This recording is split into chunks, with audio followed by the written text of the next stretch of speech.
He o whalofa ma toi whaataro whātu le malei fo mai o le atinu i whanunga le lei.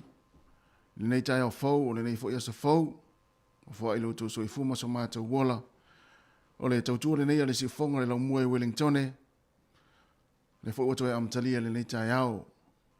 Good morning talo falava. Ai alo maia. O le tātou sauni ngā lotu. O le nei tai au. O le ataita i le ai le sunga i le whawhengainga.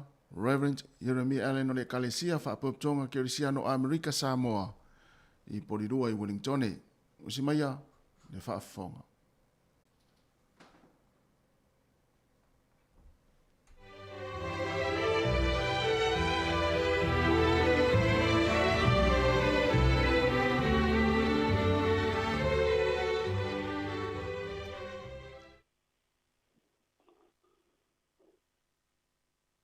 Malo le se fua manuia i le paia o le tātou atunuu le neita e au fau.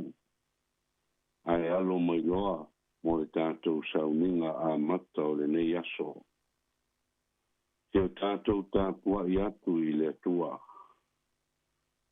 O le alii o lou leo leo ma moe o ia. E le aise mea o te mati vai. Na te ave au le mea e iai le vau mua o te ta oto ai. Na te taita i a te au taftafo vai e tafe le mu. Na te whaafoisia mai lo wanganga. Na te taita i a te au i ala le ami o tonu. Ono o lono suafa. Se o tātou te talo. Le li ielo mātou tua. O le atua pa ia lava la o fio. Matou atu whātasi o luma le neita e ao, ma si o matou atinu. Ao matou sauni atu le neita e ao fau. O ati ute mawhaiva, pe au mga luenga o le nei aso. Matou talo atu le li ie, a fio mailo ngang pa ia. Se i tauto lua ina i mātou. I o mātou whai ai le nei sauninga. E ala atu i a te oelo mātou o tua e totasi. I le suafa lavo Iesu o mātou te talo atuai. Amene.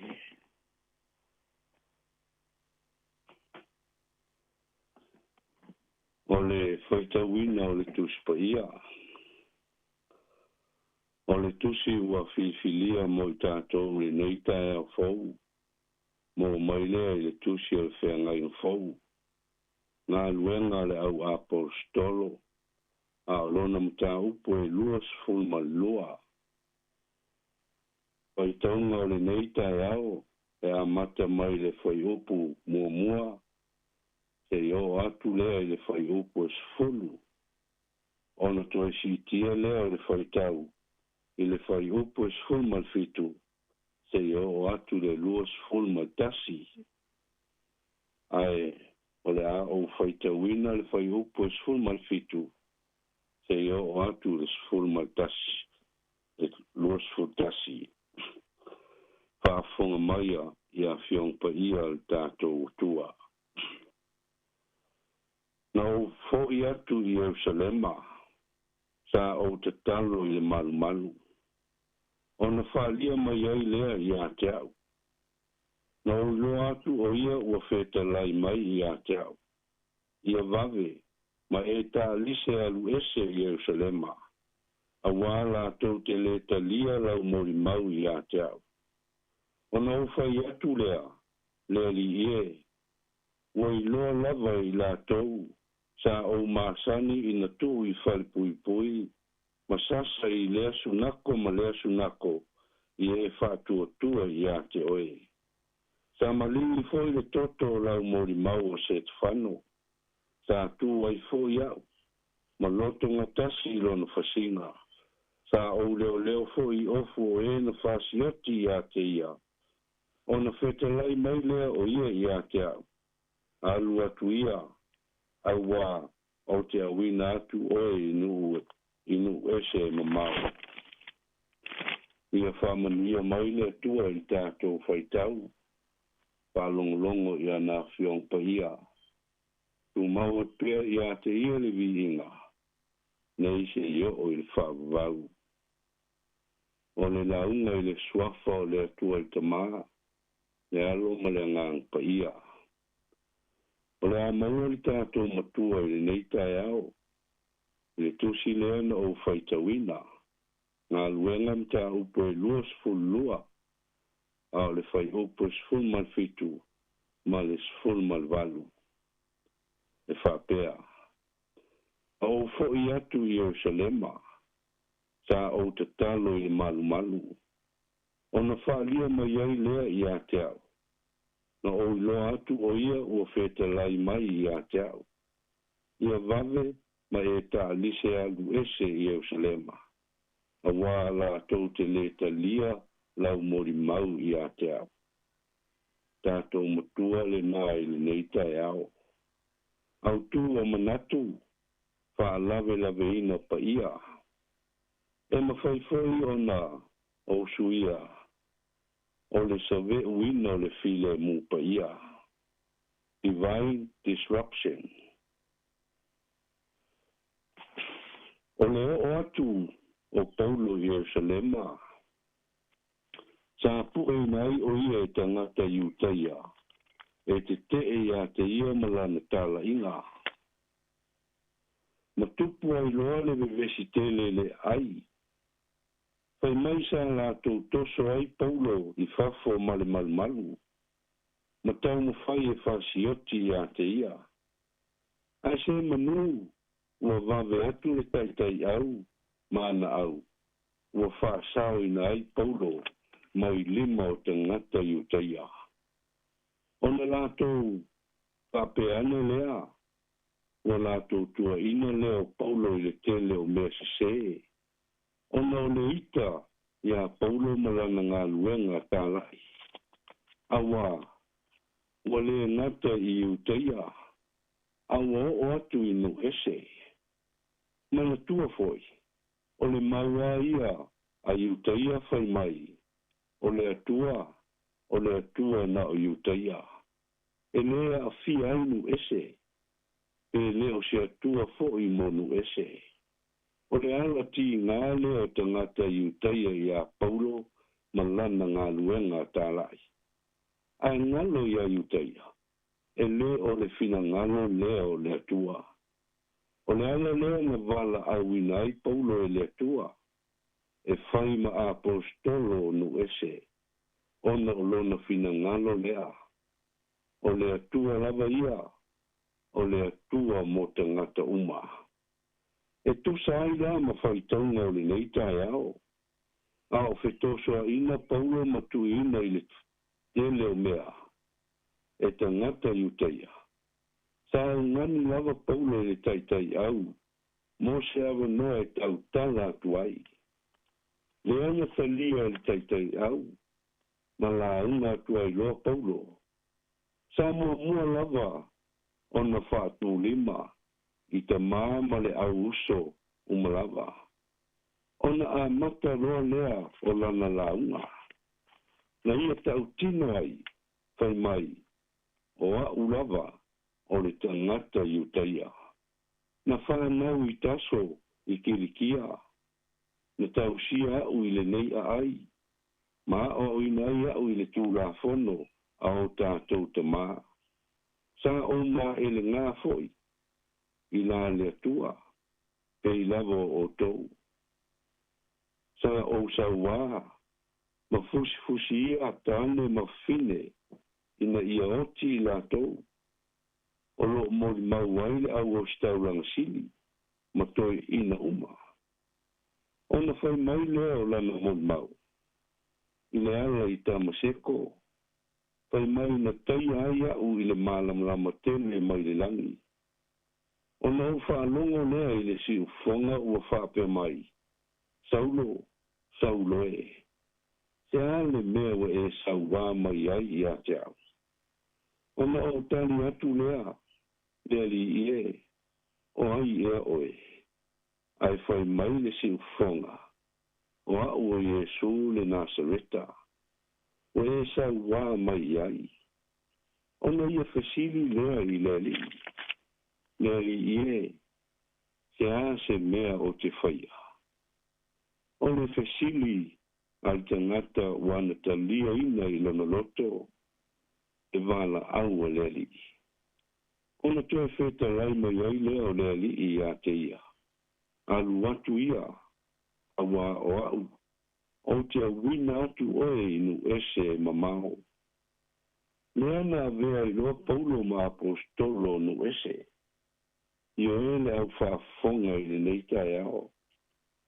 O se la unga matuati ngā ai le whaalonga o te ngata i teia. Au se la unga wata mau atua i paulo. Lona ta lia ina ato toa.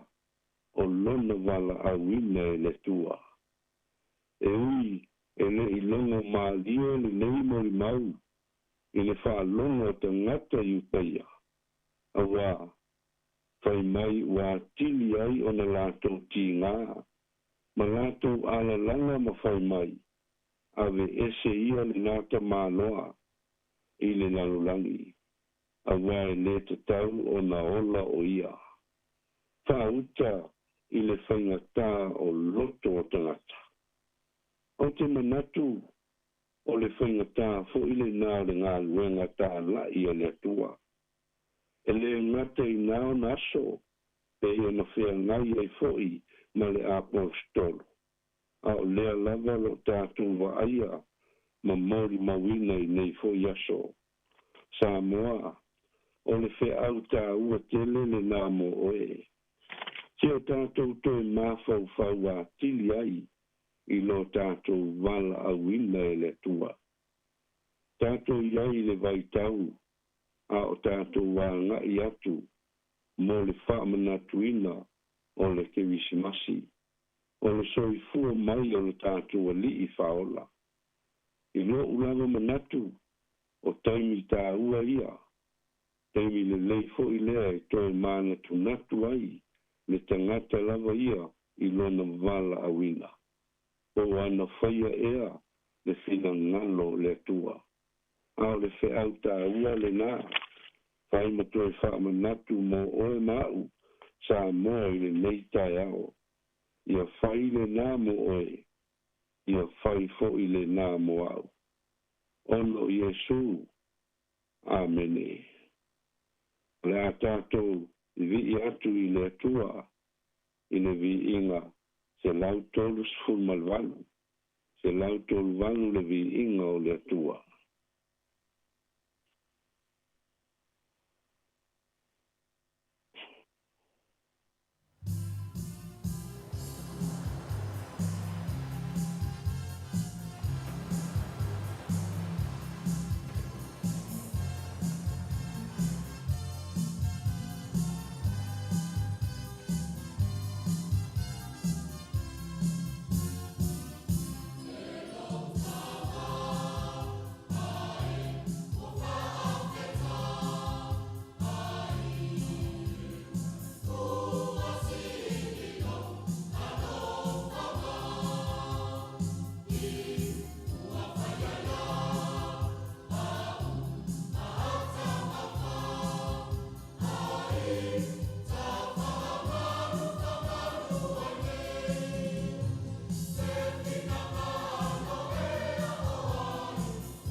tātou atu I lumo le atua, e ala I tātou talo. Le atua lo mātou te mā pa I ai. Lo mātou te mā whale langi lava la ufio. E tū mau lava lo mamalu, ma lo siri ese I o mātou loto mā nganga. Awa o oe lava o le atua o le alofa, ma le alofa moti vale. Mātou whaafitai la ufio I le nei a sofou, we for ina ia I mātou. Whaafitai la ufio I le malosi, o mātou mawaina, e mawhai ai o na whaatau nuu, I o mātou ti ute mawhaiva, e ona e vala awina ai lo mātou ola. Neli ie lo mātou tua. Tai tonu lava I mātou, e whetai ai pēa lo mātou ola whātua tua.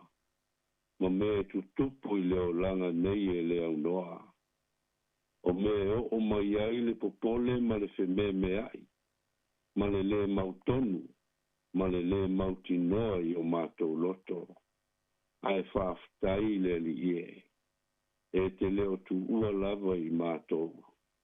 A wā o la uafio, o le atua alofa lava. Mātou whaafitai, I le taulanga tu tasina e saunia. Lea lava na e afio mai ai le nei lalolangi. Ma e soifua whaatasi ai ma le lalolangi. Lea na I uai lau sa ilinga, mo le ola e whawawau I lunga o le sātau. I o e le li ie. La lofa o la uafio, e le mawhai o na mātou whaamatala talaina. Ai pa ngā lea. Mātou te ngona fo ilo mātou whātau wā tele I o luma. Mātou te tau tino atu lava le li ie, o I mātou se whānau o le fotu o le anga masei. Te le mea o mātou whaia le tusai. Ka I mātou o tonu masao, mea o mātou whaia. A o mātou anga sala I luma o la uafio. Mātou talo atu, whamangalo mai I mātou. Whamangalo I lo mātou wāwhia ngai ai, ma le vātou tū nofo. A wāo le tele lava o taimi, e tonu lava le tangata I ona lava manatu.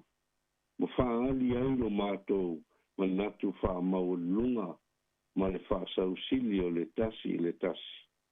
Lea mātou te o atu whaatasi ai le li ie. I lalo ifo lo sātauro. Mātou te wala au o tuai, se e wha maa ngalo mai I mātou. Sau I mātou ma si o mātou atunu, I le toto o la uafio, le na wha malingina, ina ia wha mamaina ai o mātou tangata.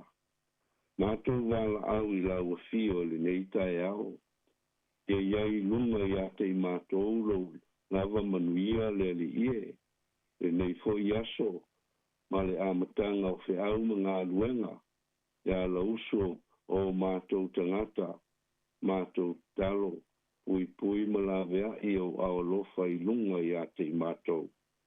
Talo fo I la ufio, mātou te mana tu ai le nei fo I, tae au ma le nei aso, man tu ai I la tau, o lo whano noa, ono le vala au pa ia la ufio I nisi fo I o mātou ainga, ma e pele ia I mātou. Mātou talo, mo lau wha mawhanawhananga. So soani o ele li ie, I loto ua wha wau, ono mawhtanga ua motusia. Mātou talo, mo e lo mana umia lau so soani, la toa lo iai mana o ngā whapitoa, la tau fo I o lo whātau tolia, tono aio whāle mai, ia pa I atu iai a o lofa o la uafio. Mātou mantua fo I le mātou talo I le neitai ao, le ali ie, le whaama I o lo pesi mai lava, ma fia ai le tō tele o mātou tangata, ai meise ai fo I le nei lalolangi. Talo I mātou le li ia I lo mana si ese e mawhai ai o na tineia le nei whamai. Talo I mātou I la o fio le li ia se e alofa mai e whātasi mai a o mātou wanga atu mo le tau whai wina o le mātou wholanga. Ia maua e o mātou tangata se o mātou atu nuu se ke wisi masi manuia. Ai me se fo I se tau sanga fou fia. Mātou mantua fo I le nei aso le li ie. Ngā luenga ma au nanga uma lo whaia ne isi mo tangata lau tele. Ie whamanuia I o lātou whaiva lo filima le li ie. Le tua lo mātou tua. Tele ma tele lava mea e au o na mātou tuinatu. Au e si lo fia lava. I o mātou loto ma o mātou nganga. A le mātou talo lea, ia o fio, ia I fo I au whamungianga I le nei ofisa, whaasa lau. Te ona fola atu ai lau tala lei. Whamanuia I le ali I pule ma le au whai ngā guenga. A wā tiute whaiva le nei fo I aso. Ai meise aso lo lato ngā lue ai.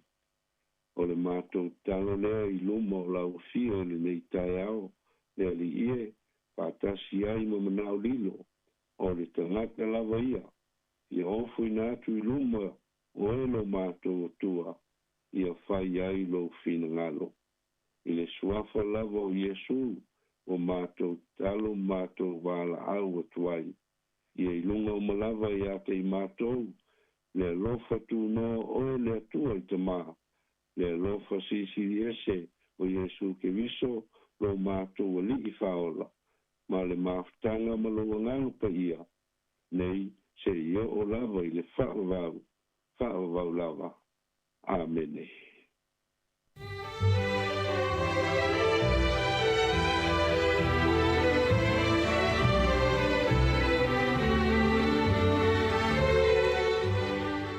O le nā ua whaafonga le tātou atinu ui le sauri ngā lotu le nei tai au na taita I tātou le sunga I le whawhengainga Reverend Jeremiah Allen o le Kalesia whaapuptonga ke Orisiano Amerika Samoa I Porirua I Wellingtone. Ia, moni atua le nganga whaaftaitele a vele uleo whai mafonga le atinu. Ia moni atua le nganga whaaftaitele I lau sunga I le whawhengainga. Ia moni tāpenei no le tātou sauri ngā lotu whaaftai o le nei tai au. Ia o se upwha a malosi fo I ala mai a fionga whaauina le atua. E tō matau ina I fōi ia leanga ia tō le tātou tinu I ngā ruenga ma whaiva alo whili mo le nei aso. Ia ia alu ma le mana le upu le nei aso, ia I fuafuanga le awhenga iai le tātou tinu. Whaamnia tu fōi ia fuafuanga le awhenga iai, au ngā ruenga, le whaletua ma le nofa alo, ia whapea fōi le tāpua I ngā le pa io le Kalesia, whaafetai tele lava. Wa luas fitu minute o te anei le tūlai fitu o le sifonga neo la mui Wellingtone, ia se vatu le vi inga leo le tua, ia ona whangasore leo le tātou proklame, tā lofa lava.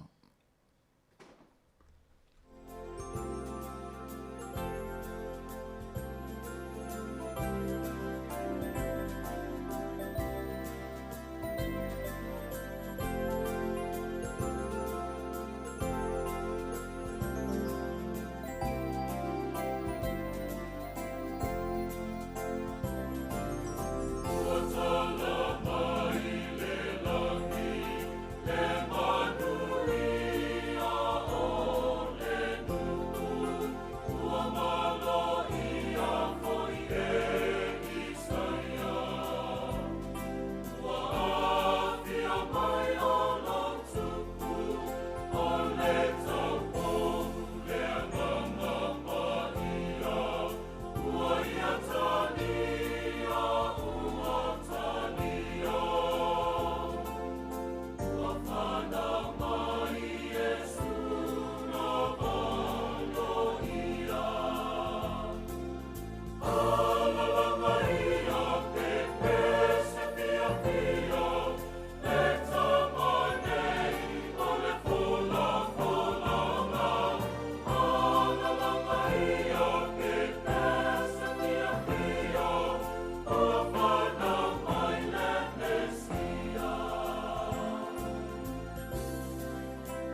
O le tautua le si ufonga o le laumua o lo iai fo i le langolango a le New Zealand On Air.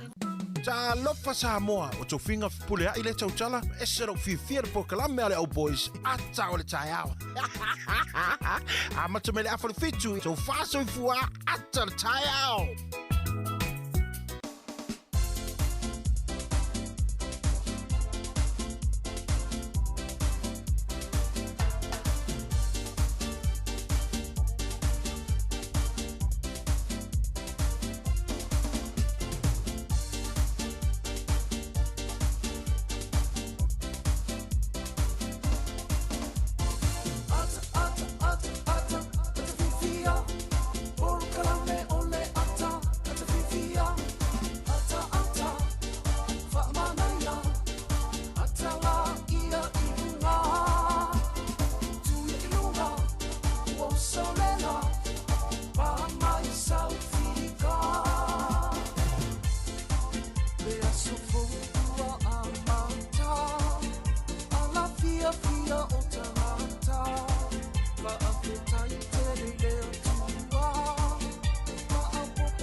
Io le atal tai au, good morning, kia ora, ma lore se fo mani le tātou atu no. Io e whamei to whinga e a fia tele i le poklame leo boys, tō whāsa i fua. Leo wha tō whāma, ia le wha tō tātou mani fo mele atu no le tai au. Ia o tātou iei fo ia i ngā ruenga amata o le nei fo iaso. Wha tā lofa tu aila i le ia maulunga le tātou atu no. Ia i le nei tai au fau, o tātou o le mai le lofa ma le anga le o le atua, o le aso fia le nei, le aso lua, o le aso lua se fulu o le masina, o te se malua afe lua se fulu mani lua, le tautua le nei, le si fonga la ua mani tātou pol kalame o le ata le tai au. Ia, tā lofa Maori, ma loa le usu. Ta lofa tia te ole usu fa sa lau tu tol va le tai au, ma lofa ia le usu ia te ole usu. Io, ma lo le usu, ma na ia fo le vai atu fa fa tu tātou fis fa sa lau, ia o tau le pean fa stato no fa mai ta o fu tau la moana ma, ia le tai au, ia lo pole ale winga, ia o tau le fo ma le mai tau atu i tātu atu, o le matua langi le fo le vai atu tu atu le ta o ma na ia le amata fo i ona o so ele mata le lai tātou i por rua i Wellington. Ya ele manato le afa pe fo i winga le tau le ai ai se tātou talia pe o le taimo le tātou talo le tau. Moni, o te lo le aso nei tu tol va le o tātou i le aso luan nei, aso los fulu. Ia ele o te mau tona i aso o na tātou le le. To e fas. To e fas. A to e fana aso e o te le lope ma e ani so ngalu nga la sforile nei. Ia. I to te lo la to ia la malo lo ngalu. O le tele o ngalu nga ele manato le la ama pe mai ele aso lulu. Ia ta ia pole stofi ia ona ta pena lo le o ale ia tauni atu mo le kisimasi la sa wa pe la sa le po tonu ye le kisimasi i o le tau sanga ia a fa pe fo la na e te ma futa mai le tatu tau tu le ta ya ia fa tal fatu ma lo fo le usu nga luenga ia o to fe sa nga lu po na po mari ia ma lo fo le on sa nga luenga fa ma losi se to e fa pe to tolu wa fa nga luenga ia ala fa leanga ia ma lo tau sanga to sa ma na ia la ngalue i te fo era tope nga luenga le nei aso ia fai mali o le o tele foi na mana nga luenga wa le tele nga luenga le terminate ina ia so ye pe tasi pe lu toi ia no wa ta pina pena to no fai nga luenga ia ona tu wai le ia ai anga ifo ia inga wa te lo le a faso ni sia nga luenga ta yao ia po le stofi ia ai dan fa na tu pe ma tu la lo atu ia fa man lo si le o le toi umi fo ia ona o le o tato ia va ia so le asfia ia mele tato tu no ia tato tal no le pokalame le atal tau si fonga la mo ia e fu stemi ia pe te o mo mai fo ia le fota info i male sa tu fu mai sa mo wa no wingal tama lo le la tal no mai o vai tele uta ia a fa pela e mo se statu so ta ingal ni tau ia ona sui fo ile le mai mo mai le tatu tu no mal fa fonga mai ia statu tal no fo ile atal tau ia mai sa mo ia mo le ni fo ia so mal tatu pokalame ia le o to e luas fu faminute ona tale o le tula valu ia e se vatul tatu fa afia fianga nei ia e tala tatu fa afia fianga ia ona fa nga solo le tatu proklame o le tala le tau asa fa nau mo le suinga la le tupe aue ia to telefoi la fa tupe nei aso ia fa fonga lei ia po le suinga la el tupe ia la foi le tupe sa mo il va nga le fa tani mai o Christmas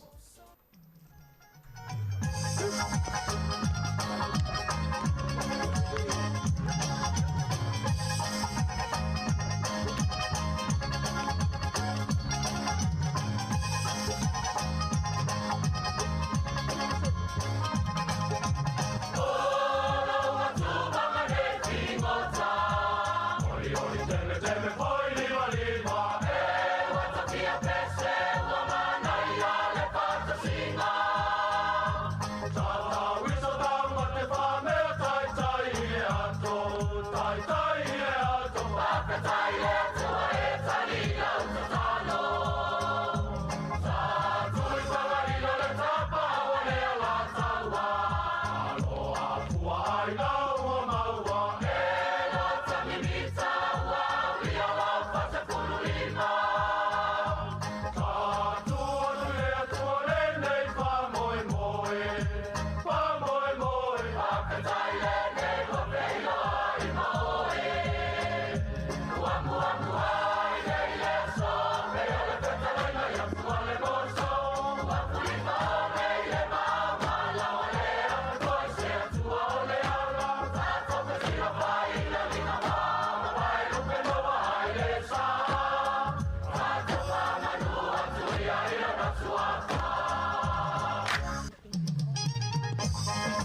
Ia whamalova tai le whawhangamaile tenu o le tala o le tau mo tātou Wellington. Ia o lea e vai atu e pe ona whamuina le vai tau le so ma le nei tai au. Ia e aua oa ma whaamalu malu le nei aso ia tātou Wellington. E teimi o le a whalangoina i le pāpau whaitili lono winga. E tau au ina to ulu nei ti munga le nei aso mo tātou Wellington. Ia e whaamalu malu le nei aso. Ia e pāpau whaitili ni so teimi. Ia solo atu le so tai au le atu foi mai le susulu le la ma tango fie le susulu le tai au ma au foi tai au ia le stofi ia au le sfreile langi le susulu le la ia fa solo tu ile sto nai ia pe o nei lava ia ia tatou Wellington ia e fa longo ina le papa foi tiri ni so taimi ia ma fa malu fo le nei aso ia e to ulu fo ia nai timu ia e le mama fatele. Ia fa pena foi le vaenga le fa fonga mai kapiti ia mai mai kapiti o manua tu fanga nui taranaki ia fa solo mai ai taupo Hawke's Bay o Wairarapa ia e tutu sa le tatou fa malu le yaso ia em fai foi ona fa pe atu o le mai en fa mawina va ai tau le so o le motu i matu nei o ia tatou Wellington o le a tele lava ina fa malu le yaso ia e awa ia niso taimi ia ai fo taimi to ulu ina timu ia ma papa fo i fai tili le so fa talo fa tu le tato o tunu i Samoa ia olo mafuta mai ai le totele ia mai mo mai ai e aua o le nei aso le tato o tunu o le vevela le fa mawina lua se fulu ma le valu o le mawalunga le mafana lua se fulu ma le lima mo la tau lo malanga atu i fiti ia ona ngai atu le Samoa o le tau i fiti le so e aua oa lua se fulu lua le mafanafana o le vevela le whamawina e tolu se fulu ma le lua. Ia mo ila tau le au e tawhawhau i Rarotonga, ia i Cook Island e timunga le nei aso, te ulu timunga, lua se fulu ma le tolu le mafanafana o le ea, a o le vevela le whamawina le so e lua se fulu ma le lima. O le tulanga le iai le tara le tau, ia mo New Zealand a toa le nei aso, o le motu i matu, ia o na ua pe o na watu le taimi o sola ia e wha malu ia le nei aso ia pāpā whaitiri o le motu i saute ia o le vaenga le ina i motu eka ia o le a suru le lai nisi o taimi ia e te le la fo i vaenga o le motu i saute ia o le a suru le la ia e a ua nisi o taimi o savili ia o le a angi mai lea i saute i sifo whasolo atua i matu i sasae fa solo mai i le tulanga le ai le tai le vevela o tātou i porurua se watu mua le tulanga le ai le vevela o tātou i porurua le so ia po le mafanafana se fulu ma le iwa le mafanafana se fulu ma le wha le malu lua le ea o Lower Heart se fulu ma le wha le malu lua le mafanafana le wha mawina lua se fulu ma le tasi o Upper Heart se fulu ma le lua le malu lua se fulu ma le tasi le mafanafana le ea mo tātou Wellington se fulu ma le tolu le malulu le tau nei ma utou o le mafanafana le whamawina e lua se fulu ma le fitu. Ngoto i fo le lare fiafia na nei i le toe 5 minute le tula iwa i le poana nei e ngoto i fo le la mo tātou Wellington e ona toe oso e leo le lare tai au i le toe se fulu 4 minute i le tula i ono e oso e le la mo tātou Wellington ia e whaatalo whaatu le au whangota le nei aso, ia manuia lava foi, ia whainga whaiva o le awhengai mautou, ia mata i tūane pe sao fia se whaiva le nei aso, ia mwha mua pēr saonga le mua le vai atu, ia e wha maru nei aso. E mo le au whangota Wellington e pē le tai le tau nei, i le te o le afa le valu, ia po o le valu tolu lua, po o le toi lua se furu valu minute le tula iwa i le tau nei, e pē le tai mo tātou Wellington Sua le tai i le afiafia na nei to e se furu ono minute i le tūlai tolu i le afiafi e sua i le tai. Ona to e pēle o le tai i le to e se furu tolu minute i le tūlai iwa le poa na nei i a mole au whangota i Wellington o tātou i porirua e sua le tai le tau nei i le te o le awharifitu i a po o le to e lua se furu ono minute i le tūlai valu e sua i le tai mo tātou i porirua pē le tai i le afiafia na nei i le te o le awharitasi ia po le toi lua se furu lua minute i le tūlai lua i le aulia na nei ia e pē e le tai ia e whetau le lei ia pēr whapea na e te alu te whainga luenga e manawa le se furu lua tātou i porurua ia e sauloa ia e sui o lava se tulo ia ona ia nga ilo lea wa fo ise paua ma se maso ia wa fo ia e tau maftanga fo i o lea fia na nei ia ai mo tatou au la fatupe ia se tuatu le sa mari ia wa fo ile swing o le tupe ia mo le nei aso ia mo le au la fatupe sa moa ia o le tatou tala le tupe le taeao tasi le tala New Zealand ma ua le talao no tolu sene Samoa le so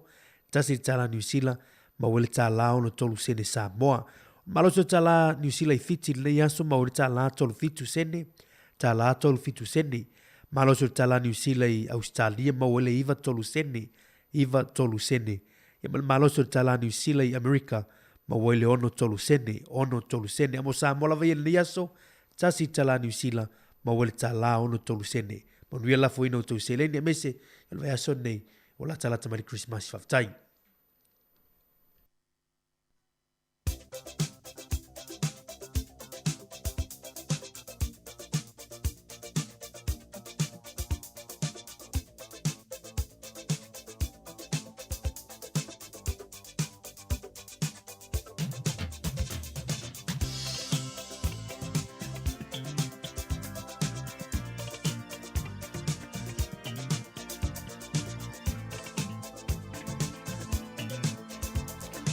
o whaamanianga wa soifua masa whanau ia pei ona masani ai whaamanatu atu pēle tātou imeli o le asa whanau at samoacapitalradio.co.nz ia ai mo uto umana soifua maile nei aso le aso lua se fulu o le masina o te sema ia manioto wa soifua ai pei e ile tātou whaamanianga whaaptoa lea ia e tuina maile nei taimi o le whaamanianga ia o le aso soifua o le tina matua ia Naomi Fiso o le aso wa atoa iai le fitu se fulu tausanga o lona soifua. Ia e whaamani atu le a soifua tina matua ia Naomi Fiso. Ia whaamania le atua. Ia whaapopea nisi tausanga mo o ele tina matua. Ia awale penga iali tausinga o ainga. Ia me se fo ili ngadwe ngā le tua. Ia ma ia mo pea lo malosi. Ia awale maaftanga. Ia ma le whanau. Whaamania tele lava. Ia le a soifua. Whaamania atu fo ili tātou tautua nei. Ia te ole tina matua Naomi. Ia ile atoanga o lo fitu se fulu tausanga. Ia watele nei tausanga o fua ile atua ia te oe. Ia mawapea le malosi. Ile ngata ila le tino. Ia e silisili la le nganga. Whaamnia le atua ia te oe tina. Ia ma utou umalava na soifua mai le ni aso o la whaanga na. Naomi mai si au whanau. Ia ma whanau alau whanau. Monia tele lo wa soifua. Ia e ma utou umalava. Ia na soifua mai le ni aso. Le aso lua se fulu o te sema. E whaamnia tu fo le tātou tautua i o tau wa soifua. Whaamnia le tua ma ia whaapopo nisi tausanga stele mo o tau. Ia maua pēle malosi ia wa fo le whea ngai whea mga luenga. Ia maise le maaftanga fia. Ia manai a inga. Ia ai o le tusi whaitau. Su e ana iai tau tusi pa ia. Ia pei o maa ua mauri lea wa su i maa tusi le netai au le tātou tusi whaitau was whanau. O maua mai lea i le tusi a ruta. O ruta lona mata upo e wha, manatua ese Luka, le evangelia Luka, e te ua e vevesi o ia Luka, ia al tātou tusi whaitau o ruta, o lona mata upo e lua, lona whai upo e wha. Wha au ta foi, ua saupo wasa mai petele ema, ua whai mai i le sele sele, ia te autou Yehova, ua lātou whai atu foi ia te ia wha manuia oe e Yehova, ma neia tele le tusi whaitau o aswhanau le nei tai au. Ia na laiva e vevesi lesi o le evangelia Luka le whaitau atu le ruta o lona mata upo e lua a lona whai upo e wha. Wha auta foi, ua saupo asa mai petele ema, ua whai mai i le sele sele, ia te autou Yehova, ua lātou whai atu foi ia te ia wha manuia oe e Yehova. Ia o le tātou tusi whaitau nā, manuia tele lava o tau wa soifua e maise le tina matua ia Naomi, wa Fiso, wa atoa lona fitu se fulu tau sanga lea so, whaamanuia lea tua, ia o le pesel nei, ia e whaamanuia atua i o tau wa soifua, mo le nei tai au, mo le nei aso.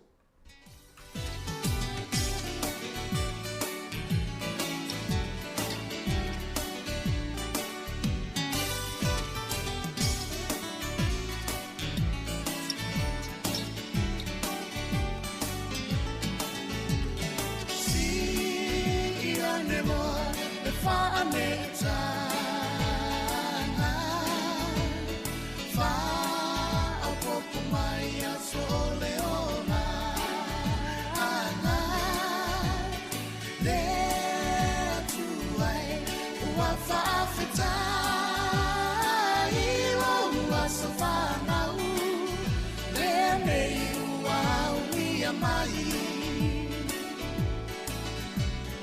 Moli atu o alofa ana ma fa'a manuia Happy birthday to you all Ia manuia No asa whana unanei wa e au ni Tato whaafetai o lea tua lava ia mi ia Lea tua e whaafetai loa lofa winga e se Wa e foa i mai ai nei a soatele Alofa angalo ai ngalo a sosoi fu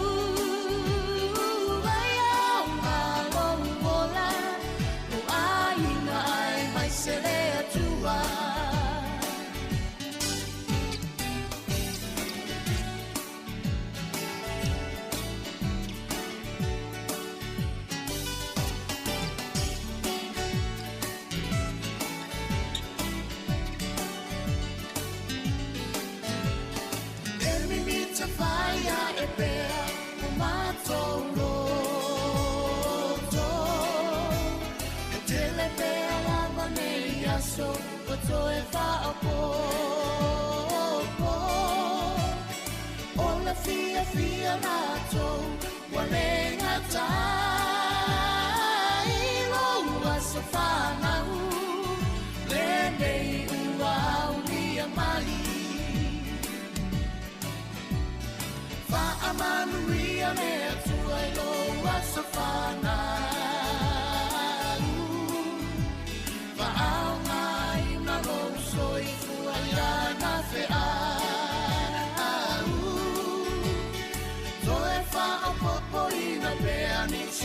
So se te le alofa anga mo ole ele umayo ai na pele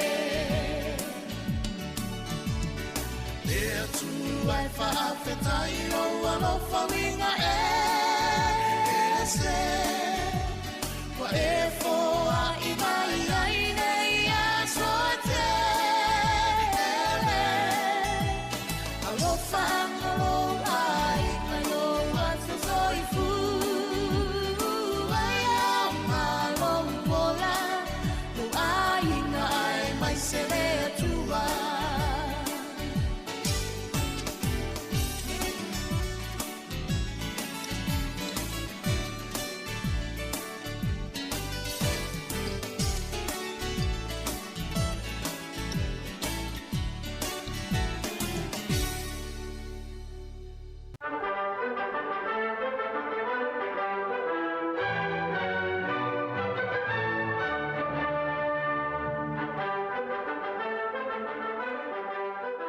Talafatu le tino malo se fros me fa fonga al vavai le I talafaso de pito fo lo langi me le tupu le so asa luas fulo le masina o te sema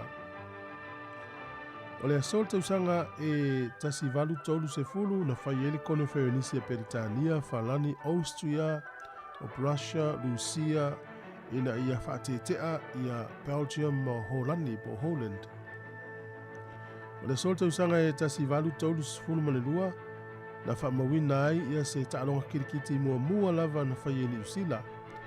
Pe naurua I pue ai se taalonga kirikiti. Taalonga lea na whai a lea onga lea e taole Henry Williams Mission School I Paihia. O le so I le tausanga e tasi iwa, tasi tolu. Ia o se solo te I tono New Zealand tangata na vea le uni. Pe amale lua masina na whai ai so te nei. E pe o le sole na wha umar tausanga tasi iwa tasi tolu. Tausanga tasi iwa lima fitu na maua I Elvis Presley le tusi mai le ami. Wanga waane o ia na ofi atu I vaenga awal malo Amerika e koleni ai. Tausanga tasi iwa fitu sifuru maliva. Na malili e kon kelesi al malo tele Amerika. E avatu se nononga tupe taste si mali 2 piliona ta la o se loan. Fa sao el company le al Chrysler, company ta vale. ia o la ua se e atu nei i le ngau mativa. O se e manol fai ngā maro Amerika, a veile lou na tastesi ma le 2 piliona tala Amerika, ina ia whaasao ai le ngau mativa o le kompani. O le solta usanga ta siva o le sfurutolu, ia na tatala ai le wole ai Berlin mo le taimo mua, e asiasi mai ei tangata i le itu isisifo o Berlin, e asia o lato a inga i le itu isasae o Berlin. Ma le tua foi na toso le pātele le nei, le tau le Berlin Wall, taima le tau alona lua langi e vai lua ai, Berlin isasae masisifo. O le tausanga ta siiva i vavalu le aso, o le tina mai le nulo Houston i Texas i Amerika, o Nikem Jugu. Ia o le urua tina le nei langi wa ia whana wina se maasanga valu pepe, whanau le sol tausanga. Ta siiva iwa valu. O le tausanga ta siiva i vatasi, o Paul Kitten na avea mapale mia Australia i le so, whai inai ia Bob Hawke. E malua afe malefitu, ono tesi malevalu le maloso le mafu e na lulu i kispeni le so. Tatu tala nato e maul whapoponga te masali whaftai lawa.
Tātou te whawhtei le tuol nei aso fau tātou lia i le ola ma le malosi mai ana teia, au le whaua wina o le tautua le se whonga le lau mua mai Samoa e tawala i tala fau.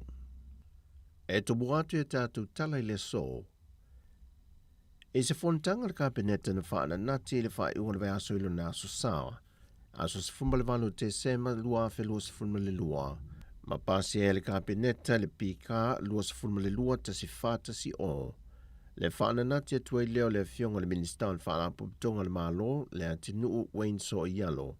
Moni tong fitinga whaana tinati e fia whaia le ni usila. Ma e te tau na whaatino ina si teimi vave e se a fianga ilo le fatu e le mawhai o na whaatino ina i Samoa nei. Pasi e le kabineta le tong fitinga mo le minister E whaatupe na uma I lalo le Polokalame al malo. Whaatase ma le tongina leo le fitus fuma lima afe tā la New Zealand. Mo le waalele whaapitole le Air Ambulance New Zealand au ina tuai. Ona o le tūlanga tūnga wa yeiri ngase. O ia vai ngā tupe na wili ili nei lalo o le whaatupe ina le mtanga luengo whaalapo pitonga le malo mai vai ngā tupe tā la whea ngai.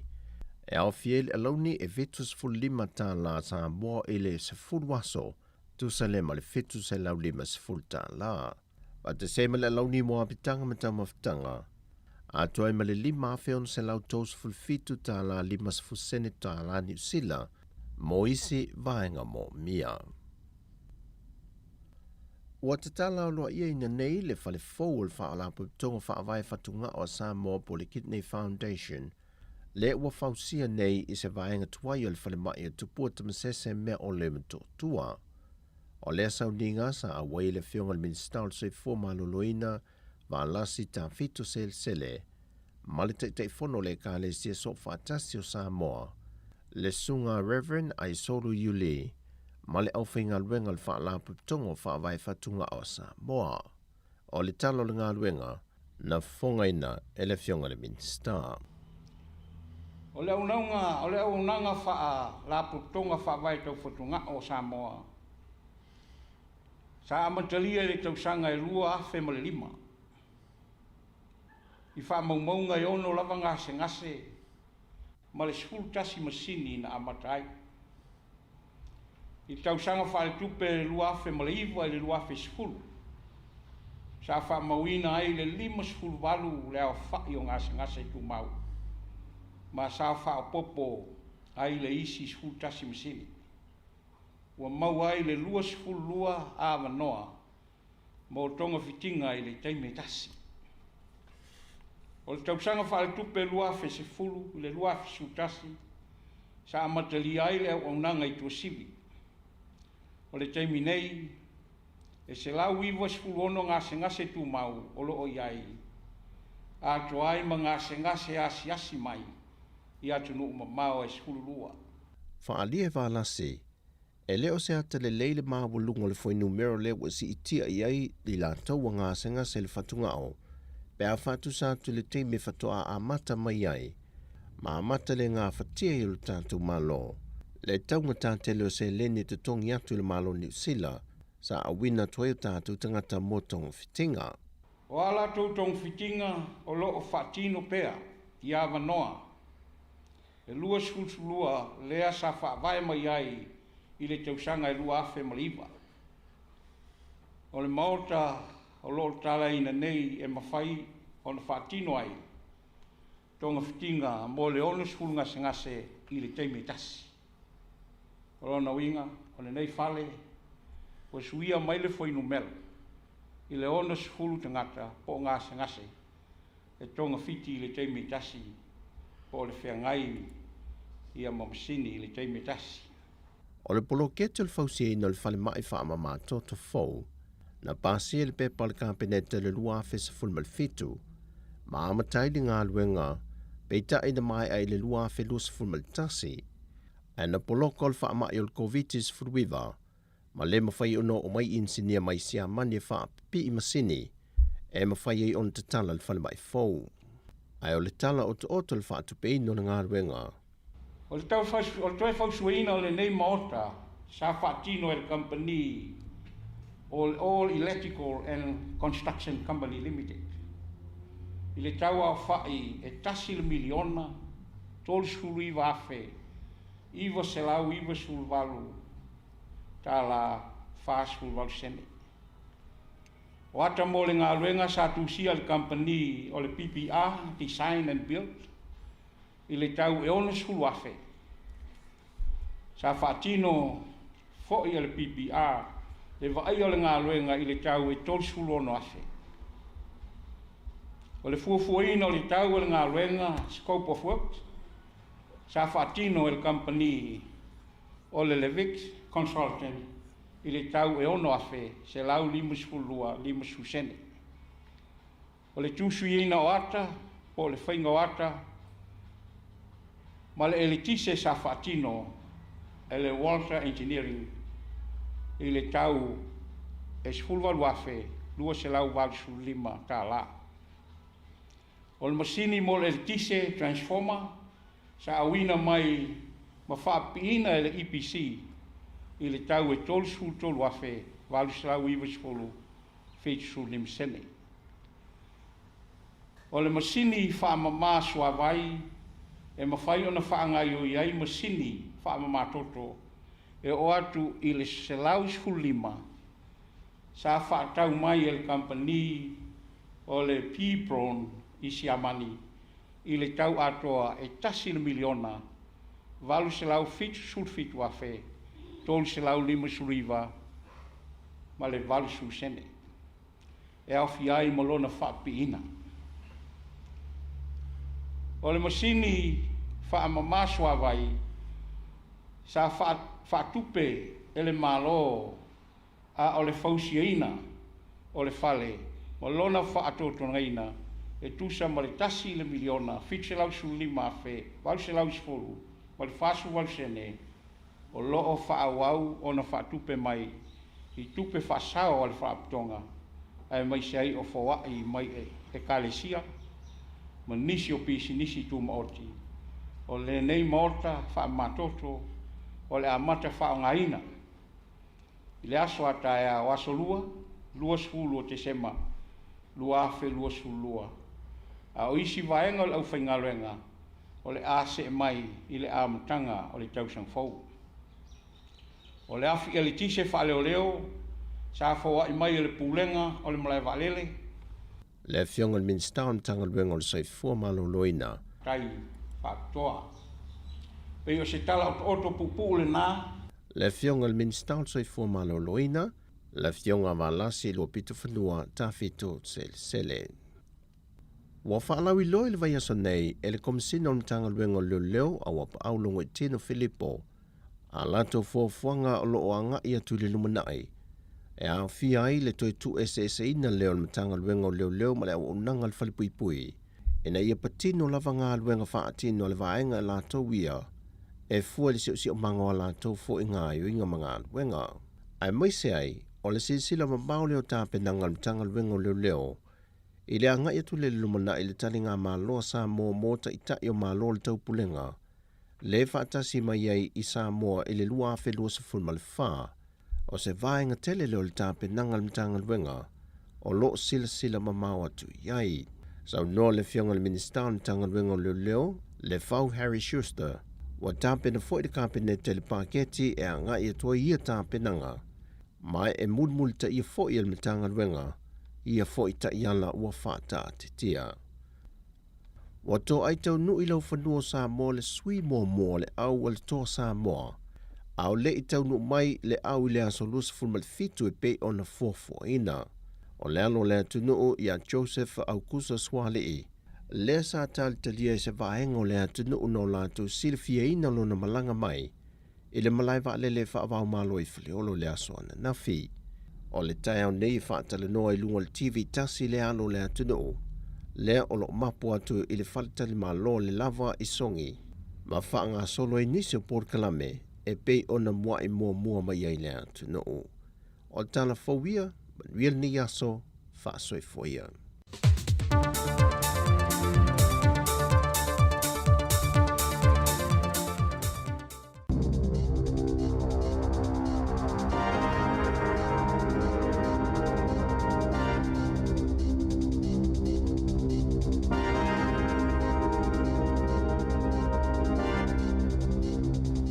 Ta alofa lava o talafou o le si ufonga o le laumua i Wellingtone.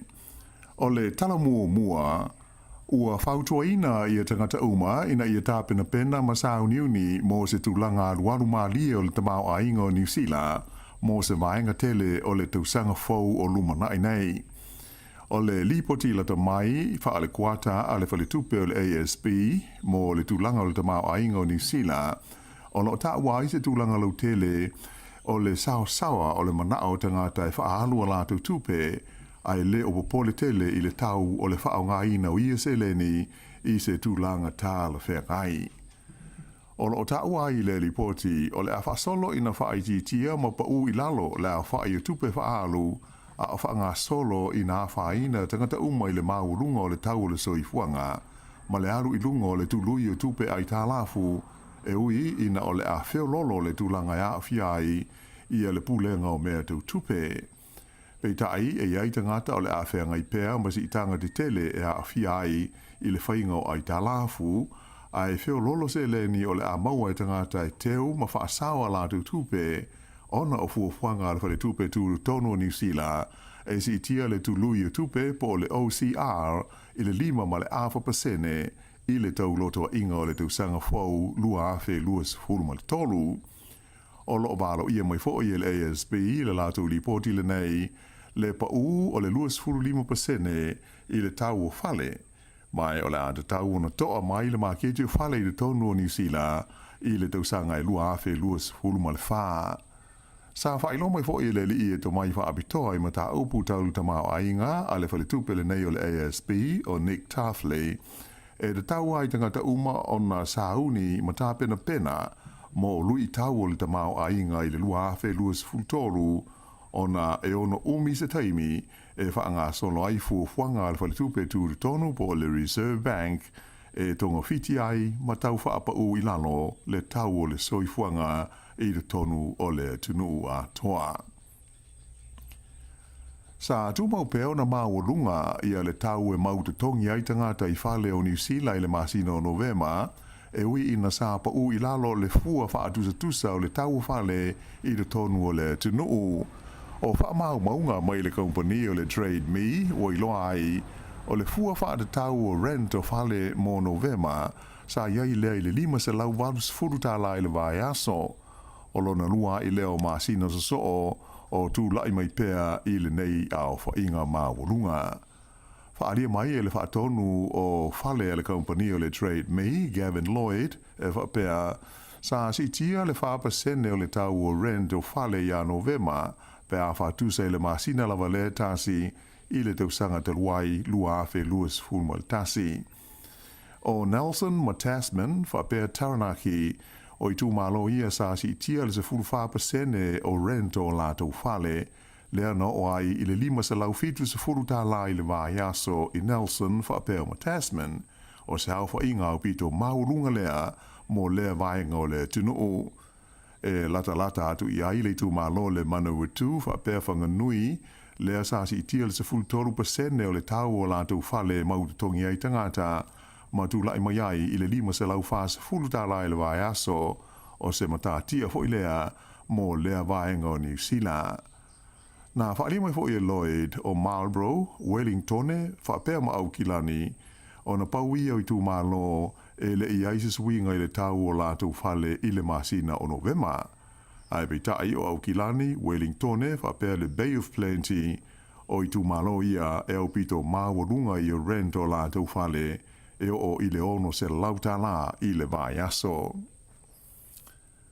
O le tangata lea na maliu i se whaalavelave i le astona i te luai le mta whanga i Muri Wai, ua whailoa mai e whapea o le li lea o stasi o le auta aloa New Zealand i le tā longa o le hockey e whaase i le aisa po o le ice hockey e ngō i a Dale Harrop mai au ki lani.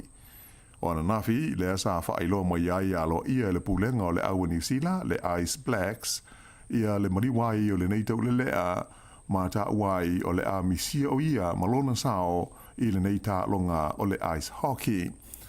Na a matata alo le li i le nei o Dale Harrop mo le au Canterbury Red Devils i le tausanga i lua afe mo le ono, mai o ia o stasi o tangata ta alo mo le au New Zealand le Ice Blacks, talu mai i le tausanga i lua afe mo le fitu.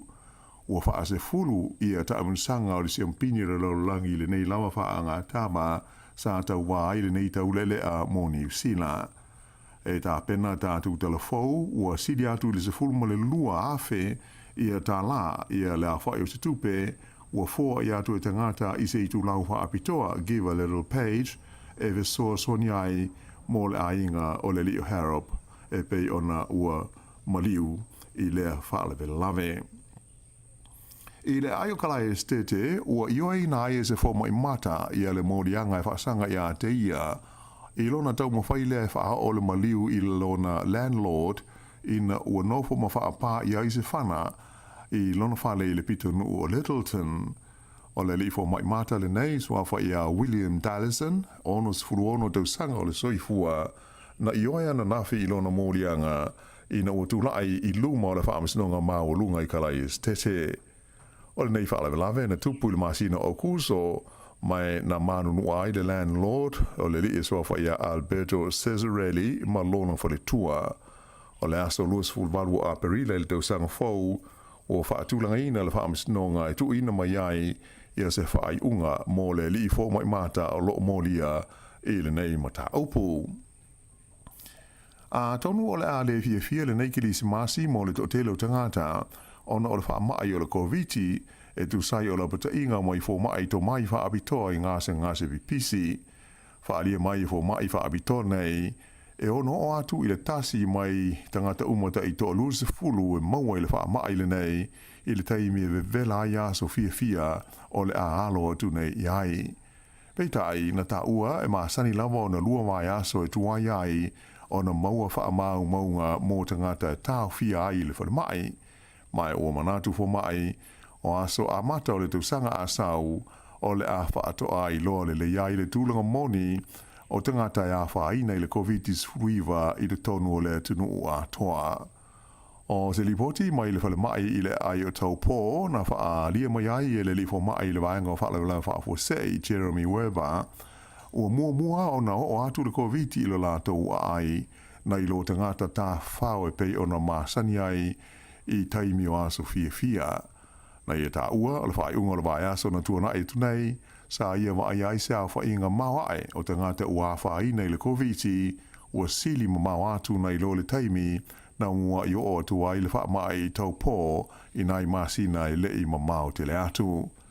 Wha lia fo i Weber o whale mai nu i tua e tau le lava tangata whai ngā ruenga ai maise pe a malo lo ma le a vanoa se fo mai po se tausi so i fua.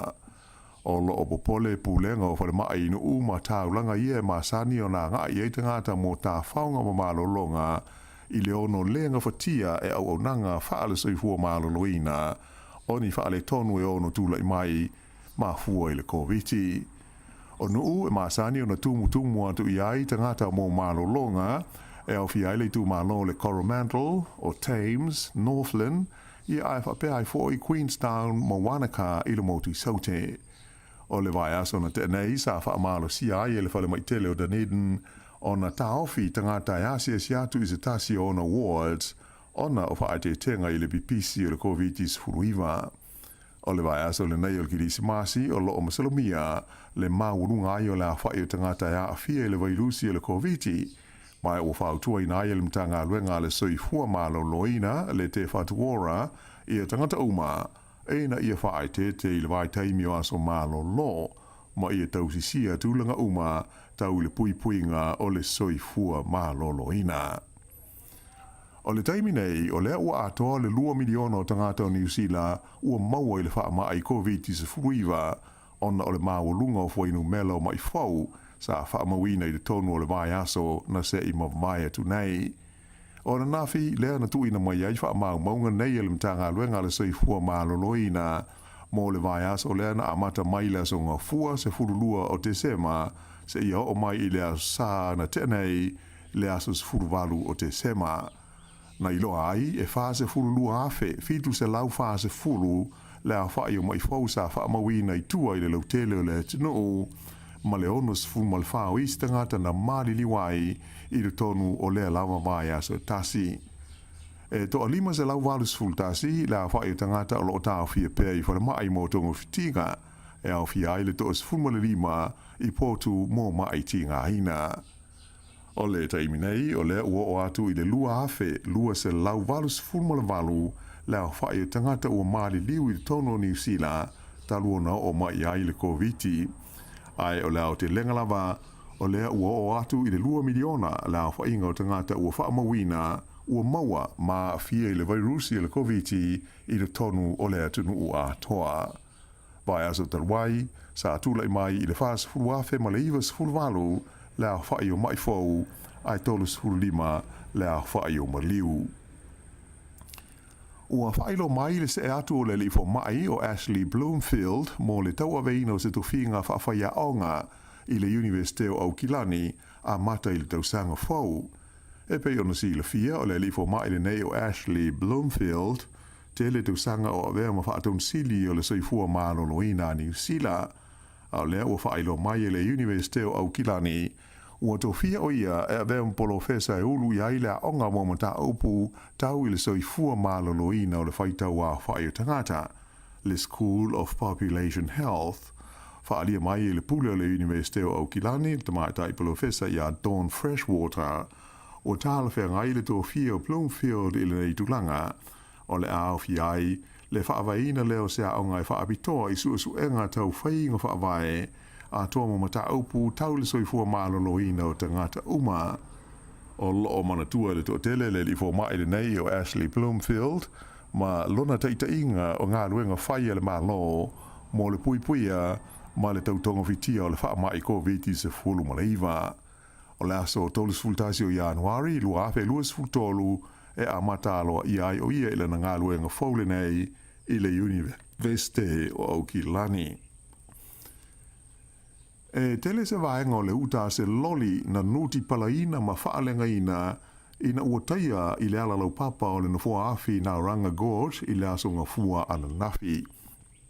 O se ata video sa pueina e se ta'wale na muri atua i tua o le loli le nei na i loa aile sala lau solo i lunga o le au tele o se vaenga o le uta le loli e mai sa i longa o nalu le muai ma le solo umi o ta'wale i lunga o le motorway e a ngai mai i le lau mua i Wellington i le tea le titi o le tūlai lua i le awa uli e le songa fua. Sa amanuia o nei laisitasi nā whaina pe wha amanua li ai le wha lave mai sa le umi fo istaimina polokai ma alu le mu le whewa inga masani o ta'wale i le vaenga PC o le ala tele. Ua tu ina mai se la pata inga whalawa i tele mo tangata au Kilani o lo wha moe moni ta e lenga i le Sami e tau wha malu wai mai le bevela o le tau i le nei vai tau. E na ia wha tete mo alu a toa maisi o tahota e whetā whea i le au e nisi o mata whanga e masani o na fie tangata e tā whao mata e le ai. O na nafi, lea sa whaafawina i le whaafanua o le tulanga ma le saonga le mua le Sami ma mai a le whaalapoputonga o le Safe Swim mai o lo atangi ai le tele o ni mita whanga i Aukilani ua le o saonga le mua le taiminei e ta e le ai nisi. O mta whanga o Aukilani o mauti noa le ta tele ai o le alu po le Blue Bottle Jellyfish e au fia ai le Kare Beach whapea ma le Petals Beach whailo mai e le Safe Swim o le tu ainga alu nei e ona i o na ave mai matua tinga pe a uti ai malavea i le tino se tangata. O le tonga fiti masani mo e a whaina ai le jellyfish le nei, o le furu mama, o le mea ua whaina le suasami, o na wha ngā leo le vai mawhana whana e to'o ai. Ai, o e tinga ina tele, e le tau na wala au le ta'wale le whanmai, mo se ve soswani, ai mai se pe a whai o tau puni le manawa ma niwa ia le ulu. E falling mai o la whao o peona ve vela ia tulanga o le tau mo le tulangi i mātū o le motu i mātū o New Zealand, ai o le a whiololo ia pō. Whailo mai le li ofisa wa ai tau ia Dan Corrigan, o se wahenga wha le tonu o le tau i le vasa tā se mane, o lo mafu mai ai winga susu o le ea, ia ea a fia mai ai, ma le sio manga o se vaenga tele o le motu i mātū, e la vea ai ma Aukilani. O lo malo ia mai fo i le ofisa wa ai tau, le Med Service, o le a whaau o pea winga mawhana ia, ma vevela o le tau, e anga ia tu lava i le kirisi masi, ai o le a matua, o le a le matua vevela tele e pei ona sa iai le astofi, as freile, ma le astonai na mawai atu nei. O ia asona o atu i le 20 degrees le maulunga o le mawhana o Aukilani le pō. Ai o le vai asa nei, ua palasi i fua i le 15, ia whaasolo atu i 10 degrees centigrade i le tulanga o le vevela i pō. O lo malo ia mai fo i le Med Service, le lei ma mawhana o tulanga o le tau, i le aso to na ai a o luma na ia i le Kirisimasi, mai o la whapena fo'i ona le leilawa i e tūlanga o le a iai le tau i le aso Kirisimasi. O leisi vaenga o le tātou tala, ua whaelo mai le taun ungo se suenga sa whaia taluai nei, ua tūlai mai ai o le ano o le mamoe po o le lam, o le porotini lea e au pito fia iai le totele, mo tau mo fitanga o le Kirisimasi o le tausanga le nei lua afe luas furulua. E le aia se va ma mao ma le ham, le tūlanga lua atu iai, ai o le ano o le povi po le beef e tūlanga tolu. O le suenga le nei sa whaatau taia e whaalapo tonga le tele tolu ati nae o ano manufasi e New Zealand. O lona lima i le nei o tausanga so talu ona whaia i a lesa i li linga e whaingoina o le Great Kiwi Christmas Survey. E si lia i le afe la whaia tangata sa visiringi ai i le nei sa i li linga i 2SS o le tunuu. O le taununga e tolus ful valu tesima le tolu pasene fia i le lamb, tolus ful 5% fia tele i le ham, ai se ful tolu tesima le tasi pasene o le beef.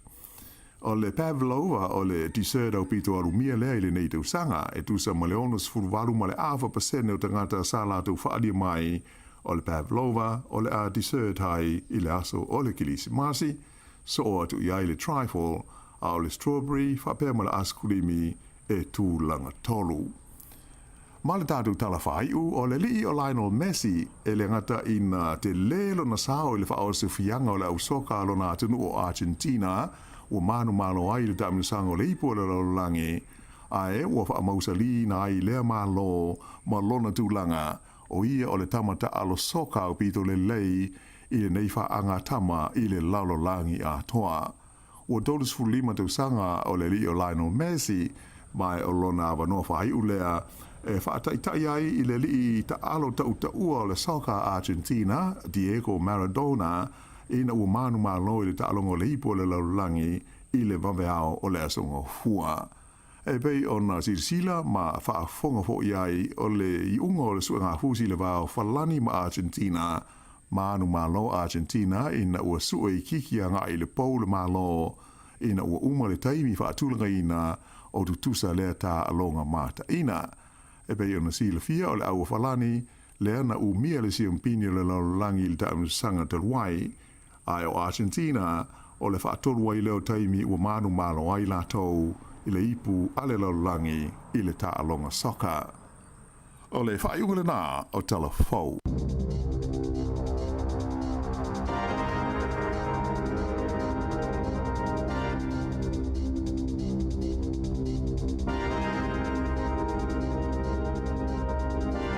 Malo whaatai le whaafonga mai le tātou atunu ia o le au ponga mua muna tātou Talafou o le nei ao pe ona tāpenina mai le whionga ia la wano ati lawa o mea lo tupu le tātou atunu i tala mai Samoa ia e pe ona a mai le sunga a tātou Salam Sam o lea ua luas furu iwa minuti o te ene ile tu lai valu pokalame le ata le tai ao le si ufonga le lau moe Wellingtone to e wha malo ma to e wha atalo whatu le nei taimi ia pe fa pe na wa mai mo mai ia pe te fa fo mai fo le tata wala leo le tasi ono te si ma le tasi fa mo si fonga le mo lu fo tata o penga fa ilangi o mafuta mai mo mai ai le totele le tata o tinu so se vai ngala langi ia e fa talo fatu ia malenga fa lalo ia o la tona mafuta mai tono nga luenga ia tata fa nga luenga fa tasi fa nga luenga mai o to ina ia e ma nga lue fo i ma le usa marin le tayao ia tatou mafuta la ia fai fia tatou ngaluenga ai lava se mai volele ona e u fale tono ia ulangona le tayao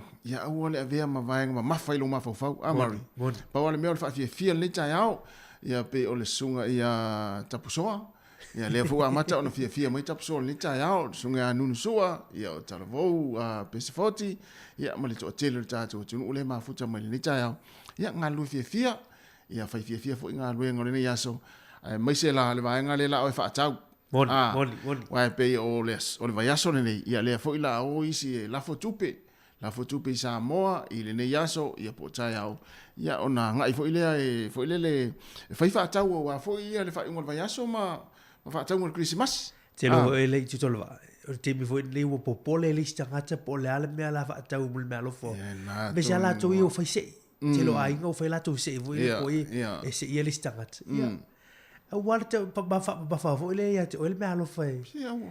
o le mele pele lo ta loi ma cherry lasso Ia. ia le ri Io, o tātou a vel me alofa. Ai, vai. Ai loa si le fie le lava lau me alofa. Fa lava lau fai tau muli fai ai. Ona tu atu lau me alofa fai. Pau al fo ia le li le tau sanga. Pau al fo ia le tau sanga. Ia na sau ala i o le fale.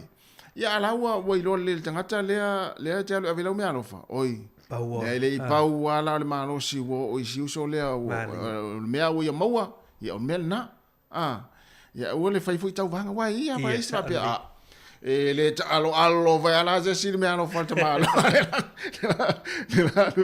Wai e istanga te fui lo tava ai. E foi le e al watu mlana me alo fata ngata. A o le tangata le la te sei. ia O le matua fa le tonu ala le me alo fa tangata le foi o tu sa te le tu pele na alu le me alo fa tangata le a le tangata le la te panga. ia Ia e pe ele foi le ele tu sa ele vai le tangata le me foi na fa tu ai o le mea o fo ele le le fo ele li fa tau mali Ah. mali wa e te nau e fa te ia tangata foi le tai ia no la tu le fa la tu nga mama sa oli a le sila le tangata le foi le wa fa pe wa fa pe ma te panga masili la e ni se voi fai a sa usili la e o se fanga vai o fanga vai foi le a sa mo ya sola so ya ele tai fetau ia fa fena o ta ro fanga vai o tangata matu e ngata fanga vai mo se fa te inga a pe lo te tala sili la e lana me alofa na matu ya o se o le to inga fo vole le sa o te mine o le telefoni o le S22 ia ai tala tu lo me alofa na me sili e se fanga vai o le matua le fitau ia lo vai mali ia e afia o langona mali le fai se fu fo le va pe ia la lo fo limba su ta la le Na- le va tu sa vo le au wa tonu, ese vo le ia na tonu mana ia la le fa manatuna ia folile ia faise ia fu le tupe fa la lo limas fultala al mela la atua o male me alo fa limas ela ia ai sau ia antele aliva la me alo fa mai o tu tala shop e na paulo me mo tanga tale sau male me alo fa mai tu tala shop ia o le to eli mala me alo fa fol ia fu le fa nga fa tau ne yaso mane nei fa yaso fa le paketi o yaso ia le le paketi le fu se me la vivesi ia moli ia fa tau le me tau ai ia me fu le tau le ainga ma le fa na ia ia o nei tunu e kirisi masi aso uma sa oli ia wa fa tu mario o ma tu ia sa mo ia so la ia o elena e ona le tunu se tu loa o ma tu ia na feola e se tu loa fa fonga le tunu isa mo vai te mini Christmas ia o le fanga ofea wale alu la ta fe ulo le fanga ofea ia fa pa ia utu ia utu e pe a fa taule mo le fangu kalasini ia pe ole mea lofa na wa le matua tumu le ia meta alona mai utu e foi le fanga off ia o nei foi vai taimi i nei foi tal fo mane nei foi olanga ia wa ese a to e foi la le todos futa sanga taruai po le fase futa sanga tu atu ele ai ma se sa volele sa ele ai sta mai titi ni mato o nga tu pulanga sa na volele ni me alo fatete se vanga na fa wa tu na ya inga ya sia tu sa mo ia to ata mo nai me alo fa volele ese mai ia o fanga offer ia e umane ne fa pa fanga offer le po e fai o le pepeo paipa au matua para uma foringa se tulo ya na mo ele ta ele ya le se tulo wa fa fonga mai le tunu ala mo fia ia mali ya me foi na fu le paquete o vayaso ya ai e foi stai mi tala tato le na tato tala no le wa tato ya le vayaso ya o Christmas ya fa pe o e mana tua asola e talavou ya o le tal no atu fu lima fu no tau sanga ya mane foi ai tatu tal no foi le tu fa manatu ai le senga o Christmas ya sola ma Christmas ya so nei moni mali ya ale tau tu ne si fonga la mua ma tatu por kala mele atal ta ya ese vatu nei fa fianga nei ya mani se onanga fa la uloa ia ona tātou e vai valo le matala tu tātou leina e foi staimi ia fai foi tātou tala o le Christmas la tala foi tātou leina e te vala au mai se au te fefe te vala au mai ia o le pokalame nei o le atal tai au ia mo e tātou fia ia te vala au mai ia mafisili atu mari po le ale tu finga sa iai ia mafai mai lau pepa e o mafai atu lau pepa e o mafai atu lau pepa wa o sa he rota i tala yasola o te fefa to Josefa to angelu to lu atu finga te maloa angelu Josefa he rota se fa la mua ia ma le tātou pokalame le ata le tai au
Atono tusa umata tau le fia maua leo se tupe fa upopo mo aso fia le ni Krismasi. E tonu se funua fetala fa ilo tupe mo samia le digital mo sei e fa ia so tetasi se ia ulia le Krismasi. Fa tau sa digital top up tonu sputa la pesiliantu malafu yo ai ngai Samoa e fa nga le digital international app. Le upenga tafa ilangi po se fa lo la tane. La for ni lo sa top up mo so wa ai te no malo ai. Isa va nga le tonu se funua fetala. Ia inga fa bitoa. E mai ala di fa bitoa ile asulus ku tonu te se malua filurua. O le whaasisilanga tāua, e whaamana tuatu i le mamalo le tātou au whaafonga, e iaila wa ia te tau i lalo le tulafono o le Broadcasting Act tasi iwa valuiva, e whai e sau whaasea po se whai tionga i mata upu, tau i whaasalalanga i lunga le Samoa Capital Radio. O lo au ili lalo le upenga o sota inga le pūlenga o whaasalalanga, po le Broadcasting Standards Authority, bsa.gov.nz.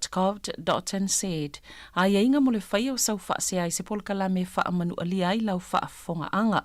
O lo au fia i vaenga nei, o le ale te me mawhaiuna whai se whaasea, o ai tu ai ngā polo kalame mawhaiona o whaasea ai, o ai e whaaho o iai la o whaasea mō le taimi mua mua, whaftai.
O le whawiwianga ma le sunga sila damen ma le pese o vivi ingo o le fianga o sa le lesi. Ina ua toe se 45 minute o na taro leo le tula iwa, ia tara iwa, tara fau ma tala mai sa moa. Ia e toe wha malo atu, ma toe wha talo fatu, ia le teimi le tai ao, ia le mate ngā lua atu mle sea mari whai walu, ia wal tato poklame le atal tai ao. Ia o le vai aso fia fia, o le vai aso fo i whai ngā mea lofa, Ia o le vai aso fo i whaamangalo i leisi. Wa le la tātou. Wa whapea e soifua mai le pepe fau le tau te whaamana tuina la sā. O lo le fia pea i lo uso ia malau o ia o se tausanga le au ngā le tausanga. O te whaalongo ai I tala vo I e tangata e whaivore ma ngalo le pepe o Christmasi Nā. I whaare urolo wingai whaatali e se o Christmasi se I. Wapea o se mena tupu na mtanga o tausanga si whaatali e se o Christmasi. Ai sa o le lei mari. Te whaalongo ai mo mea vo I o whai I tonu whaatonga a inga o mafutanga. Te whaalongo ai le upu lea. Ia. O mai ai ia le pepe o Christmasi e tātou te whalele whamangalo ai ai. Lona winga walu ale tausanga ato ai le whamangalo ai lesi. Ia o le mea lea. Ia le lei pe aho atu lea sale tau te whamana tui nai le ia le whanau mai o le pepe o Christmasi. Ia wa le lei uma mea uma. Wale o tohita lesi. Ia wa uia. Wa uma na no folele no whamangalo lisi wale ia wale wana matou tuli. Wale wana matou tuli Malaysia wale whamangalo iai. Whatu ia taluai ana o le tau te saunini atu e a wafo ili whamana tuina o le pepe o Christmas. O le mea lea lela o whamangalo ia te utou. Ia whamangalo te whamangalo atu I mese sa utou whaia. Ala pēr mō mōresi e.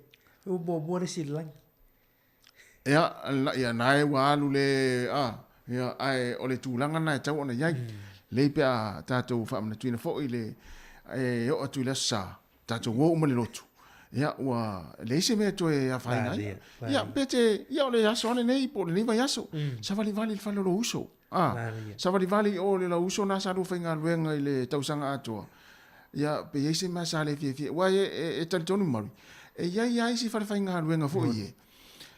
O la ua umare pāti o whainga luenga. Mata ape ia. Ale ai I whale le ia le au lisi au wali ia po isi au whainga luenga. O le mea na. A whape o na wa e ala el tai au. Wa ele usu ngā ruenga o lawa umanga ruenga tō whawhiringa ruenga alai e ia le mea lai tangi me lo utaringa. Pe ia tau ono walu te whaale leisi o uso lea le matou ngā ruenga le ni tau sanga atoa. Ia ona ia luro le iai. Ai alu lama ave se mei no isi tau ti o le whaale o se uso. Ai uti se wali nao.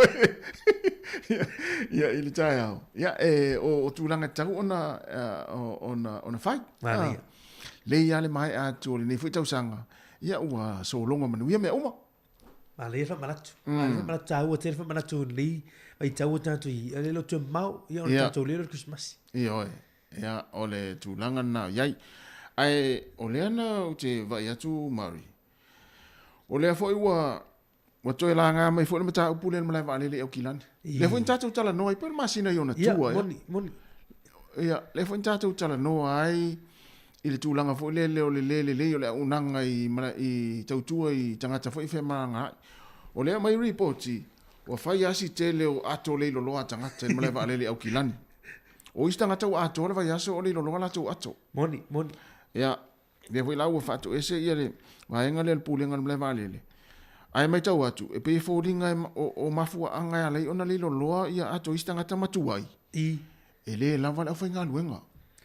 O le whale tonu na I le malanga mai Canberra Australia la susuru roa te sema. Ia le o mai le so le ua la so rosfulu ni. E le mawala tu atoa. Ai o whale tonu le vahanga le. O le lava o tangata whainga luenga. O le peto o lua tangata I whainga luenga I lumo le mele ua tau nuu lolva. Ia o le la unga mai la o le uta I lalo. Ia. O risi a inga le whapea mai o tutu o lewa whaatari mai I le o mai ala tu ato I lunga fo I lo le pau fo le mai. A mai fo I mo atu tonu le o luggage area. O isi e tai whai tū la o whaatari tali il taimina le sa ui ato fo I e o isi e tai o isi e vai aso o whaatari tali ato o isi a uli lono ala tu ato ma ia talo whai nei tangata o lai whai ngā luenga pia whapea o le mafuanga lea o le lava o le whai ngā luenga. Ia I le lono ai o ato. Ia mai se la le taimina nei o le ngā solo tangata I whai kirisimasi isi atu nuu mai isi atu nuu. Ia, ai mai se la tau leanga I mai Samoa. Ia, o te le lola po a fia I tātou mai Samoa I malanga nei le lola atu. O le fesiri, o po feo lai wa le loa. Ia, whai o le fesiri le fai mai fo I le wanga I le fo I le tali mai ale malai wa le. O o le mai le talia le ai nusila yo la tau e o se la tau afia ngai meni. Ia. Pa warta un o la tau au tangata la i whenga luenga i uli malai vale. O le vesira o feo o oi. O lo winga ua watu avi se mea ia. O la e whai asu isu ngan timini. Ma le si mea, o te iloa le mafu anga wale i ona tuai na maua ato tangata. Ona o la ua tuai le la ua sa. Ia pe to o lua pe to o fi a fai to o lua pe to o toru le whai ngā luenga le la ua mai ato i le mai le va lele i. Ia te o fofo ina le malo losio nei nei tangata la ua mai i ato. O to inga ngā luenga ia. Ato o la ititi a o le lima. To o lima tangata whai ngā luenga i to inga taimi ia o le la uina. Ai mai se vanga le mai le o le malai i le va lele. I le fale fo i le tu mai ato i lunga. Ya, te mai tau. Pe to atasi ele tangata le sa whai ngā luenga lisi taimi. Ia, sa o leia. Ia le ngā whatia na tangata to atasi o na. Ia le uta te leo lava. Ia le whitau. Ia, wa whapea o au to atasi le au te la ua ato le mai o le va lele i le. Ia, to e fiu to e su ea. Au te lone si mea mafu ai ona tuaina maua ato. Wa sau wa vavere sau ato. A wa tuai le lau. Ai o no fonga foi le alu wai. E po se sere me walu ai wa la tu alu le si va ale la malanga isi. Ia o le si la me na. Ai te lo mai lol va ngana. O le si la me na mo o le to anga nga o le fa inga wenga. Ia afa pe ne o la wa sau wa le fole le masini na le ia afa pe o la sau o le malanga le alu i fiti. Ia lo ingana to i fiti le ato le. Au te ilo, afa pe o le mo wai ni malanga mai Samoa. Ia te ilo le tele koko malu ia le lolo. Ia wa se ai ni ato fo ia mo ia ato lava ia o koko malu ia to. Ia longo fia ia o loa Samoa mai ia. Koko malu o ke saina ia o ia tonga o mai ia o niu. Ia. Ia.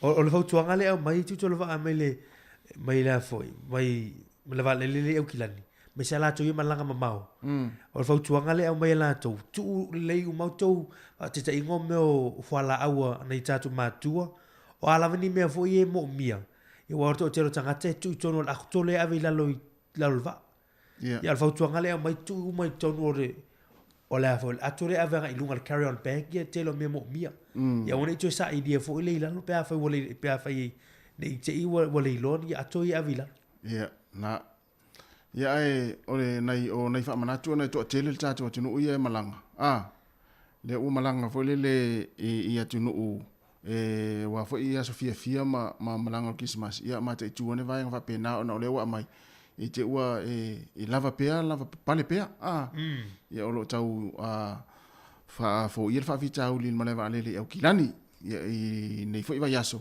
ia wa fo ia to pau ia ato nei tanga tau lo malanga mai ia o le ua to fitu minute ia ona talo le tulaiva o lo fataltali nei le malo fiti le lato fainga palo tale na fa nga solo le yaso nei moni ma le tua le whenga palo tene mai me la stona ia e na ile masalo mi fo ile le I tulango vai ungo le palo talea ia ale au mai ia o le siri le vanga fa fai le na tu le foil Fiji first le I paini maram le tai o le vanga au a fiti ia le na pale mi lo sul fa le wo mai ia ile te mini no fo tu tofi ia a wa malo si fo le tu ngai wo to fo ila fiti me le na ni si le lo fa viva o pula sufitu le na ia Winston Peters fai marto ina le Winston Peters fai po wai pe alu national pe alu lipa pe na foi le melo tu pifiti e ina le to la to no foi o sa mai ia e fili le to ina na po ai o vai vai la alu ia fai mal malo se vai la ia mo tu sol tamala le tamole atale le fatal tali ia fai lua e fausia I se malo te ia malo fit mali wa le o tu salte minne ia no hinga pula la tamale a to ala vai so fe lo I foi le fai sana filinga ia le popole ia wa o ia le pau ora tu la fiura te ro di le fa talile le fenga palo ala ta polo which the Peters se lo ngai bauti lo ale ia sa le tati ia o le pale na tu mai lo te sinda mala tu va fai ia tatu tu va ia to le vanga le malo fiti e ona na lu to ina le lisi tu ia e wo fai foi sina o mi ona tu le mai ia paini ram tof ia o le tātou tālia pēr po le altulanga le iel malo fiti, ia pē tu mau pēr, le taita inga le palemia o Paini Marama, ia po le asui fo isa la tau palemia, ia mo le lisi nisi tau sanga ia lo lumanai nei. A tātou New Zealand o le tau sanga fau. Tau sanga fau, tātou palota. Ia e. Ia, ai, le o tue 5 minute, ona tālo leo le tulaiva, mai alo tātou tala fau ma tala mai Samoa, tala lol tātou leina tātou tala no mane atinu, ia i tāpenanga fau ia Christmasi, ia maleanga ia tuel tau sanga fau. Ia, ma fau ane lau pepa Christmasi, antelea ma, kama oe ma peti ma vanga umana. It's a memory of an old Christmas card. There's an old Christmas card and an old dusty drum, and it brings sweet memories back dear to me. No ex-faded and worn, it's expressions as the mud when I found it, neither first Christmas card. I feel with every word, sing every line. Guess I'm always sad, it's better round this time. Heart in me if I tears or some more my Christmas tree. When I found it, neither first Christmas tree.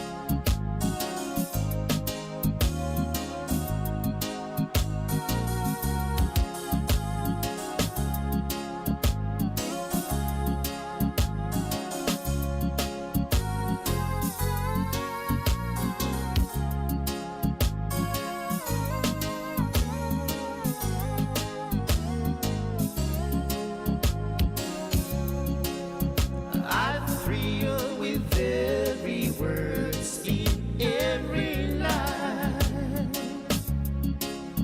Guess I'm always sad as matter round this time. Heart in me if I tears, but some more my Christmas tree. It's a memory of an old Christmas card. I thrill with every word, sing every line. Guess I'm always sad as matter round this time. Heart in me if I tears, but some more my Christmas tree. It's a memory of an old Christmas card. It's a memory of an old Christmas card.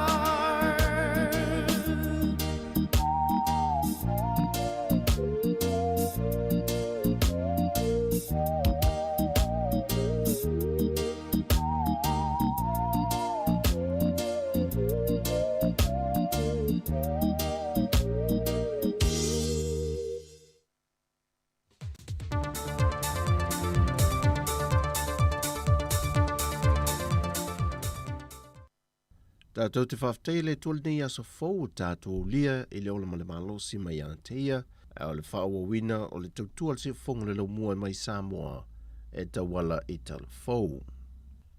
E to buatu e tātou tala i le so, e se fontanga le kabinete na whaana nati le wha i ua le vai aso ilo na aso sawa, aso se fumba le vanu te sema lua fe lua se fumba le lua, ma pasi e le kabinete le pika lua se fumba le lua ta si fata si o, Le whaananati atua I leo le fionga le minista on whaalapuputonga le malo le atinu Wayne So'oialo. Moni tong fitinga whaanatinati e fia whaia le New Zealand. Mai te tau ona whaatino ina se teimi vave e se a fianga ilo le fatu e le mawhai ona whaatino ina I Samoa nei. Pasi e le kabineta le tong fitinga mo le minista. E whaatu pena uma I lalo le Paul Kalame al malo. Whaatase ma le tongi ina leo le fitus fuma lima afeta la New Zealand. Mo le waalele whaapitole le Air Ambulance New Zealand au ina atuai. Ona o le tūlanga tūnga wa yeiri ngase. O ia vai ngā tupe na wili ili nei lalo o le whaatupe ina le mtanga luengo whaalapuputonga le malo mai vai ngā tupe tāla whengai. E au fiel aloni e vetus full lima tāla sa moa ele se full waso tu sa le ma le vetus e lau lima se full tāla. Wa te se ma le aloni moa pitanga mata mawhitanga. A toi ma le lima awheon se lau tos full fitu tāla lima se full sene tāla New Zealand mo isi vaenga mo mia. Ua te tala o loa ia ina nei le whale fōu le whaalaputonga whaavai whatunga o Samoa Polykidney Foundation le ua whausia nei I se vaenga tuai o le whale mai o tupua tamasese mea o le matotua. O lea sauninga sa a wai le whionga le minista o le soifua maloloina va lasi ta fito sele mali te fono le ka le sia so fatasi o Samoa. Le sunga Reverend Aisolu Yuli mali au whainga luenga le whaalaputonga whaavai whatunga o Samoa. O le talo le ngā luenga na whongaina e le whionga le minista. O le aunanga whaalaputonga whaavai tau whatunga o Samoa. Sa amatalia le tausanga e rua afe ma le lima. I whaamaumaunga I ono lava ngase ma le skulu tasi masini na amatai. I tausanga whaale tupe le luafe ma le iwa I le luafe skulu. Sa whaamauina ai le lima skulu walu le au whai o ngase tu mau. Ma sa whaapopo ai le isi skulu tasi masini. Ua mau ai le lua skulu lua a manoa mo tonga fitinga I le taime tasi. O le tausanga whaale tupe luafe se fulu, le luafe sutasi, sa amatali ai le au aunanga I tua sivi. O le taimi nei, e se lau iwa skulu ono ngase tu mau, o lo o iai. A to ai ma ngase asi mai, I atu nuu mamao e skulu lua. Whaalia waalasi, e leo se ata le leile maa walunga le fwoi numero le wa si itia iai I la taua ngase le whatunga o. Pea whatu sātu le teime whatoa a mata mai ai. Ma mata le ngā whatia I lo tātou malo. Le taunga tātele o se lene te tongi atu le malo New Zealand sa a wina tuai o tātou tangata mo tonga fitinga. O ala tong fitinga o lo o whatino pea I a wanoa. E lua skulsulua lea sa whaavai mai ai I le tausanga I lua afe maliva. O le maota o lo tala ina nei e mawhai o na whaatino ai. Tonga fitinga mo le ono skulu ngase I le teime tasi. O lo na winga, o le nei whale, o suia mai le fwoi numero. I le ono skulu tangata po ngase. E tonga fiti I le teime tasi. Po le whiangai Ia mamasini I le teime tasi. O le polo ketu le fausia ina le whale mai whaamama toto fau. Na pasi le pepa le kabineta le luafe se fulmal fitu. Ma amatai le ngā luenga, peita ina mai ai le luafe lus fulmal tasi. E na poloko le whaamai o le COVID-19 furuiva, ma le mawhai ono o mai insinia mai sia mani e whaapipi I masini, e mawhai ei on te tala le whale mai fau. Ai o le tala o te oto le whaatupe ino le ngā luenga. O le tau whausuaina o le nei maota, sa whaatino e le company All Electrical and Construction Company Limited. I le tau au whai e tasi le miliona, tolu skulu iwa afe, iwa se lau iwa skulu walu, tā la wha skulu walu sene. O ata mo le ngā luenga sa tūsia le company o le PPR, Design and Build, I le tau e ono skulu afe. Sa whaatino fo'i le PPR, le vai o le ngā luenga I le tau e tolu skulu ono afe. O le fuafuaina o le tau e le galuega scope of work sa faatino e le company o le Levick Consultant i le tau e ono afe se lau 5 sene. O le tusuiina o ata po le whainga o ata ma le elitise sa faatino e le Walter Engineering i le tau e 10 afe 2 se lau 5 tā la. O le masini mo le elitise transformer sa awina mai ma whaapiina e le EPC i le tau e tolu afe walu salau iwa sifolu feitusul ni msene. O le masini whaamama suawai e mawhai ona whaangai o iai masini whaamama toto e o atu i le salau sifulu 5 sa whaatau mai e le company o le P-Pron i Siamani i le tau atoa e tasi le miliona walu selau fitu afe tolu selau 5 suriva ma le walu sene e awhi ai malona whaapiina.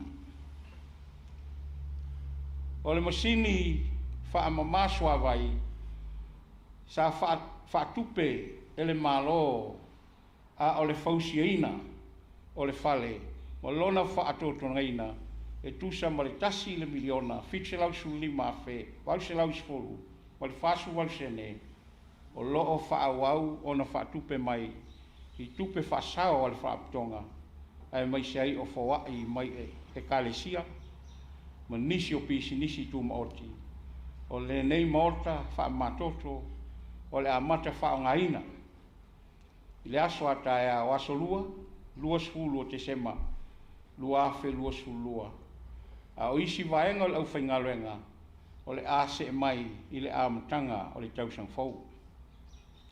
O le afi e le tise wha leo leo, sa whawa i mai e le pūlenga o le malai valele.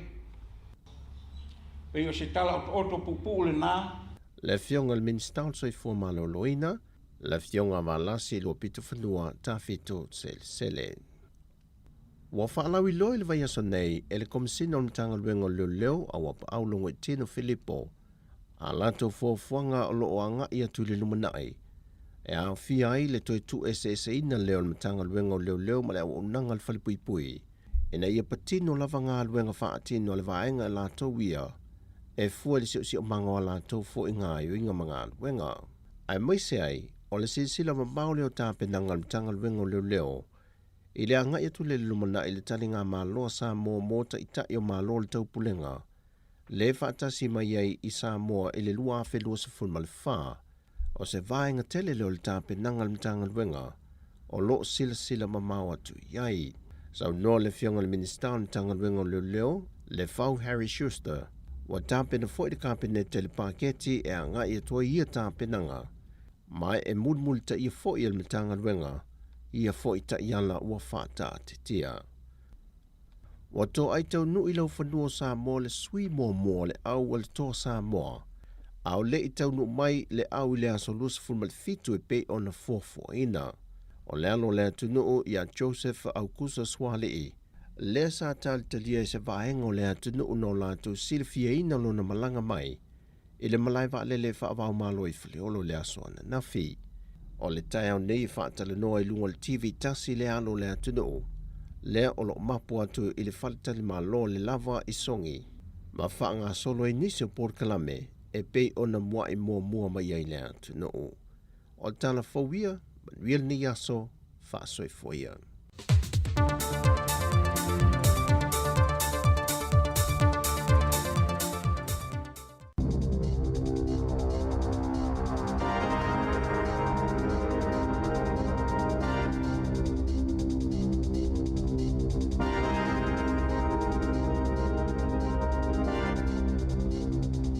Ta alofa lava o telefou o le siu fonga o le laumua i Wellingtone.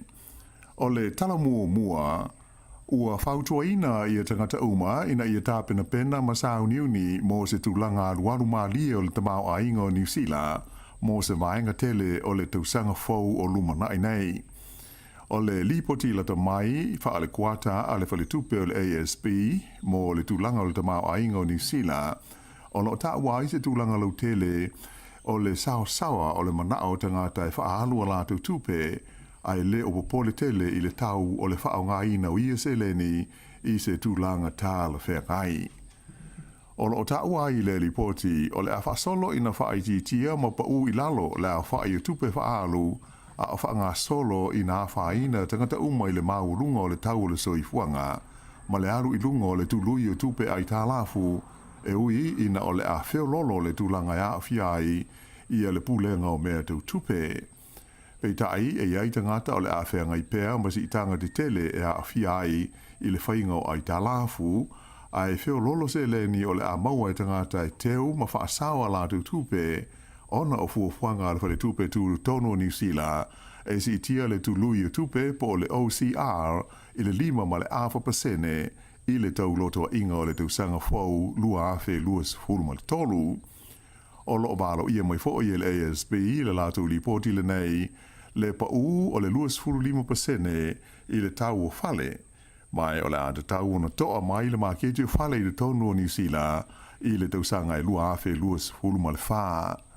Sa whailo mai fo i le li e to mai wha abitoa i mata upu taulu tamao ainga a le whale tupe le nei o le ASB o Nick Taffley e te tau ai tangata uma o na sauni mata pena mo lui tau o le tamao ainga i le lua afe luas fultoru o na e ono umi se taimi e whaanga solo ai fuafuanga le whale tupe tūru tonu po le Reserve Bank e tonga fiti ai ma tau whaapa u i lalo le tau o le soifuanga i le tonu o le tunu a toa. Sa tūmau pēo na māualunga ia le tau e mau te tongi ai tangata i whale o New Zealand i le masina o Novema e ui ina sa pa u i lalo le fua whaatusa o le tau whale i le tonu o le tunu o wha mau maunga mai le kompani o le Trade Me o i loa ai o le fua whaata tau o rent o whale mo Novema sa iai lea i le 5 se lau valus furutala i le vai aso o lona lua i leo masina sa soo o tū lai mai pēr i le nei au whainga māwalunga. Whaaria mai e le whaatonu o whale e le kompani o le Trade Me, Gavin Lloyd, e whapea sa si tia le 5% o le tau o rent o whale i a Novema, pēr whaatusa i le masina lava le tasi i le tausanga te luai lua afe luas fulma le tasi. O Nelson Matasman, whapea Taranaki, o i tū malo ia sa si tia le se 5% o rent o lātou whale, lea no o ai i le 5 se lau fitu se furuta la i le vai aso i Nelson whapea ma Tasman, o se hau whainga o pito maurunga lea mo lea vaenga o le tunu. E lata atu i ai le tū malo le Manawatu whapea whanganui, lea sa si tia le se 3% o le tau o lātou whale maututongi ai tangata, ma tu lai mai ai i le 5 se lau whaas fuluta lai le vai aso o se mata tia fo i lea mo lea vaenga o New Zealand. Na whaali mai fo i Lloyd o Marlborough, Wellington, whapea ma au kilani o na pauia i tu malo e le i aise swinga i le tau o lātou whale i le masina o Novema. Ai peitai o au kilani, Wellington, whapea le Bay of Plenty o i tu malo ia e au pito māwarunga i o rent o lātou whale e o i le ono se lauta la i le vai aso. O le tangata lea na maliu i se whaala velave i le astona i te luai le mta whanga i Muri Wai, ua whailoa mai i whapea o le li lea o stasi o le auta aloa New Zealand i le tā longa o le hockey e whaase i le aisa po o le ice hockey e ngō i a Dale Harrop mai au ki lani. O ana nafi, le asa whailoa mai ai alo ia le pulenga o le aua New Zealand, le Ice Blacks, ia le mariwai o le neitau le lea, ma ta wai o le a misia o ia malona sao i le neita longa o le ice hockey. Na a matata alo le li nei o Dale Harrop mo le aua Canterbury Red Devils i le tausanga i lua afe mo le ono, mai o ia o stasi o tangata ta alo mo le aua New Zealand le Ice Blacks, talu mai i le tausanga i lua afe mo le fitu. Ua whaase fulu ia ta amunsanga o le siampini re langi le nei lawa whaanga tama sa tau wā i le nei tau lele a mo New Zealand. E tā pena tātou telefou, ua sidi atu le se fulma le lua afe ia tā la ia le a whai o se tupe, ua fōa i atu e tangata i se i tu lau wha apitoa, Give a Little Page, e ve soa soniai mo le ainga o le Leo Harrop, e pei ona ua maliu i lea whaalewe lawe. I le aio kalai e stete, ua ioi na ai e se fōma i mata i ale mōrianga e whaasanga i a te ia, i lona tau mawhai lea e wha o le maliu i lona landlord ina ua nofo ma whaapā i ai se whana i lona whale i le pito nu o Littleton. O le li fōma i mata le nei sua wha i a William Dallison, onus furuono tau sanga o le soifua, na ioi ana nafi i lona mōrianga ina ua tūlai i luma o le whaamasnonga mā o lunga i kalai e stete. O le nei whaalewe lawe na tupu le masina o kuso mai na manu nua ai le landlord o le li e sua wha ia Alberto Cesarelli ma lona whale tua. O le aso luas fulvaru a perile le tau sanga fau o whaatulanga ina le whaamasnonga e tu ina mai ai ia se whaai unga mo le li fo mai mata o lo molia i le nei mata aupu. A tonu o le a le fia le nei kilisi masi mo le totelo tangata ona o le wha mai o le koviti e tu sai o la pata inga mai fo mai to mai wha abitoa i ngase vipisi. Wha alia mai fo mai wha abitoa nei e ono o atu i le tasi mai tangata umata i to luse fulu e maua i le wha mai le nei i le taimi e vela ia so fia o le a alo atu nei iai. Peitai na ta ua e maasani lava o na lua mai aso e tua iai o na maua wha maunga mo tangata e tau fia ai le whale mai. Mai o manatu fo mai o aso a mata o le tausanga asau o le a whaatoa i loa le iai le tūlanga moni o tangata e a whaina i le COVID-19 i le tonu o le tunu o a toa. O se lipoti mai le whale mai i le ai o tau pō na wha lia mai ai e le lifo mai i le vaenga o whaalewa whaafo sei Jeremy Weber ua mua o na o atu le COVID i le lātou ai na i lo tangata tā whao e pei o na māsani ai i taimi o aso fia. Na ia tā ua, o le whaai unga le vai aso na tuana e tunei, sa ia wa ai se au wha inga mawai o tangata ua whaai nei le COVID ua sili ma mau atu nei lo le taimi na ua i o atua i le wha mai tau pō i nai masina i lei ma mau te le atu. Whaalia fo i Weber, o whale mai nu i tua e tau le lava tangata whai ngā ruenga ai maise pe a malo lo ma le a vanoa se foma ai po se tausi so i fua. O lo o popole pulenga o whale mai nu u ma taulanga ia ma sani o nā ngā i e tangata mo tā whaunga ma malo longa i le ono lenga whatia e au au nanga whaale so i fua malo loina o ni whaale tonu e ono tūla i mai ma fua i le koviti. O nu u e ma sani o na tumu atu i ai tangata mo malo longa e au fi aile tu malo le Coromandel o Thames, Northland, i ai whape ai fo i Queenstown mo Wanaka i le moti saute. O le vai aso na te nei sa wha malo si ai e le whale mai tele o Dunedin o na taofi tangata e asia si atu i se tasi o na wards o na o wha te tenga i le BBC o le COVID-19. O le vai aso le nei o le kirisi masi o lo o masalomia le maurunga ai o le a whai o tangata e a fia i le vailusi o le COVID-19. Mai o whautua i nā ia le mtanga luenga le soi fua malo loina le te whatuora i a tangata uma e na ia whaai te i le vai taimi o aso malo lo ma i a tausisia tūlanga uma tau le puipuinga o le soi fua malo loina. O le taimi nei o lea ua atoa le 2 miliona o tangata o New Zealand ua maua i le wha mai COVID-19 ona o le mawalunga o fuainu melo mai fau sa whaamawina i le tonu o le vai aso na se i mawai atu nei.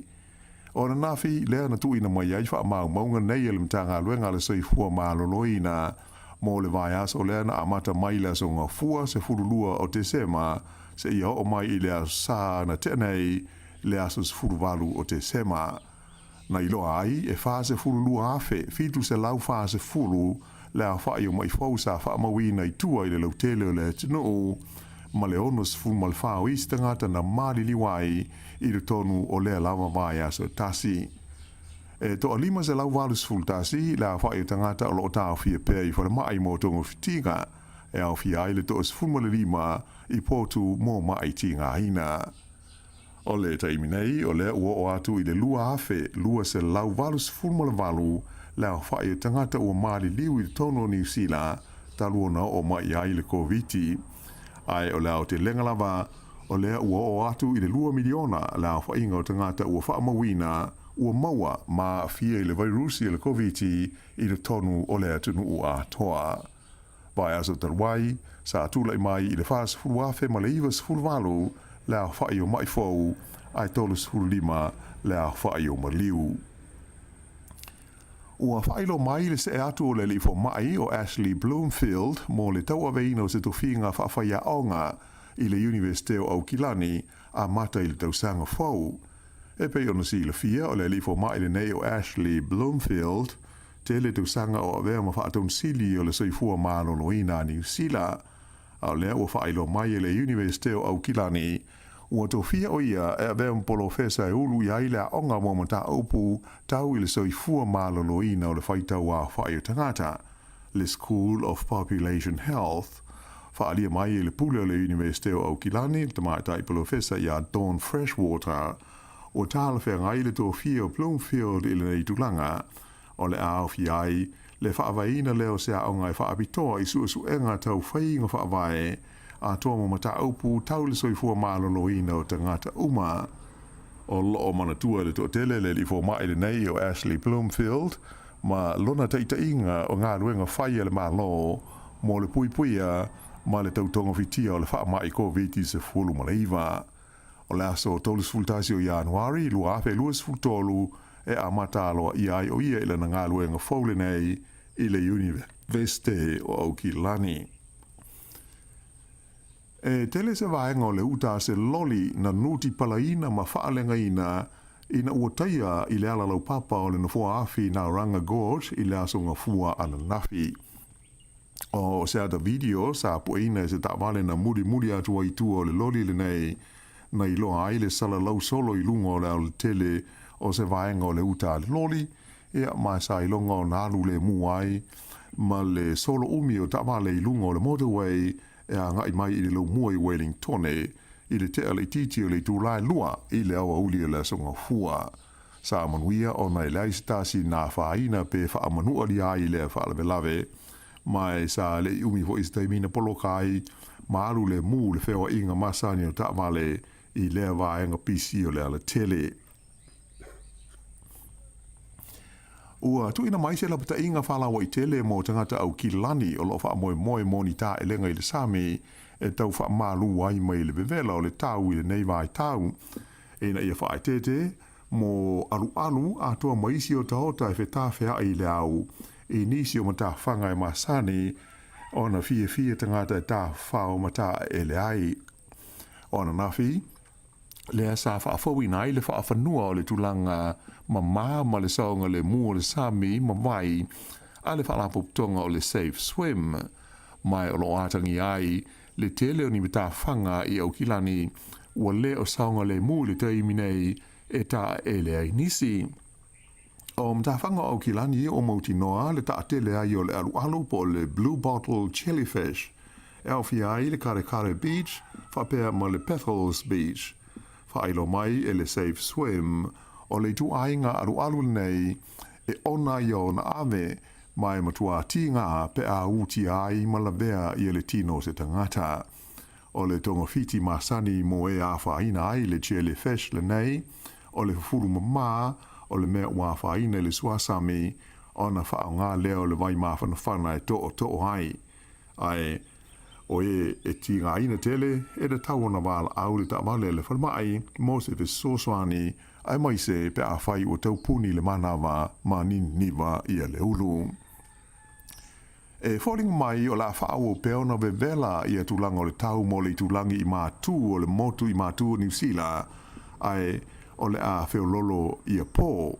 Whailo mai le li ofisa wa ai tau i a Dan Corrigan, o se wahanga wha le tonu o le tau i le vasa tā se mane, o lo mafua mai ai winga susu o le ea, ia ea a fia mai ai, ma le si o manga o se vaenga tele o le motu i mātū, e la vea ai ma Aukilani. O lo malo ia mai fo'i e le ofisa wa ai tau, le Med Service, o le a wha o pēr winga mawhana ia, ma vevela o le tau, e anga ia tu lava i le kirisi masi, ai o le a matua, o le a le matua vevela tele e pei ona sa iai le astofi, asfreile, ma le astona ai na mawai atu nei. O ia asona o atu i le luas 40 degrees le maununga o le mawhana whana o Aukilani le pō. Ai o le vaeasa nei ua palasi fua i le sfurulima, ia whaasolo atu i sfuruono degrees centigrade ia le tulanga o le vevela i pō. O lo malo ia mai fo i le med service le lei ma mawhana whana o tulanga o le tau i le aso to nai a o lumana i ai le Kirisimasi mai o lafa pena fo i ona le lei lava i tulanga o le a iai le tau i le aso Kirisimasi. O leisi vaenga o le tātou tala, ua whaelo mai le taun ungo se suenga sa whaia talwai nei, ua tulai mai ai o le ano o le mamoe po o le lamb, o le porotini lea e au pito fia i ai le totele mo tau mo fitanga o le Kirisimasi o le tausanga le nei lua afe luas furunua. E le ai ase va ma mao ma le ham, le tūlanga lua atu iai, ai o le ano o le povi po le beef e tūlanga tolu. O le suenga le nei sa whaatau taia e whaalapo tonga le tele tolu o ati nae o ano manufasi a New Zealand. O lona lima ele nei o tausanga so o talu ona whaia i a lesa i li linga e whaingoina o le Great Kiwi Christmas Survey. E si lia i le afe la whai o tangata sa visiringi ai i le nei sa i li linga i 2SS o le tunuu. O le taununga e tolus ful valu tesi ma le tolu pasene fia i le lamb, tolus ful 5% fia tele i le ham, ai se ful tolu tesi ma le tasi pasene o le beef. O le pavlova o le dessert au pito alumia lea i le nei tau sanga e tusa ma le onus ful valu ma le awa pasene o tangata sa la tau whaadia mai o le pavlova o le a dessert hai i le aso o le Kirisimasi, so o atu i ai le trifle a o le strawberry whapea ma le askurimi e tūlanga tolu. Ma le tātou talawhai o le lii o Lionel Messi e le ngata ina te lelo na sao i le whaoa se fianga o le au soka alo na atunu o Argentina ua manu malo ai le taminusanga o le ipo le laulangi ae ua wha mausa li na ai lea malo ma lona tūlanga o ia o le tamata alo soka o pito le lei i le neifa anga tama i le laulangi a toa. Ua tolus fulima tausanga o le lii o Lionel Messi mai o lona awanoa whai ulea e whaataitai ai i le lii ta alo ua o le soka Argentina, Diego Maradona, ina ua manu malo i le taalongo le ipo le laulangi i le vaveao o le asonga hua. E pei ona sirsila ma whaafonga fo iai o le iunga o le suenga fusi le vao falani ma Argentina, manu malo Argentina ina ua sue i kikianga i le pou le malo, ina ua uma le taimi whaatulanga ina o tutusa lea ta alonga mata ina. E pei ona sila fia o le aua falani, lea na umia le siampini le laulangi i le taamisanga talwai, ai o Argentina o le whaatolu ai leo taimi ua manu malo ai lātou i le ipu ale laulangi i le ta alonga soka. O le whaiungale nā o Talafou.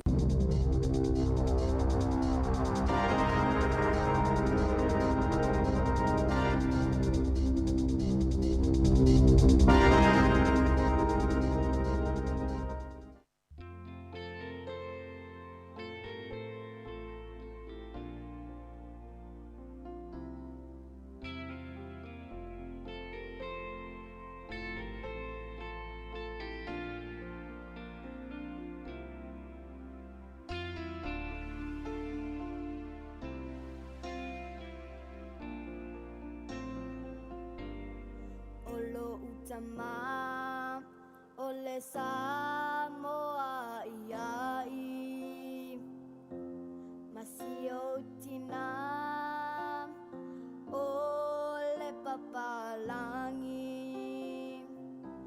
e aitara ile falawa fapata o te ai foi ile fali fufai awa elua ufasi no manga ile la lolangi pele olo ufa chuchua ana ya umachua ele mafai ona ngalo ya che aulo o chau singa le aua mawai lau chaleni ua fai nei mafama na chuia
sio fong mali o le tamaitai ia tara au male sulu ia male pese ia u faingoina ia pele o lo fatu ia o matua na o matua ia o ia nga fo i nei fo i vai taimi fo i o le tausanga ia toe fa'alata mai le maftanga mafana lea ia nai fana witi ia ma matua o latou matua mari mane tele pese lea ia o pese la fo tau fo ona nga le vai taimi o Christmas le maftanga ia alfa naulaiti ia ma matua nei latou matua Moni, mana i ol pese to te paile ainga male foi.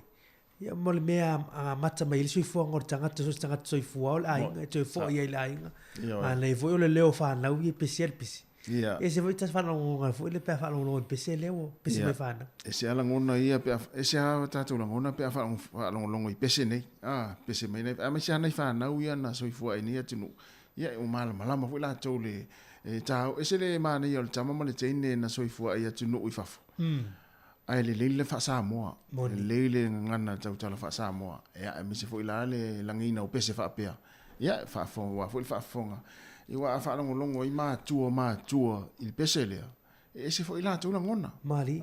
Ia mele fa nau ia man tua e sile atu le lo fo matua ia te uto. Nei lo tau matua. Wa o te whai atua ui matua o whaasa o ina le tala lea. Pele atua i matua ia whanau ala tu whanau nei lo la tu whanau. Ia awala nei ngalo nei whanau whaaflongolong mai nei taimi. Ia mamai mo mai ia alula ia tamaiti whapele tamata mai tatou Facebook mo le YouTube. Ia amete le tu elo ilunga te whalivali tu le mkuka whai a papa. What's our coffee? Vai la le mana ia na fa o fail tai au. Ia ma tata no le male sino matua masto ina.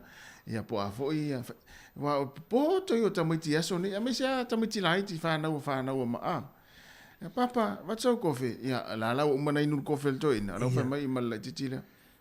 Tatu titi ila lo le senta. Ai lo le le to ina malo matua. E fo le mele mana o la laiti ia fa ia tu ama fai e se fo ile anganga o matua ia fa na wala tu fa na moni ia mena tamiti laiti ia fai se fe au to ina malo matua le aso le nei ai tu tele yo ia o nga tala o Christmas ia i le taimi o le oli moni o te lor te mini lo wa mata ia nga o le wa mata o le wa mata na su el pulo tupu o le wa mata su el pulo tupu he rota talo Christmas ia ai le tala tu tato leina mana ia vili mai tato tal no se vili mai tato tal no i fu fo ia fo ilanga ia tu Christmas ia male tau sa fo ia mai tal no mai po le hala tu langa sa ia o ia so la pe sa ia sa nga sa wa i sita moiti i se wali o ma tu te mine e o mal te mine o fa na se tu lo ele io ai ia nga sa Mon. Ia le mera le tupu. Matal no atu material version te nei le tala Christmas. Ai fai mai le si awalina. Ia, ai mana ia pe fa herota fa Pilato. Se ve Pilato ele la ve i Pilato le fa na mo Yesu. Tala Christmas. Tala Christmas. O tala Mariu. Ia, o tala le so Mariu le sa i Pilato.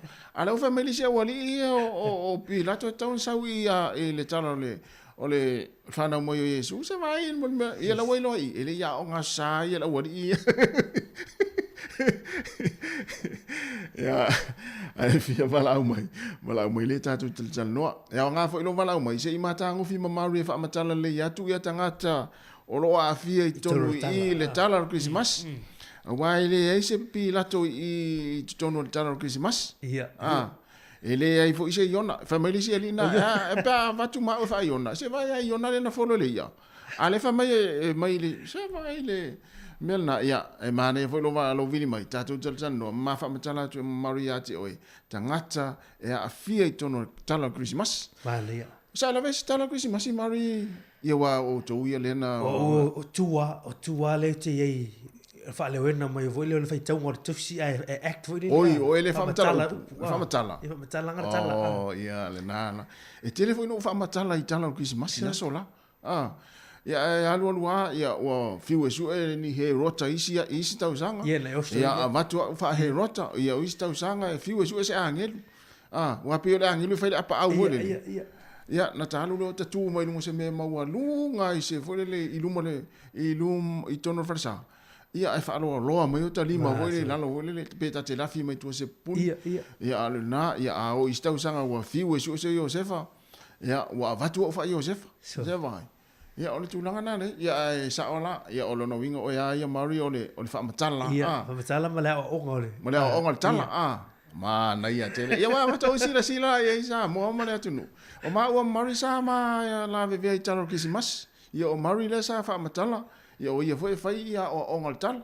Ia o ia jama lo he rota to angelu to ia to ia foi le to Josefa. Ya, via wala mai ya. Wala mai le tatu no le to e luas fu 2 minute ya ona. Ta lo le le tu la se fu. Wow, o nei fo i vai tau Mari. Isa mo. Ya amata yo le tene na vai yo amata ona fe wa i atina. Mai se atina. Le tau mafala le pulingi. O le pulingi. O pe la tamana ya lu le pol vai luanga. E uma mai loa ia leo leonga vole le kalesia metodis. Ia. Wa pia le kalesia le telina la tu te faia ia vaenga yo le manuao Manuao. E uma mai loa la ia tama ia leo leonga vole le manuao. Ea alu loa la male ti male ki pulingi vole le. Ea tama sa o ala tamana. Ea wala mai afa pia vo isa e alu se sa e ta fa solo ni manuao. Ya, vini mai. Wau tere ia lua ise manua wa ese lo ekalesia. Ia. Ai ese fo fa longona Mari pe fa longo i pese ia a ekalesia ni pe ao i manua. Se pe ia le pese mele au hangilu vole le. E pe fa pe le o le au hangilu ya sola. Taimi fa na mo Yesu. O le au va ia o le. Ole mana ia o le pongisa te fa longo tu le. Ewa i leo ma ka se mana i o si fongo. Ia, ai fai o ki puling. O falo i sima to ai ko tan no mele man wow e pa o. Ia. Il mana i wa e le ngato e fai me alfa mai fu tanga to ai ngai.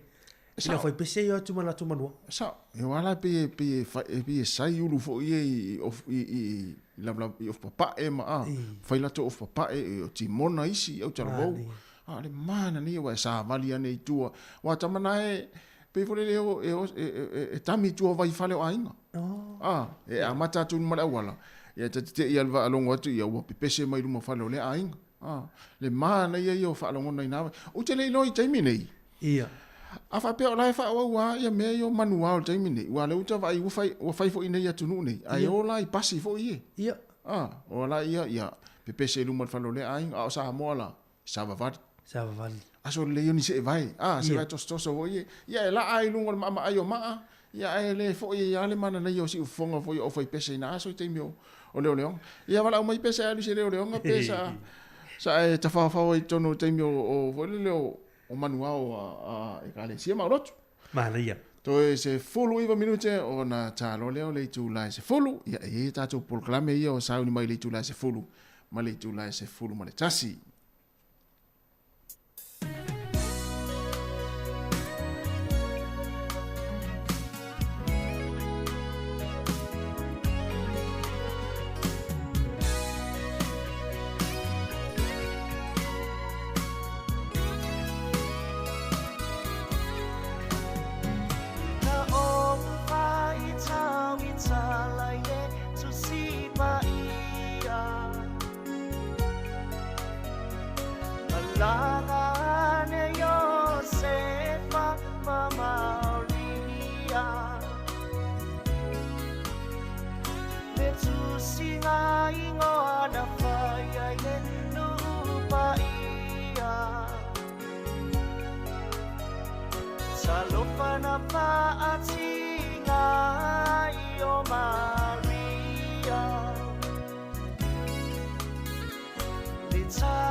Salo pa wasili tali seu o se tali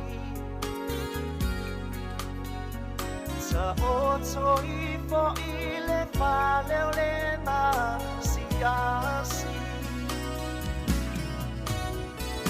na tangi ai lo fatsumalo uanganga salo fa ua te na solo le malanga mo o ngasani mo ine tangata ele ole pepelea ole ola tanga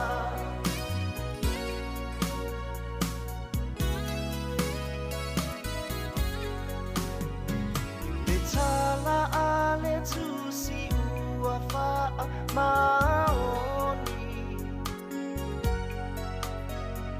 Na fana ule mesia ile vale pomi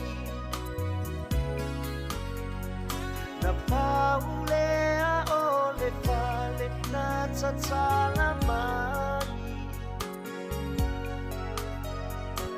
Soi mai ai olo tamatai E tele pale tali malo wa tumu tumu Ai ese ale pale na soi fua mai ai le tumu Na tangi ai lo Fatsumalo uanganga Salo fa ua te na solo le malanga mo ngasani mo ine tangata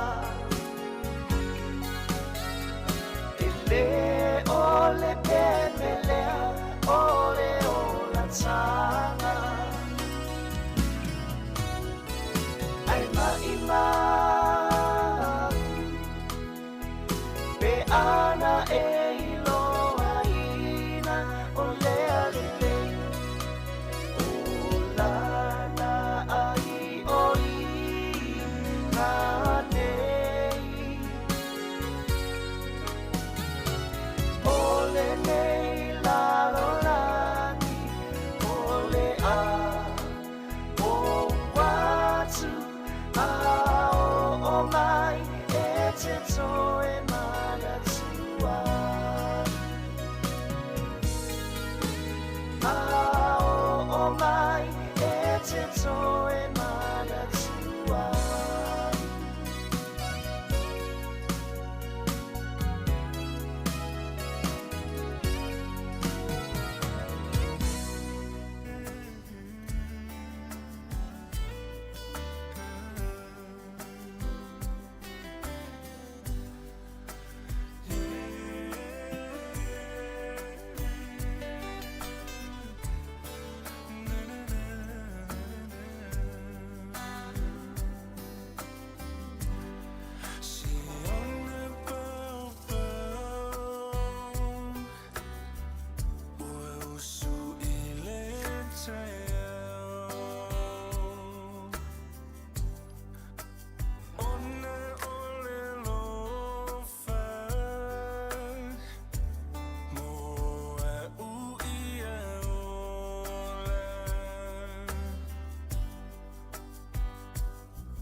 Josefa Maria e Taushaili se avanua ile fale apitana Josefa Maria ai sepanga uatali tuali maina le ai se avanoa wa saule tali uale ai se avanoa le ai se avanoa wa saule tali uale ai se avanoa le ai se avanoa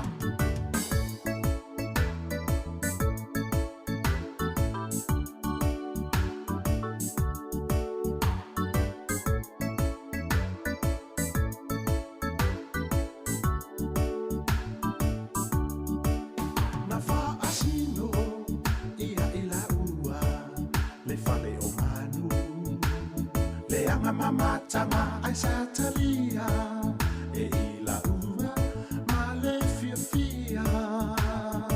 ia ma le fia na api ai loa o ila ua i le fale o manu. Whanau ai o Yesu, whanau e Maria, o lana pepe le lio le file mu. Wai moa nei ai Yesu, whanau e Maria, o lana pepe le lio le file mu. Wai moa nei ai Yesu.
Se maso sola I ai kupito Ine I maua mai E he rota Le topule a mawhaia Le iona maua Mawhasi oti I le tama Yesu le whaala Le iona maua Mawhasi oti I le tama Yesu le whaala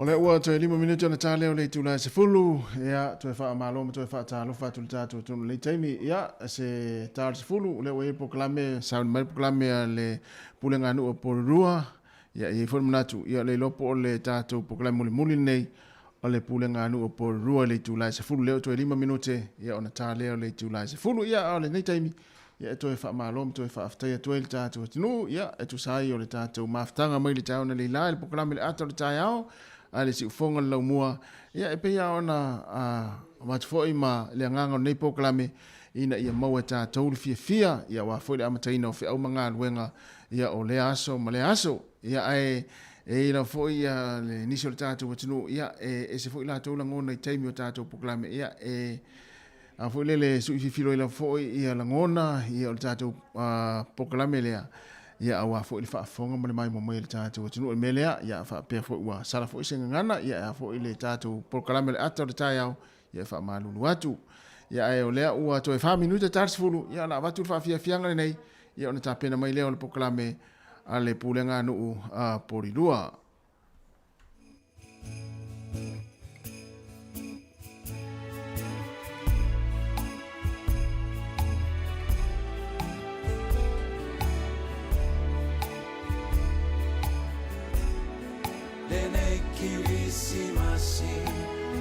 Te mana tua pea lava oe Mana tua pea oe I nei kirisi masi Ewe ina whaingata Ua mesia O fallinga Patanga se ai nei lo fatu O iawe ta fia vai atu Atono e ai se aso Italiai Ola o tatalo mana tua pea oe Ilene Kirissimasi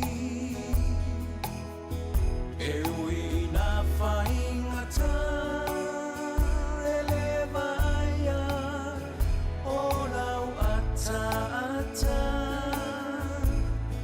Watata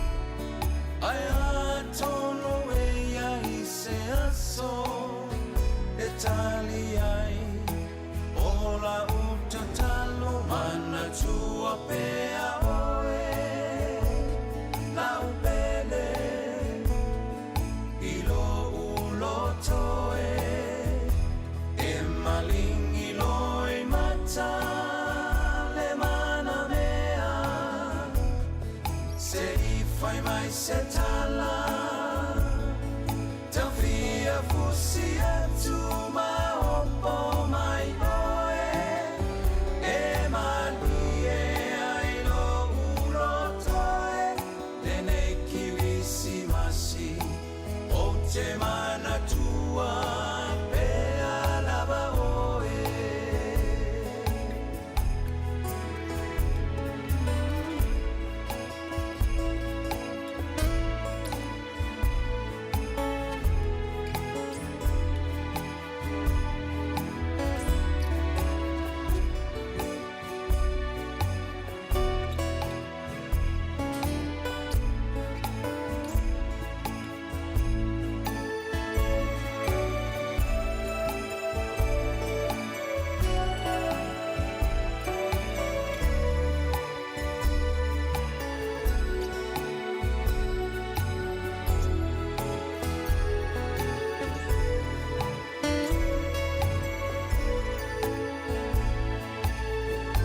Time yo aso fia fia le aso whanau O Yesu le Mesia le taunu unga lea o manuenga I umale manuia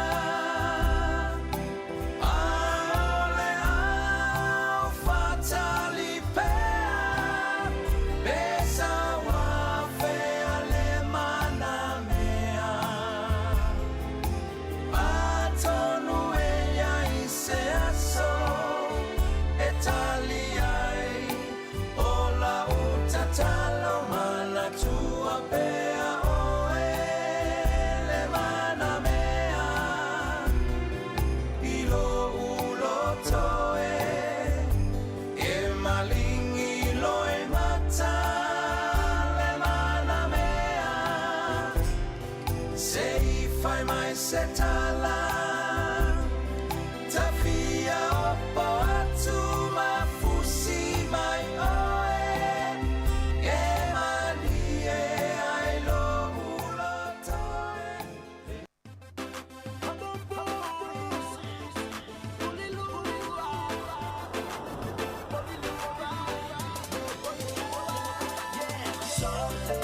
Shiba mai polilua, amo pois mai polilua, yeah. Polilua, polilua. Sua, shiba mai polilua, amo pois mai polilua, yeah. Polilua, polilua. Shiba mai, masiva, shiba mai polilua. O nato nei, o tana lele, le vai ko alua. Fatalo fatu mo lo falo lo fafonga le tinu ile nei tai au o le polpukala muli ne ma fatasi fo mo le pule no o porua Anita Baker matitata no atu I tulango lato nga wenga ni te usanga ia manisio fuanga mo taimi o malolonga talofa good morning, welcome for the last time this year 2022 to Sango Capital Radio and update the community about what's happening with the Porua City Council. Talofa, thank you. It's always wonderful to come back. Feels like we haven't been here for ages. I think was that with the election or something? Yeah, it was that break in between from June until September. Yeah. Yeah, so but anyway, now we are back. Come to the end of the year. I guess for this program, and it'll be good if we start with some highlights, you know, how you see things in the council and highlights from you as the mayor personally. Sure. How you saw the 2022 despite all the disruption with COVID. The highlights probably for me at council, I guess, is sticking to our infrastructure. So our spending on our infrastructure and all our planting around the harbour. I went out last week and I've been putting blue W's on water leaks because we're getting so many water leaks. So that's just another little way of saying we know we've got a leak, we are going to repair it, but we just seem to have more and more of those. So we're trying to get on top of everything. So I feel like we're making progress, but then you see a W and you're going backwards. So, and we've got a nice balanced council. So for me, that's a plus. The staff are happy. The city centre's working well. So for me as a council, that's really good. You know, I've got great colleagues. For me as mayor, obviously the re-election was was wonderful. Yes. And just 2 new people, which was Tracy and Kathleen. So now have a balanced team of 5 and 5. So that really works, male, female. It's nice to have that back. Good. But the best thing for me is actually going out to the community events. So Porirua College prize giving, I've done Mana Pride, College prize giving, all just seeing families and how they celebrate. Going to the launch of the Samoan Va was right up there. Our Love Local Expo. All those community events where I actually get to meet people, even just walking around the supermarket, people will stop and say, oh, I know who you are. And our citizenships have started again, so that's really awesome. And I did the Lions Oldies lunch the other day, and a lady and her husband said, oh, can we have a photo? And we took a photo, and then he goes, now you have to send me a copy because we don't have that thing on the internet. So I dropped him a copy off yesterday, and he rang me because he wasn't home. He was just over the moon. He said, people actually make the effort now. So I think it's just getting back with people. I just like, that's the best bit of the job, mixing with the community. Very good. No, that's good to hear.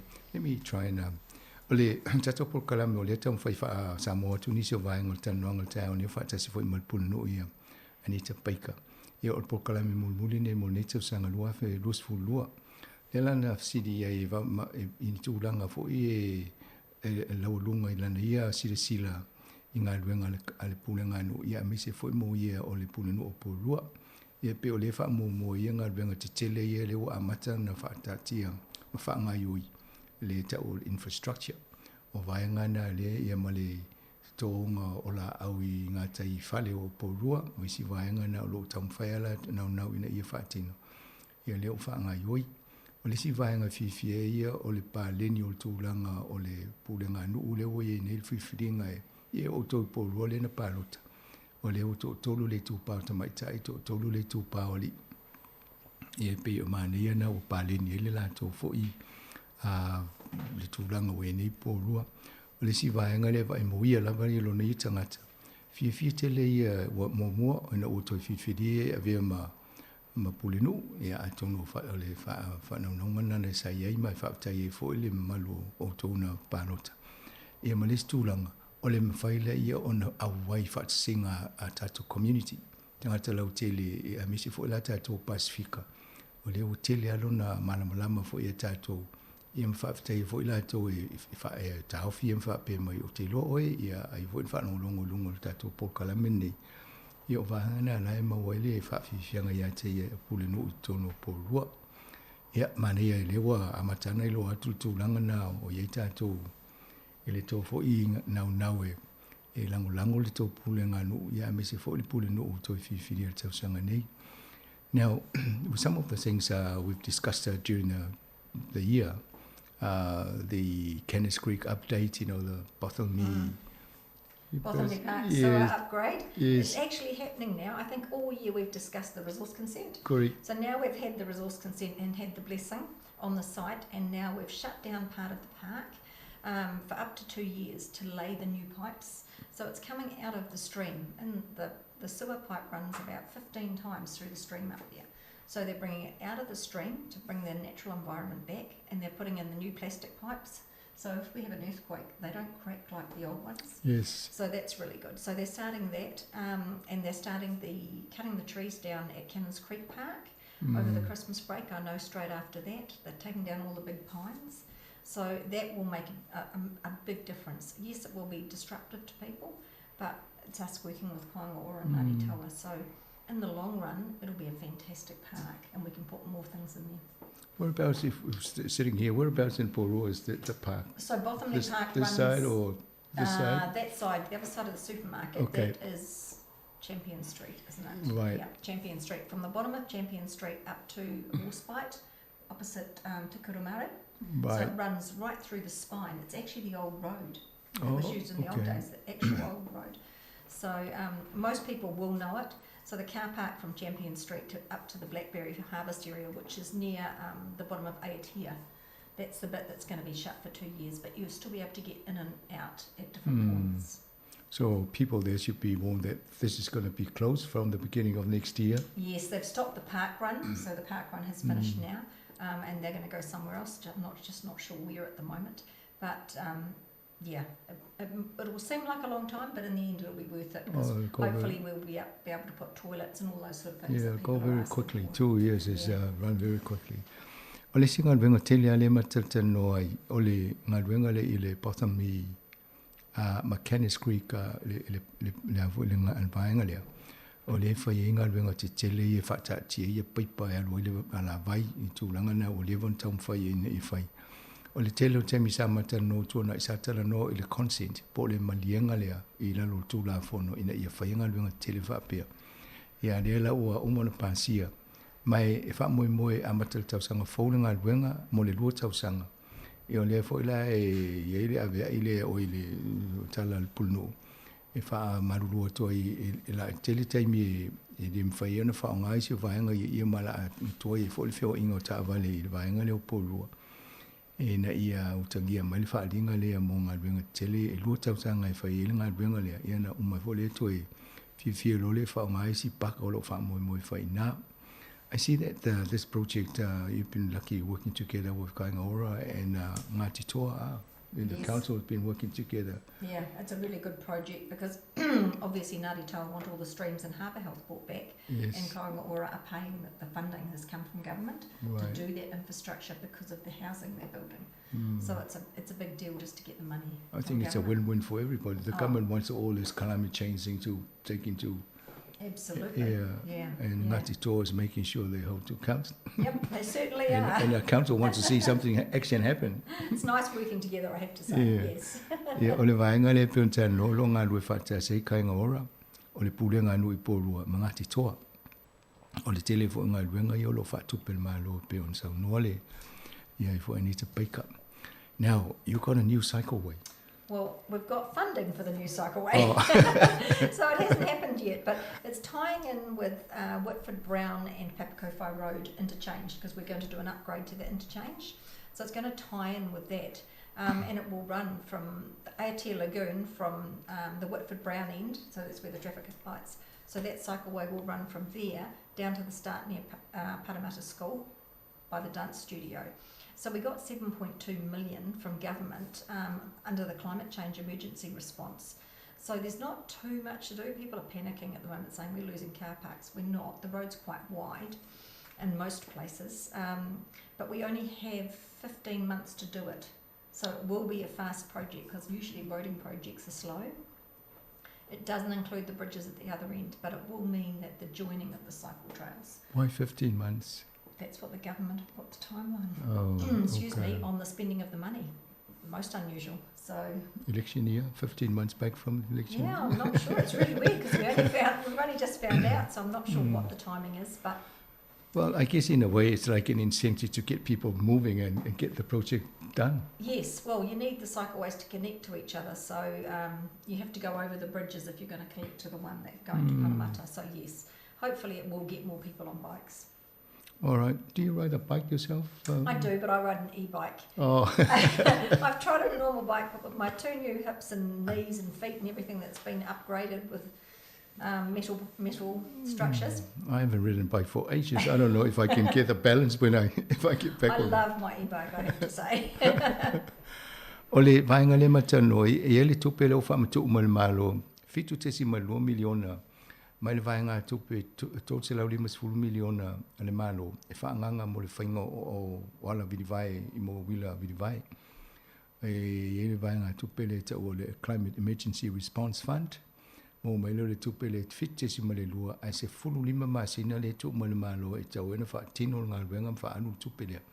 E o lea la e pisi nei la tu e wha tūlanga le vaenga lea. Ai mwhai ona so o ia o te college o Parramatta School, ia ma le Parramatta Railway Station, pe o vaenga na lo whaanganga i whai i ngā venga le whai e nei. So, I guess the council are now looking at getting contractors in and sort it out. They'll be putting it out for consultation. Yeah, they will for quotes and things like that. The roading team will be working hard because it has to tie in with that new intersection. So we had a workshop on that the other day, and they are looking at traffic lights and changing the pedestrian cross or putting a pedestrian crossing in. So you'll get some action there pretty quickly, I think. So you call it active transport plan? Yes. Porua? Everyone wants a cycleway at the moment. They're very, very popular. Yeah. Mm. I think we should actually do like a survey of our Pacific community and see how many people got. Yes, well, you've got the Cycle. Cycle Safe group, the Pacific group that do the Cycle Safe Okay. Finlay. So I think there's more and more people. And Uso Bike Ride, Yes. he's going into all the schools and he gives out bikes and teaches the Mm. parents. So they're definitely working on it. Is there a business in Porua where people, you can just go and like hire a cycle like they do in Australia? Yes, Get Fixed Bicycle Repair Okay. do have the guy that works down there. He runs it. The Blackberry Festival man. I just can't think of his Right, name. that's all right. Yeah. All right. O le vainga na le e le vainga te o le active transport plan a Porua o le la nga lu e mo lo faingia i tau fonga fo ia mo kong kala te fainga luenga le tau sang fo. Ia ma e fo si business e tal fenga i mo le vainga e fitte si ma 2 miliona le fa mtu mo nga luenga le. And the voting age, I think all the 16-year-old and above will love you between 16 and 18 for you to the council to back this. That was an interesting one. So Josh Trillin, one of our young councillors, asked to bring it up to the council. Would we accept 16-year-olds to vote with the campaign, because he's part of the team that is doing that. And we put it to the council, and of course only Mike Duncan and Ross Leggett voted against it, our older people. I supported it because the fact that we're a young city, I think our kids need to start voting at local government level. This was for local government rather than main elections because they want to test it somewhere. And we go in and talk to them at the schools, but then they never vote. They can't vote because they're not old enough. And it's more about getting some civics in school and explaining it to them. So with local government, you can't really get it wrong, you know. So we're a young city. Let everyone try. You know, everyone needs to know what to do. So from my point of view, I think it's a good idea. It'll be interesting to see if government actually do it, though. There was an argument I heard that we can't give them that power because they don't pay any tax. I've heard all They've got- kinds of arguments, like the two guys at the table said, you know, and I think, well, they can drive, Yes. they can do, they're drinking even though they're not allowed to, they can do everything else. There's, yes, some will be more responsible and some won't vote, but that doesn't mean we don't take the choice away from them. So, If you look at the age of the professional golfers, for example, yes, they're down 17 years, 16, 17. yep, And some of the gymnastics, you know, yes. the people in world sort of, and I thought, well, they can obviously think. Some of those young ones have got better brains and are using them better than us oldies. So, and yes, there's people that won't vote, but that doesn't mean you shouldn't give them a chance.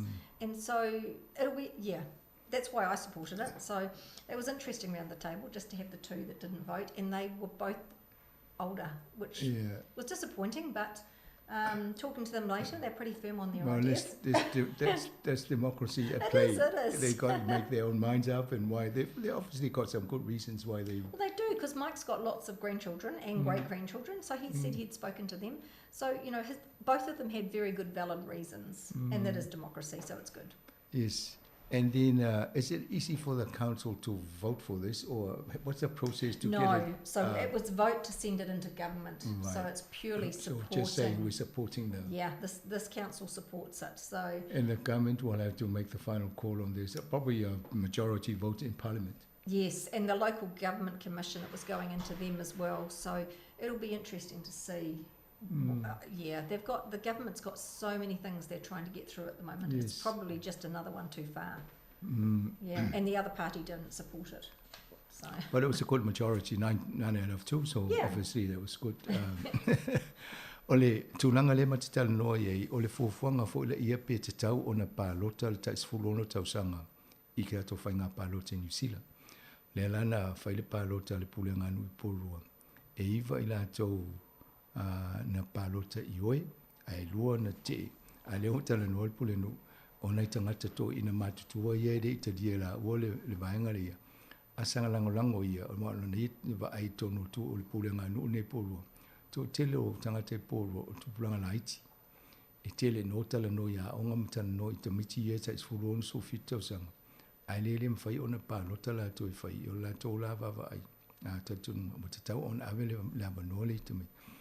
O le whala vilawe, o le utalia ne la to, ai le mawhai o na whaise la to whai unga nei pōrua. Na o le ave o le la to, maule le malo, matatalia i le a fo le paloto le sfulon tausanga anga ilunga. Ia lona winga la o le malo e whai el whiwhiringa le pe a whaise la tō fwoi whiutanga inga i tonu ma whila flofo inga. Ia ma talia e lola ia. Ma le wha moe moenga ina ia o atu paloto lua whilusu lima. Ua mwhai wha atino pe a talia na ele malo e avele a ia te tau i le sfulon tausanga ma ilunga o tupulanga. Ina ia paloto ai. Right, so but we want to lift. I see that 2025 elections. Yes. You know, so that's a. That's an aim, but I'm not sure it's realistic. Yeah. All right, so I think well, let's wait and see about that. Yeah. And you got the village project in Montangirua. Yes, that was great. The deputy, last week. Kylie and I went up to it. So they had, they've been working with, I've written it down, Karina, Tairangi, Natoni Park, Te Kura Māori, Tairangi and Waitangarua Kindergarten, Best Start Kindergarten, Waitangarua Childcare, EFKS and the Kaingaroa. And so they've all designed their own flags. So there's 8 flags hanging up there on each pole. So we had the unveiling of putting these flags up, and it was what it meant for them. So the first flags are covering Anzac and Matariki health and wellbeing. And each 6 months they're going to rotate their flags and do a new one. Right. It's a fabulous community event across all these schools, and interesting to see the different colours and what it meant to the kids. So each time we had a flag up, the group who was involved did a song or a waiata.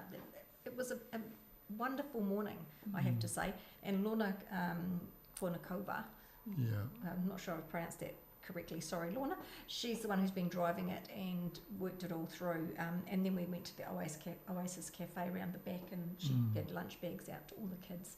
But it was wonderful to see the Waitangarua community coming together. How did they settle on 8 flags? They could only get the 8 groups, so they chose the schools, because I've written them down. They're on here if you need them, because it was like I looked them up. I'm just wondering whether some other communities that missed out this time will probably come up and say, hey, we want to put up a flag ourselves. I don't know how they worked it out. It was just the schools and the childcare centres. So, yeah. Very good. I think they'll make it colourful with the different colours. There's fantastic flags up there. Does the Pororoa city has its own preferred colours? Is there any preference for Pororoa? Or in our little logo, we seem to mix from blue to green. Okay. Yeah, so not really, bit of yellow. Okay. I must admit, we don't really have colours. No.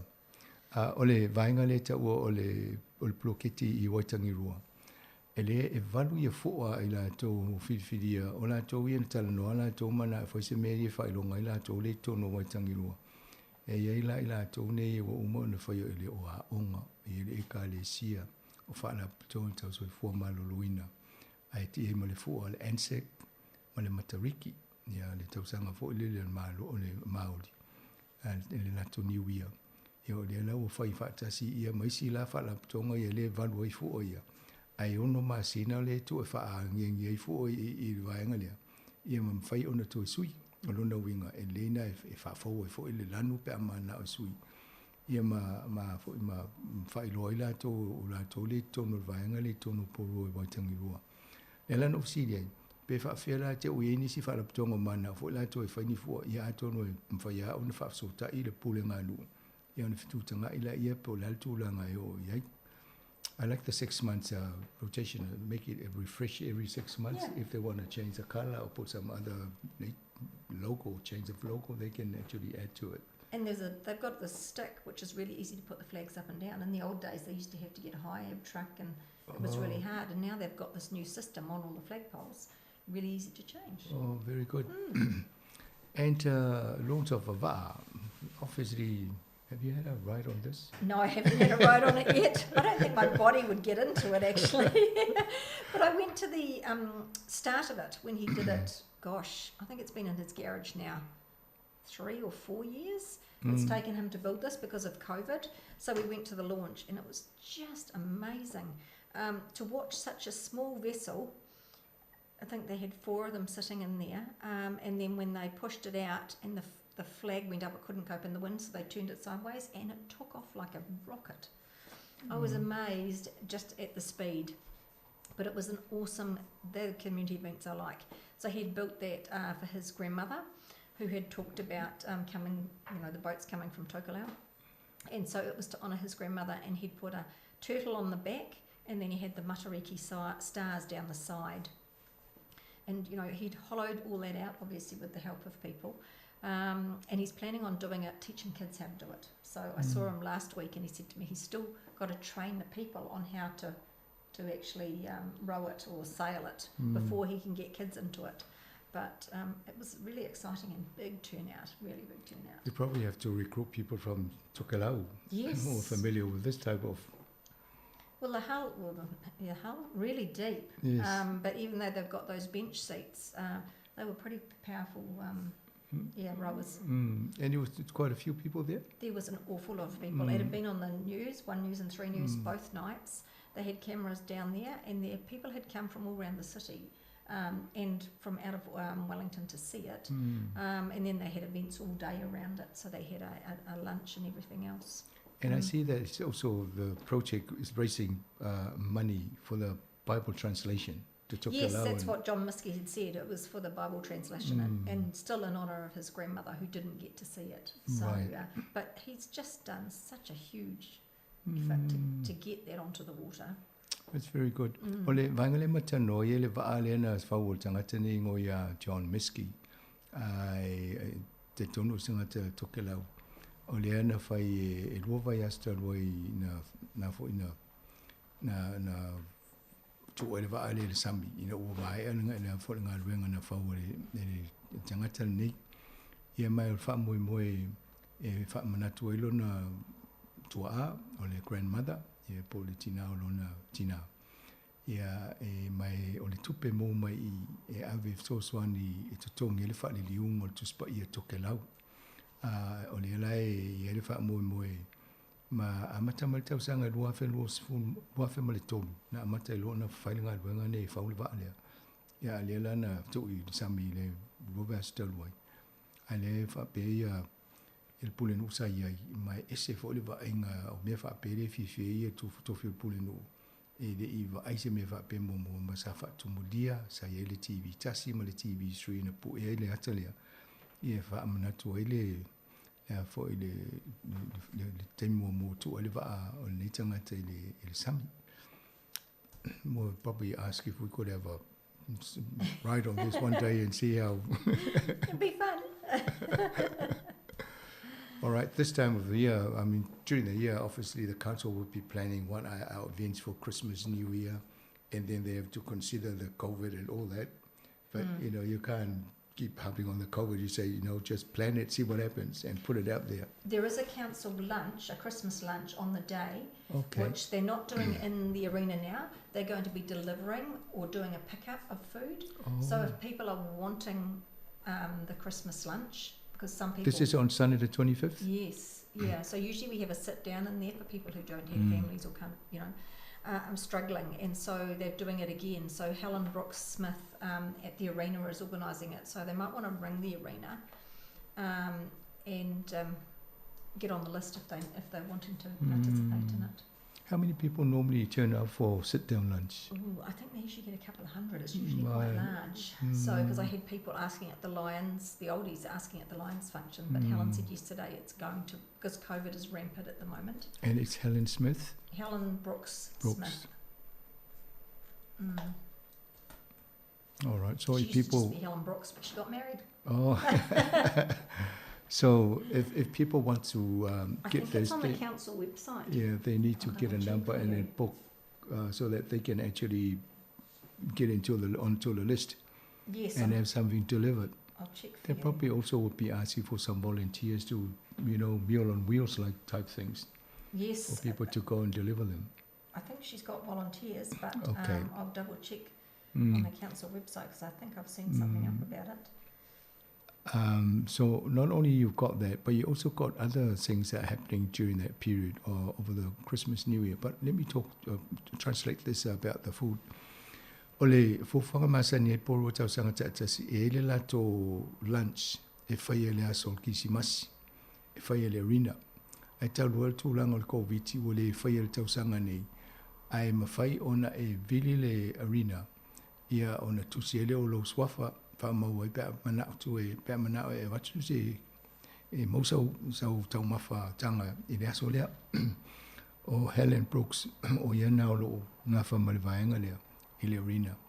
O lo ilungo le wha mongo numero i ilungo lato penga fisota inga. Ia maufo i on whaina watu le i Stamil tato Paul Kalame. A le fufuanga na iei mo i lato sa awaini si o lunch ia po inga ia whai le taimi o le kisimasi. Ono le COVID o le mwhai ona whai e whaatasi le lunch a mwhai ona e vidi ia ona mamuli atule o lau ainga. Tama whatanga le whale. Ia o tūranga na lea o iel fufuanga al pule ngā no monita o sanga i le vaenga lea.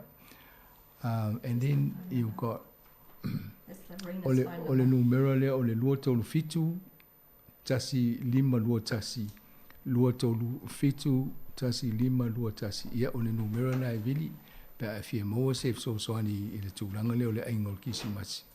Ia ona vili na kiri watu la ia, le ropa fo i te ufatu te tulia tresi e piki le for Tamutang. I was just thinking they probably send somebody to pick the food up, and that would save them finding volunteers. And that's what they're doing. They're asking people to pick it up as well.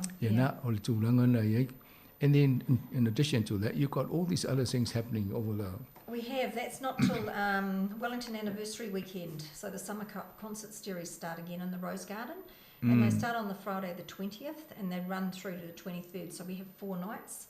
I go down every night, and they're great because people take all their picnics. Occasionally there's been food trucks. I don't know whether there will be this year, but it's always social. You just take a blanket or a towel or something and sit on the ground. The music's wonderful, people wandering around. You know, the kids can go down to the splash pad and the other parts of the lagoon if they need to. But it's always just a fun event. And last year we only had one wet night, which was when Sean Preston played, and we sat there with our umbrellas. Still went on. As long as it's warm. Yeah, exactly. So they're always good. You know, the Blueprint, the Beat Girls, Sean Preston and the Shenanigans, everybody knows them. So they sort of go to all ages. The kids get up and dance, and there's always some things being handed out. So it's always a fun event, and you've just got to park a bit further out, over by the college or around there. But it's a free event, and it's fun for all. Ole o si vaenga le peta a matal tano tu fuanga mo le temio malo longa tu anga fo ia onga. Ole utala noa ili fuanga le ia ili aso lus fulu January tau sanga fo. E tolu aso o i fapo o le asfarili astronai asa e malasungu fua. Ole fa ile le lato fat singa le mfafifianga ili Rose Garden. Yo le la e tele yo fafifianga ese o lo ia le lisi e tofo le po mo tanga te fafifia. Ya le ta o e anita tau sanga mvai na ye po umai. Mai tasi ale aso na le po na timoi. Ya ala e vai fa malu ala ma fan. E mani fo i vaenga i fa mo wone a fa pein sanga te i ainga malanga mai. So ni me o ta fa ia o i tau na ave wai. This is all free, by the way. All free, yeah. Yeah, Mane, I was just inviting if you have visitors from absolutely around. Anyone can come. People from all over the region come, especially to hear the Shenanigans and the Big Girls and Sean Preston. It's really, they have followers, these people. Very good. Na, e tele o tu nga whawhiwhianga se le se tutongi. A eila ni tau a inga po nisi fo yesi mai ia wha mauane o le taimile o le aso luas fulu Januari o to la solusu tolu. Ia mwhain ave ila to so soani I. Anita, we'll just take a little break here. We'll just play a piece of music and then we'll wrap up our last part. Thank you.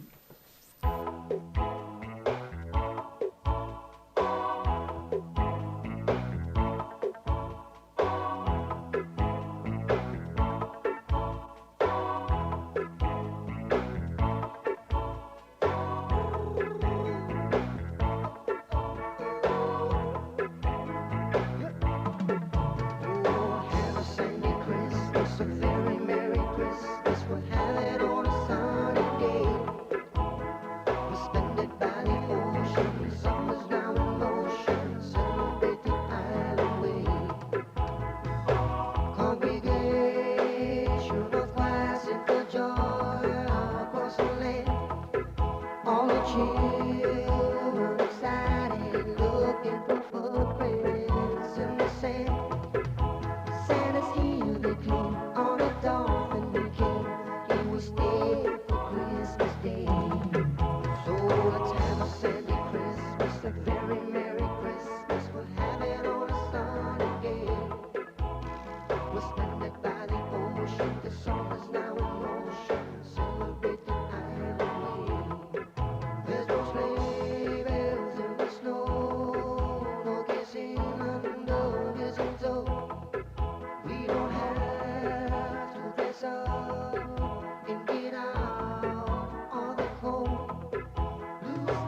Atu whawhonganga le tunu roma whatasi ma pema Anita Baker pule no po roa tatanoa tunisi fuwhanga la tu ni pule ngā nu.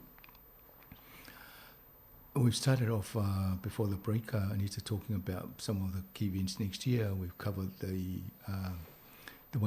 Wellington anniversary period, and then you also got the Waitangi Day. So what's in planned for Waitangi Day? Waitangi Day is a huge festival in Porirua. It's probably our biggest festival. There are so many free events to do. We're starting it a bit later this year, so it's 11 till 4. On the 6th of February, obviously. And we have one of our sister cities over from Blacktown in Sydney coming over. So they're bringing an Aboriginal group, so they'll be up on stage as well. But the event organiser tells me Rob Ruha is the headline act, and apparently his music is huge, but I think I'm the wrong age. So apparently the audiences and everybody will be loving it.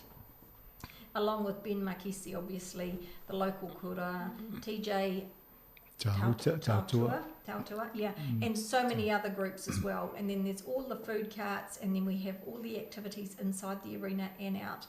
So, and the waka on the harbour, so those are all free. You know, you can go for a ride.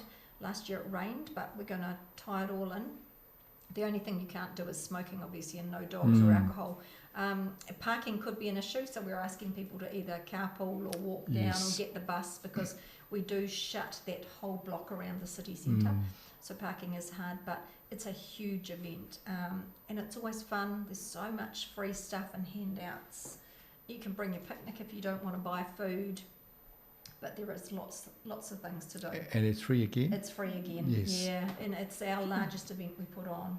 And it's really successful. People just love it. Usually go for the day. O le Waitangi Day le matata noe mo tau sangfo. O le aso February la so ono. Ia o le e fo i fōwhanga mo le arena i nei ma i le Te Raparaha Park. I le paka lea. Ia o nai whai e la tō whawhianga nei mo tō telefo i whamanatu e le Waitangi Day. Mai le tā ua Anita Baker o le lato whatsinga lea po whawhiwhianga le pito sini te le nei po rua tau sanga tai tasi le whai le Waitangi Day. Aso ono February tau sanga fau mai le si tongi. Te leo whawhiwhianga ese le iei a whaili. Iei tanga te le ingo ia Rob Ruha, o Ben Makisi, o JT Tauta pe au Tautua. Tauta tasi le ingo tangata le whawhiwhiria. JT Tauta o Tautua? Tautua. Ia na o le ngona o tangata le whawhiwhia. Ia o la tōna e mau e whaulawa no e whawhanonglongo e ma. Ia mai le tele ai se whawhiwhianga. A iela ma le lato, tau lato le sister city. Ia tangata o lato whainga whaolea. O le Blacktown mai Sydney. Ia ato no na tangata Aboriginal. O le ia lato whawhiwhianga fui o mai e whaatasi mai le aso lea tātou. By the way, do they have something similar to our Waitangi Day in Sydney for the Aboriginal? I actually don't know what they do over there. They have Australia Day. I know that because they get the day off, because my son always says it's Australia Day when he rings, but I think it's a month later than us for some reason. O le tau siri pe e se aso whapitoa mo nei tangata no o Australia te pe o le tatou Waitangi Day le whai nei. Ia le pe le o manino pe se as fa pe fa pitoa ai o tulanga na ia mai o le si vainga mo muli le fia fa ilo atu e non smoking e lo inga sa le ulo i le vainga umo ia fa i vainga ia o tai fau e le talia ina ia so le ma le te ui se me tupu stangata ia e le fo se ava malo se fa tangai no alcohol o parking o isi vaenga le fa mule fa ngaka pu langa pisi tele i te o fio so se paka ia matau savadi ia ma vaenga umana le a fo i lapta ia fo le malo le tinu awai ia ma so stanga tafo e le ngata nei porua a o to malanga mai isi vaenga o New Zealand. I think that our broadcast is on Facebook and YouTube. If we have visitors from around the world that come into Porirua or Wellington, they can come and spend time with your... Absolutely can. Here in the Waitangi Day in Porirua on it. No, that's very good. And then you've got all these key events that you mapped out, and then but you still got these other things to do over the summer. we were trying to give people a few ideas of things you can do in the city. So the free things, which are what I always like, we've got so many walks around the city that people don't realise. You can go around the Camborne Walkway, around Titahi Bay. You can go into Pātaka. You know, it costs nothing to go in there, obviously. The splash pad, the Police College Museum is amazing, and the kids will just love it because you can try on all kinds of things. You can go up to Battle Hill and feed the eels. There's some great walkways up there. You can take your bikes, all those free things. If you want to actually spend a little bit of money, you can pop into the beer engine, the abandoned brewery, obviously. Awesome Bounce, Pirates Cove. There is, you know, Adrenaline Forest. There's lots of things that are free, and some of those things that you can pay for. But there is actually a lot to do. Moving around to different suburbs is quite handy. So there's just going over the hill into Whitby, there's walkways all the way. You can go on your bikes and walk, you know, and be really safe. So you're not on the road, and that's different. You can get down by the college and feed the eels. And the same around in Camborne, and then in Tito Bay, the walks, you can go right up to Rangatui. So there is a lot to do. O le vaenga le matatano i vaenga mo matano to whapitoa i la to whawhiwhianga ma vaenga o na fufoli le pulenga anu. A le fo i isi fo vaenga i tano ni i pulenu. O i se i o fufuanga la tau pulenga anu I porurua. Ia mo I la tau fo I lela I malolongo kisi masi mo tau sang fo. Ai mesi tupulanga wa onga. Ia o le tele ai whawhiwhianga e se i maua solo tonu porurua. E mawhai o na tau asiasi e o le tele o nei fo I vaenga. E le ese titongi. A ye fo isi vaenga ye le tongi e mo le splash pad. Pe o na ta ua tau sanga umai whai e vaenga ia. Ia matulanga ia pe o le Police Museum. Ma ne fo I le wa i la tau I tūlanga I leo. Po leonga. Ia maisi vaenga ye le Adrenaline Forest le pe o na ta ua ia. Ia ma le Porua Indoor Raceway. E fo le vaenga le tai polo tonu le mini golf. Ia mana ia vaenga umai o leo whai loa pulunu. Mau fo lewa noa. Ia mo uto whaafonga ma le pokala me tai au nei. A wha peto te asiasi mai nei le lau mua. I temi o le tausanga fo. Ia wa e vini mai nei tato ofisa pe o sawa leo penga so ta inga le pulenga anu porua. E maua ia wha mamonga uma vaenga ia matatala noa tua nei ma le pulunu o porua. Thank you very much. I'll just put a message to everybody thinking of coming to our city or Wellington region. They can come and see the... They can. Yes. Now, soccer, sorry. Yes, I'm just seeing your paper on the table here with Messi holding up the trophy from the Men's FIFA World Cup. So New Zealand has got the Women's FIFA World Cup next year. And Porirua has got the South African team based up at Norths. So it does interfere, obviously, with the rugby season and the league season, but mainly just the rugby season for use of the park. But the 18th of January, the top team for the world from America is coming to play the New Zealand Phoenix soccer team, the top New Zealand team. Yeah. So that's, and where's that at? It's Here? at Westpac in the stadium. Oh, yes. So, and apparently the tickets are really cheap. So I haven't seen them, but all the soccer games have been really reasonably priced. With families, so that game is the 18th, but it'll be fantastic to have the South African team based here because this is the largest tournament that New Zealand will have ever hosted. I mean, FIFA is huge. We just witnessed the sevens, the Ferns, and there's one of the wingers from your city here. Yeah. I don't know if we've got any very good soccer players from Porua, but we'll soon find out. We will find out. Well, it was just getting the team based here means that the changing rooms are getting upgraded. So FIFA are paying for that, or the government's paying for that. So that was another big thing for the city. So it's worth it. It's a very good event for the country. For the whole country. I don't think we've actually had such a big event. No. FIFA are huge, as you see from the men's event. I don't know if you guys watched it, but I thoroughly enjoyed it. It was a shame it came to a shootout at the end. Yes, there should have been a draw. It would have been lovely. I don't like the shootouts personally. I felt for the guy that got 4 goals and they're still on the losing side. Oh, it's a shame, wasn't it? It was nice to see someone have a turn because they'd won it last time. So it was quite nice to see it change hands. But I think we'll see some fun soccer. I've been going into the Phoenix women's games. And they're actually really good to watch. I've thoroughly enjoyed them because I've never been a soccer fan before. But, yeah. Well, watching the soccer just finished and it ended, and the skill set Yeah. of the people. And the other thing, while I was watching with my son, is can you look up how much those guys playing now are worth? Oh, And I tell, well, this guy Messi himself is about 600 million. they put the rugby boys to shame, don't they? Yeah. Huge money. So I thought, all those guys running, the 11 each side, it's over $1 billion running on that park. Yep, absolutely. I don't think the women are up there with the money, but it'll be interesting to see. I think because the American team, Yep. the soccer, they managed to took a case, and now they pay just like the men. They are, and they're the top team in the world. So there'll be a ripple effect of that. That's right. Other nations will start paying the women, just like. I hope so. Yeah. So to have that game in Wellington in January is another awesome thing. Good event for your city. Yeah, yeah, for the region it's great. Yes. Yeah. Ole vainga le matatano isi fufanga le tausanga fo. E ele ta longa kom la fo tau vanga le sunga sampini fo le soka le tupau te mai ta ile fai mai New Zealand.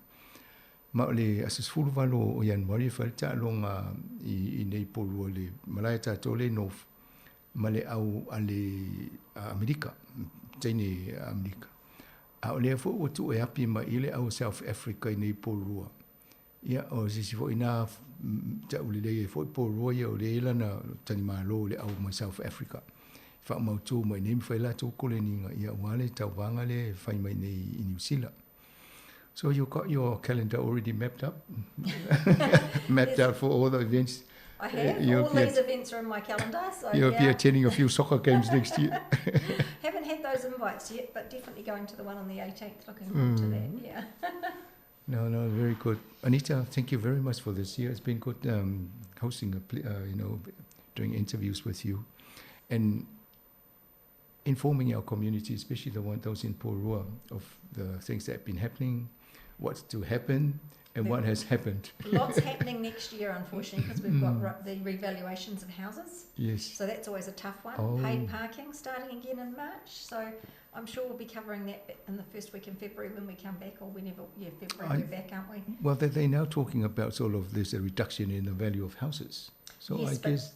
I'm not sure. So the valuations would have been done in October. I don't know how things have dropped between then. It'll be really interesting to see, because with the rates pool, we have the same pool. It's just the way it's split. So it will be interesting. But I do hope everyone has a fantastic holiday and a safe travels and stays COVID free. And, yeah, that's the main thing. But I love coming in. It's great catching up. Well, all the best for Christmas and New Year, to your council and yourselves. Thank you. And I hope you take some time out to have a bit of a rest. I'm having 2 weeks away, so I'm looking forward to that. And then we're back here next month. We are. All right, final comments from you for our listeners. Just everybody have a great Christmas break. If you're not going away, enjoy it yourself in Porirua. There's lots to see and do, and stay safe and enjoy the holidays. Thank Malo, you. o le tato por kalamena mal pulinu porua ni te paika. Ia na anto tano mulmuli ne ia ele fa ia tulan fa manuanga fol kisimasi. I isi vaenga tele ia tupu tono nei tato loto I fale ia me se fo New Zealand. Pe o fa mulmuenga le talonga le o le soka mo le tupa ta mai tai. Ia mai le fo I vatul fa manuanga mo kisimasi mo tausanga fo. Ia ona malo roile o ia pe ona I ta o lu vai aso. Ento a mata volel por kalamel masino fo. Al tato por kalamena I manu telefo il tato afa fonga nita ya Moses ya nota no la tausanga fo temini to fa soifua.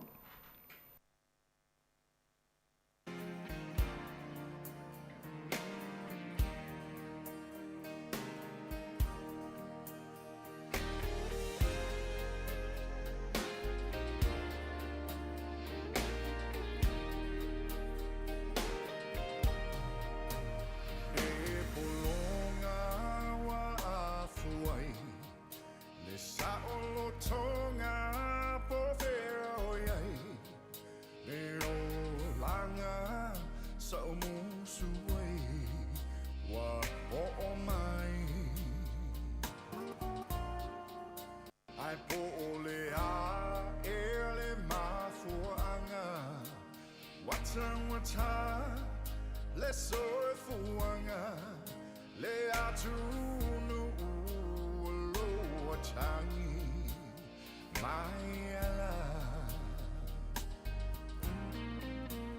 Tai Usio Tamalo Chalingae Fear Falo So si ufofonga Sa imakuay Lo vai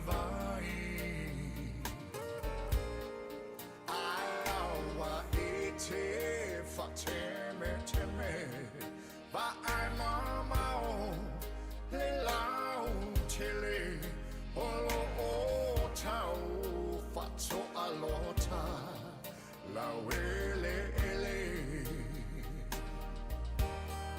Sil tau Fear samor Au tau mafane isoa Ola e wala wiloa Waso ale la lo langia to Oa A o si fa ileve to aile moa Male miti le patua moa Masina ia e teu Le mea atoa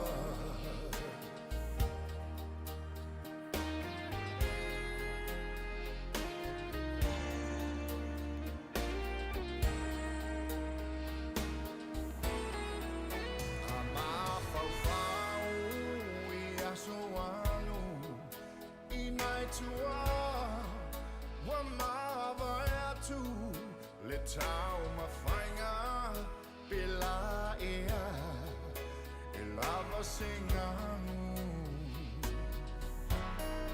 Le whininga Ma le alofa Ia Samoa Ne I polonga Va alofa Vai o le suafa Oh yeah Sia taonga Fear Samoa Oh tau mawhane I sonoa Oh la e wala wiloa Waso ai le la langi ato Oh Ako si fa ileve to ai le moa Male miti le patua moa Masina ia e teua Le mea atoa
understand. Sometimes the buzz all gone before you reach the Rio Grande.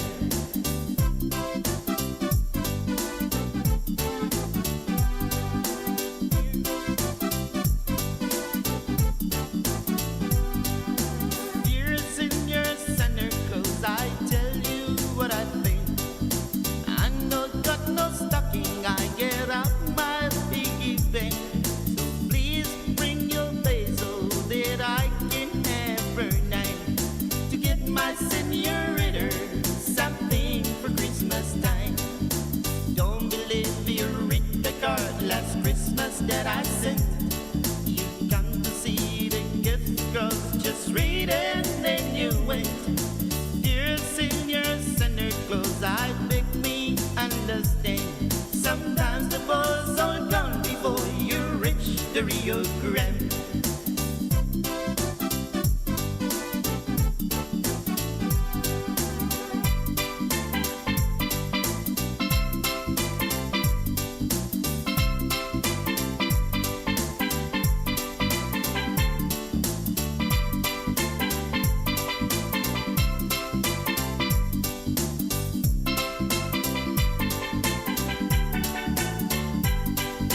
I don't know what I'll buy for her. I think I'll buy the rose so she can wear in her hair most everywhere she goes. Please, Senior Santa Claus, this Christmas be so grand. If I get peso to buy ring or Milo little sand, I don't believe you read the card last Christmas that I sent. You come to see the gifts across, just read and then you went. Dear Senior Santa Claus, I beg me understand. Sometimes the ball's all gone before you reach the Rio Grande.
O te tue whaatalo whātu whawhonganga le tunu o le swing o tātou Paul Kalame. Leo mo whaatasi ma Savalina. Ma te talatala noa tūlanga o le tātou Paul Kalame o le soifua maloloina. Paul Kalame ni o lo bas o mai whai tōl Paul Kalame. Ia o le mawhai o na awai mai le sui o le tanga luenga sātua o talatala noa. Ia o le ala o manatula a matala noa le whainga o le tātou kongkalatelia. Ia ma Paul Kalame whai tau sanga. Ia manisi o vaenga au se taimi muli o le Paul Kalame. Po le sfuli minuti muli. Ia mwhaina matala noa a watu fo lewa noa ia o tō e maini tau po ni whautuanga Paul Kalame, po ni fesili ni ve vaenga i tau o no o e fo se mātou wawa i tau sanga fo. Ina ia wha lele ia tiri le Paul Kalame. Pe fo ni mata upu ele o maua mai o tau i tau Paul Kalame le tau sanga atoa. Ia mwhai on matso ta i male soifua maloloina i tato Capitolian Coast ia po la tau fo i wa ia spaya ma tangaloa. Ia ona whaatūlanga le mo le anga i lunga le Paul Kalame ai talofa Savalina. Ia, malo soifua lau whionga masanga talofa lava toi talofa to fo ile au whaafonga nei tai au. Malo soifua. Malo. Ia, atonu e mania se i to tanoa toa le tato Paul Kalame ne o le konkalate. O tau sanga lua hafis fulu, sa mwai amata il Paul Kalame ne ina ua whiwhidia le Catalyst, holona lui, ma le Samoa Capital Radio, e whaafuina le Paul Kalame mo soifua maloloina. E le ngatala mo tato le tio whasa lau tio whonga lau mua, Paul Samoa Capital Radio. Ai wa aia ma Paul Kalame, tau po tau soifua maloloina, ilunga o isi le tio iei tonga, o le atukuki a elani, o Tokelau, Fiti, Niue, Matuvalu. O la tofo ina lela ngā lue whaatasi. Ia ona matou wawa ailola i e whaatūlanga se Paul Kalame e taita ili mai nai Paul Kalame whaataatia mo le tausanga momua. Ia whaateta inga e sa le amatanga lawa. Sama wawa ai ma holona i le po le plan a le CCDHP na iai, le vaenga le pulenga whawhana mai nei Wellington mo po rua Malhan Valley. I ona matou wawa ailola i me umalo tuse i nai masinta i tasi. Ona tuule i lalo o le tatou taiala. Na wawa ai fola i e Paul Kalame o whaatahua e le soifua malo, mtanga luenga le soifua malo loine New Zealand. Ia ona whaapopole i ai. Matou wawa ai fola i e po avaenga te tele o lo whaatahua le lalo langi. Ne for Health Organisation. Ia na tō fola i ai. Ona tala nolola i o ma umaholona i asola le amatanga i o le fionga tangaloa sa vaia le vaenga lea. Ia o ia la nae vavaai pe talfea ngai mo le la tau sila. Ona talia lole mpasia. Ia ona whae lole ia ma taialo Paul Kalame whaatino le tatou Paul Kalame maisi motu le Pasifika. Ia ona muli mare whapena umai tausanga o le umai le tausanga o hani me fo supu. Ia whapopo i lea fo. Ia ma a ie fo ila ngona pe i taimi e fo i tatou so e ngā whina ngalo i lungo le tatou le tio. I me tō te whina ngalo i tau ona wawa ai pe le whaale leia pe so e pe whapopo pe tō ese fo. Ia whapena le tunai. Ia ona tō atu lola i lea fo i le CCTHP po nisi o pulenga o vaenga ia o unanga whaafo mai. Ia mai fo ini la tau lisi o tangata whaapitoa i mata upo ese. Ia na mai lole interview o tū tatou le tio o le tūlanga la nana whai tatou Paul Kalame. Ia al temi fo ile mate wawa ai po a nisi tu ai ngā ai tangata fo ile le longa i mata upo ese tau tsui fo maloloina. Ona mai le whaatala noa tu lungo le tatou le tio i o tele o taimi ia o la tau e tala noa le ngana whaperitania. Ia on tau whaile o mātou e whaile research pe wa aipo a tonu amata upo e whapito o tangata ia. Ia ona whaatūlanga lole o fasili ma lafo iai. Ia sauna le fo mai. A la ua tapena mai fasili e la whaatala noa tu Paul Kalame. Ia ona whaile lole o tatou Paul Kalame. O le telefo taimi pento mō mai. Ia tala noa tu mātou le ngana whaperitania. Ia on tau whaiale ia tonu al Paul Kalame le taimi lea. Ma batu ni nai i whaasamoanga o vaenga tāua o le Paul Kalame. ia ma tau whaamtala atu i nisi o pokalame i le taimire whaine ma pokalame o asfarei e le afoleiva tau sifuru. Pe o le tamu whaingana lo i e tātou pokalame. Mane e fo ila a wha pe e se wala au meste muri. Ia mai se whautuanga pe le ase awala e whaalelei a tili le vaenga lea. Ia pe e fo se sosoani mo le tātou pokalame. O le o tūlanga la nei, e o temi nei, o lo e o atua le tausanga, lua fe lusu whaale konkalate le na amata mai lua fe sifuru. E le amatanga mai whaapea mato o ia aina o le lua tausanga e whaintula ia. Ai uma le lo tausanga, wai loa le pulenga whawhal mai. E tā ua te le po kalame le ua maua le awala. E a vato ia fe auma wha amtalanga i le ngata i Samoa. A oisi moto umu Pasifika, i mata upo i umu whaatulanga ina maa pasia la tau e tai lima nei po kalame tausanga tai tas. Ia na mai lola ia o Samadina lai e nafa ma le vaenga le e whiutanga i mai la tau mtanga luenga soifua maloloina ia po o nanga whaafale mai. Ia on whaatulanga mai lola i o tangata ia po fo mai, po te intausi mai, po ina tau po pule fo. A o nanga ia. Ia na mai lola i tala noa tu i te leo temi. O te lea lau tātou po kalame i Samoa, ia o le palasi a Savalina wai, ia ape o waule o te tau whai e po kalame e whaingangana i lua. Ia ai fo i teimi o le e nafa ma Savalina i po kalame na whapena en ma susu ia i teidi o whainga o tātou po kalame.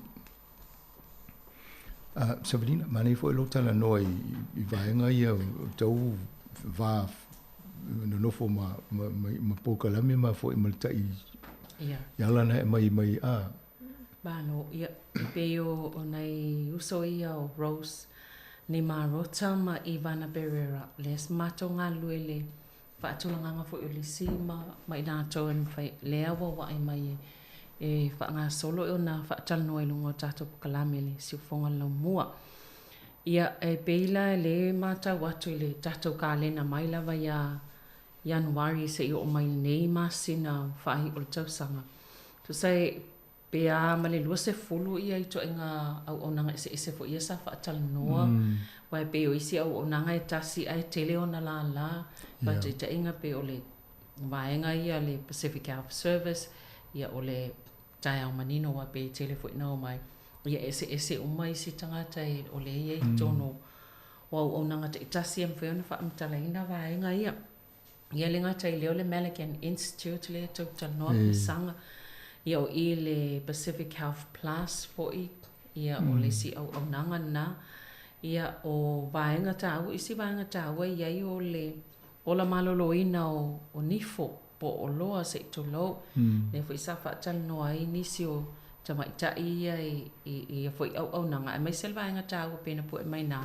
O le masina nei lo ama taile so sani fo i le almalo e tau tuana e.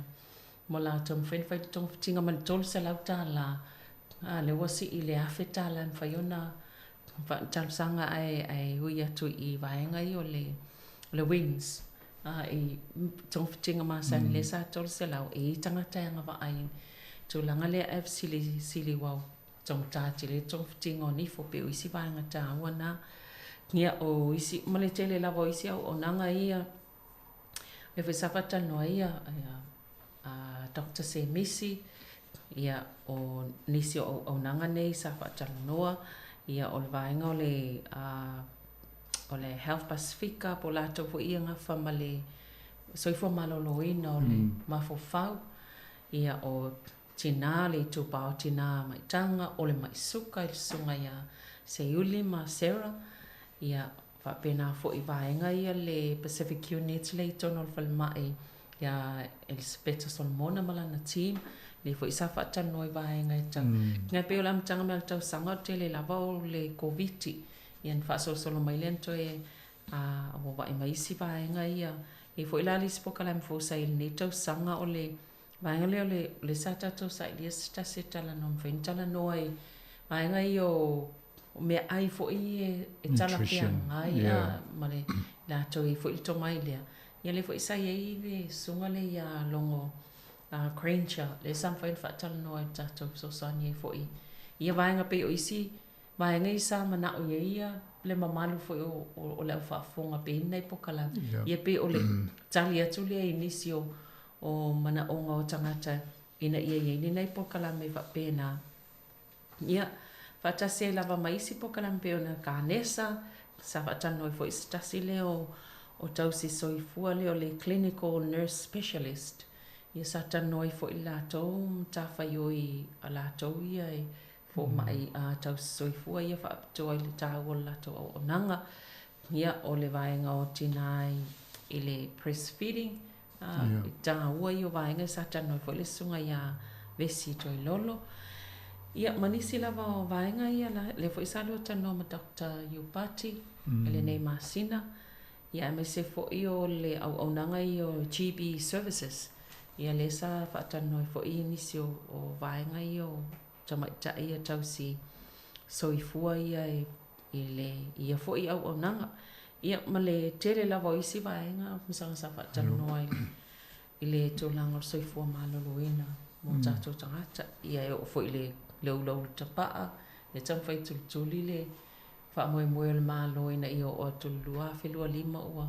Saolo tole tunu mai le lau tapaa mai lātou fo i lo tangwhia. Ia ma nisi lava vaenga o lo sa o ile. Tātou kalame nei tau sanga. O le tapenanga o Paul Kalame nei, e tele o taimi e whai e le tatou o whainga ruenga me se maa wale ngawha Paul Kalame. E sa ili a whaapea o le tangata le sa o lana ia whaapitoa po le halawa le tūlanga e. Ia na maa wawa airole ia po a tonu ai whaamtalanga whetau i malanga ruenga o le tūlanga o le tangata lea. Ia matoa i ngā whaamatalanga talawhea ngai ma le sirafia ma le tomaire iai. Ia ma whaafea ngai fo i matoa i ngā tonga fitinga o lo whai e tonu New Zealand. Ia ma le lalulang. Na whika i lola i o whasiri ave ia e te pena ma le tangata lea. Ai e foi taimi. Oi ma le e tu ava no fo ia whaapopo pe la toni se me loa tau ona. Ia na mai e lola ia whawai le Paul Kalame le i tu whaatsia pe a te tau no ma le tangata le tātou Paul whaatsia lau. Ia o isi taimi e mai a la tau ia mata upo e whaatala no le Paul Kalame.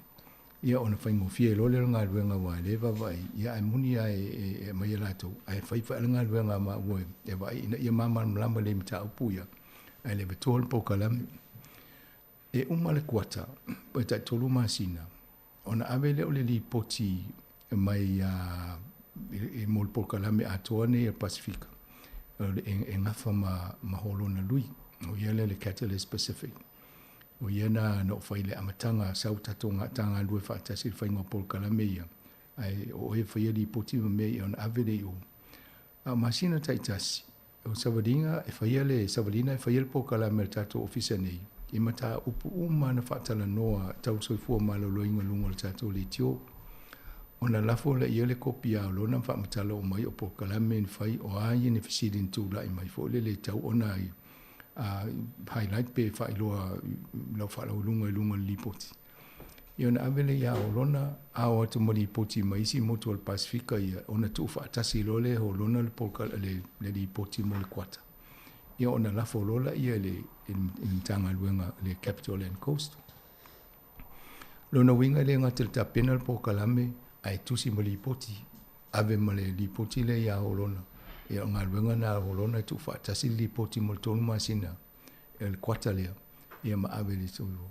Awa ale whai li poti na e le tongia ma le tupe Paul Kalame whaatupe isi Paul Kalame mo le anga iluma. Ia pe o ngā ruenga na ina ia te utofa pe o hala me whai uma ni tanonga. Ia al tūlanga na ia e uma na whai li poti whai no umai tangata na vidi mai o hafo i whasiri nta whaatala no le taimi ma le taimi. Ia na avele ia la isi taimina a tusi le poti no tusi le ma se vanga whaapea. O mea tau nto tali mai ai. Ina ia whai le Paul Kalame. Au o matau loa tali e tu le malu le atinu. Ia moi loa ana e matau au whai Paul Kalame ia vaenga tau ona tusi tonu li poti. Ia na avele ia a whaapea al na whai whaapea o isi mea na whasiringi e tangata. Pe tau nto si de sila ia. Ia ona sui ele o matau ta iala le whai ele tato Paul Kalame. Pio vaenga na e mane fo le whailoa tuli taimi nei Paul Kalame. Au isi vaenga i ta ua Savadina tai pio Paul Kalame. A misa le tu paoli mo le tato Men's Health. Ia whaataia e oi fo i o Dr. Semisi ai ono. Ia o ia ele whanganui, ele o il tato vaenga ne, ele o ne le Capitol and Coast, Port Heart Valley, au i lunga i whanganui.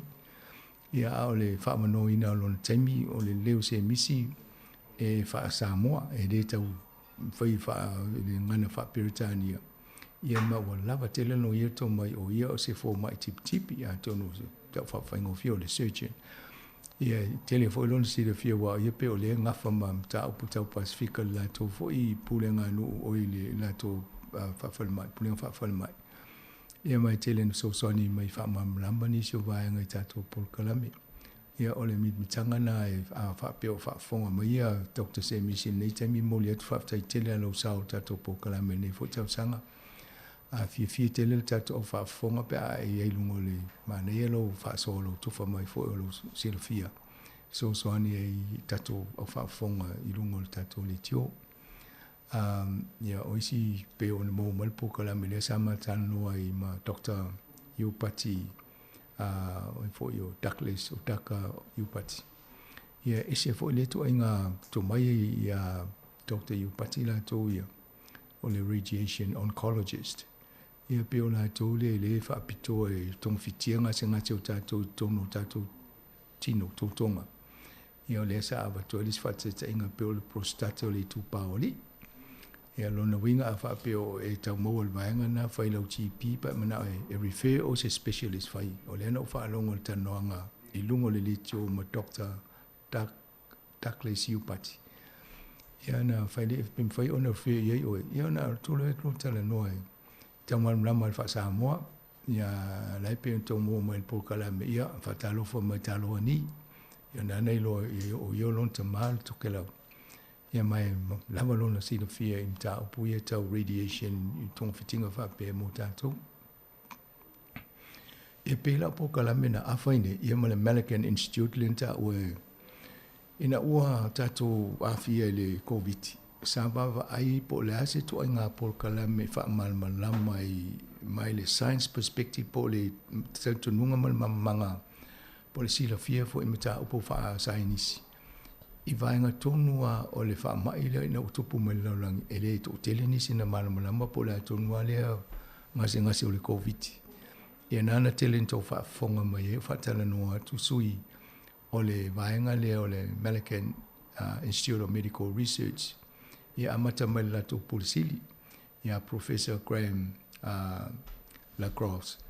Ia whaotu solo mai si scientist o lo lato taita ia nisi o su enga o whaia. Ia na maua lole la wanoe whaamam lama lea mo tātou. Ia tūlanga o su enga o lato whaia, tūlanga o ngase po o vairusi, po siama. Ia manato fo i ngā luenga o lo whaia mo New Zealand. Ia malato vai ngā lue whaatasi la tō mau. Mai si moto tangata scientisi le laurangi ato Australia o Amerika manu ese. Ia ona mau e fo le la tō le ato anga o la tō fo i vaenga ia wawa ai. Ia Polkalame na o le whai asina whainga tā ona o le te leo tu ai ngā mata o mata upu ia tala noa. Ia matu ai ngā upu e whaongai tōnu. Ia pita e sosani ale tō ta umai le whaasoa fo ina le mafo whaumane i tau loa whaasenga atu i tala e whaima ma tau whaali liu te leo taimi. Ia o nai tau maua e fo. Ia o le amatanga sa whaatasi mai ma le sunga i alo Brian Duffy e sosoni tātou Polkalame. Ina te le fo il sao o fo i o alo tātou Polkalame leo. E whaamamla matuaini si o vaenga. Ia o lo whaawau pera le tātou mawhitanga na ma le Medical Institute o umana matala noa fo i ma le Pulisili le professor ia. Fia tele ia na o maule awa noa e tala noa e fo i lunga i se le tiol community ta pe o Samoa Capital Radio. Ia whaamamla mai tufa mai fo la tau sila fia tātou tangata. Mai a mo mia fo i la tau tangata mo la tau susuenga. Ia ona talusanga mai la ia ona whaali atu le lunga le tātou Polkalame. A iei nisi o tau e fia a waiti tonu, ia ona tu mai leo tau ingo swafa. Ona avele iai. O kopi foi la Polkalame e whapiritani en whai. Na avele i e motor Pasifika. Tae la tau le tio, ona whaali liu fo le la tau la tau ngangana. Ina i e maua fo la tau le Polkalame a i e tasi, e so sani fo i a la tau. E pe osi tapenanga na tato po kala me mo fa fonga anga tato atunu o nei taimi. Ma nei pe a ai I vaenga ia le o mata no atu ia atala tu leina. Ana fo infanto vili mai pole a mata tu ale afa anga I lunga. Ai fo telefoni mata tano la si mai ngon ta pule mat fita no. Ai tau fa ina ia tali atu ni se fasidi. Ma mo vai fo se mato se le fia inicio mta upo tau ona vapa ai mole tau sanga fo lua fe lua sfu mato. O le tunanga na ia a se vai fo se tama stato pesele ia ona toi fa o toi le tato po kalam.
Toi fatalo fatu fafonganga le tunu matata no te msavalinga tulanga o tato polkala me fatulanga o polkala me so fo maluluina ia ma nisi o vaenga pe ono ia polkala me te sanga lua fe lu sulua ia ma tano fo inisi o o vainga te den tupu ni tausanga ia ma amatu lea manoa tātou o whaafonga.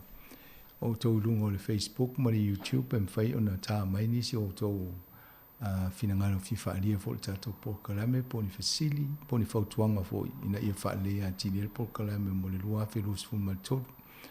A mo tātou au whafonga i lunga o le tio ia to i titi mwhai a o na vidi mai o le tolu walu lima lu o whaatasi ia po le o tolu walu lima lu o whaatasi. Ia ma amal fasili on tam whaile i wha mamla matu. Po i whautuanga fo i a wale whaelei no tātou Polokalame anga i luma. Pe on whaelo atu o le konkalate o lo o atu o le tausanga lua pe lo suma le wha. Ia ma nei ato i wawa ai pe inisi vaenga i tau o no fo i el tātou tapenanga mo le anga i luma. O nisi a vaenga i pe o na whitala noa i Polokalame. A misi harangi i tanoanga lea ma le American Institute of Medical Research. I le lua whelusu tasina amate o na tala noa o lo o ngā lulua la tau le wha i le ngau singa o le booster vaccine. Ie mataulia o le whai mo tau mai o tātou i whai tātou boosters. O le ana whai nei tātou tui ma boosters a le mauane. E le umi tele o na au ngā a tonu o whaingo fiena. E whapeata i te ato al tausanga pe rua tausanga o le leia i tonu. Ia a le mauane e whai to e na miel to e post pe to fa fole le tui i tatou tino. O le tala noanga la le loa fe los fu matasi sa fa pe tam fai i ratou ina ia tu fa tasi ia tui nei e le ngata o le tui e fo i fa malusia le fa sa wino tatou tino mai e pe te atu i fo i os fo inga a virus. Ia ai whaina ia maua i mai situ ai ngā tui e wai mo ina i tasi ale tui ai kawa o mai le ngata na o le coronavirus. Ai maua mai si vahenga a tonu o nāla le pe whatua e o na maua le tong fitinga le mo mia le anga i taula i lato wai. Ina ia awaine telo tui e whai tātou te minei. Awa lista ngata mo toa i fiu e tui ane lea tui ane ma lea tui ia ai ese tu se tasi e mau ele telo to ai ngā wha mai ul furu le pisi wa le mo tangata matua o le foto ina tato o mai lo le masino mati apelila ia na fa mai lo le tato e fai tato tu pui o la na wa ai le meleken o tuina awai o pe tau pa ngā wha tasi ma le coronavirus ni so vaenga i el virus lai va vai pe se awale ia tau fa i mai vaenga ia ona fai lo le tui le fai mo fia mo tato ia tau si se i jese taimi ona toi fa tala nola i o le pule o le vaenga le director ia Professor Graham ia po fia wo ile la tu tapenanga ia o tatonu a tato va ai le fusuia inga o le coronavirus le COVID-19 ia tato mai le Delta tato mai le PAR ia tato mai lo isi mau variant bo isi swing o le vaenga lea e o mali te minei o le o toe ba fia foto te leo tato ia ai le ai viei swinga i suia inga le e mau tato o le laki e tupo ele vaenga le i le mele na tau fia i New Zealand bo fai le tapu fo le tato te tala New Zealand a tono na le na se felto te leo tato le tite tangata na mali diu ia pe o mal termini a fa longa fo por kiki le wene wa ngalo o mal na taimi le na se feita tu a le wa mata na faia a langa tangata o le anga le tau so fuanga ma le a ona o tau finga le sa ita to pe na mo waisi nu fa ia a fa pe o to le na se fe mo le vanga le tau tato fa taia ia ai tau vo ina baba ina malo pe o futalais e o mal na taimi ai va le taimi ne po a me tau na fai se tau fai ele tau so fuanga o molunga tele ai pe o vaenga na le sa fatala no le o mai la to le American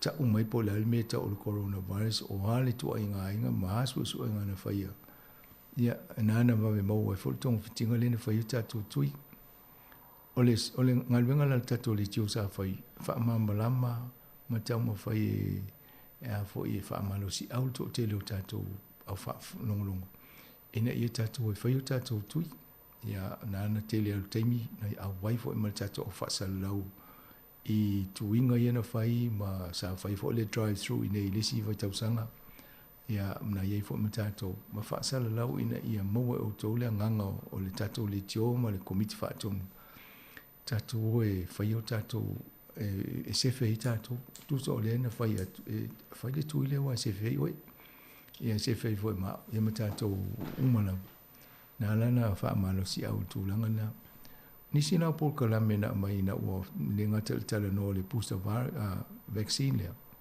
ia wa leo toi vivesi nei fo te mini e oi foi tato booster vaccine te le lopo to te le ni sina vidi mo o foi ni la to booster ai pe fo ringa mai fai a sina tuai ona fai o booster vaccine tato tangata lona winga wa uma fo te mini na fe ma pole ai wa halu la to te faula to o le kia ai nei na tu ala lo mo tato au fa fonga o le ai mai fa tuanga me tau fai ai le anga le mo e fo tato tinga ina te mitonu a por kisi masi po le niu ia na avele el fal mai ai le mai le mano te alo fai lo a pusta e wa e lo fai fua ia vaenga ia e so nia oi ia pe o manai fa tuanga na mo le fa fonga te mini o le si vaenga na tana no e stasi o scientist ile na sa wa maua ele American Institute Medical Research le tonga fiti mo le kanesa o le toto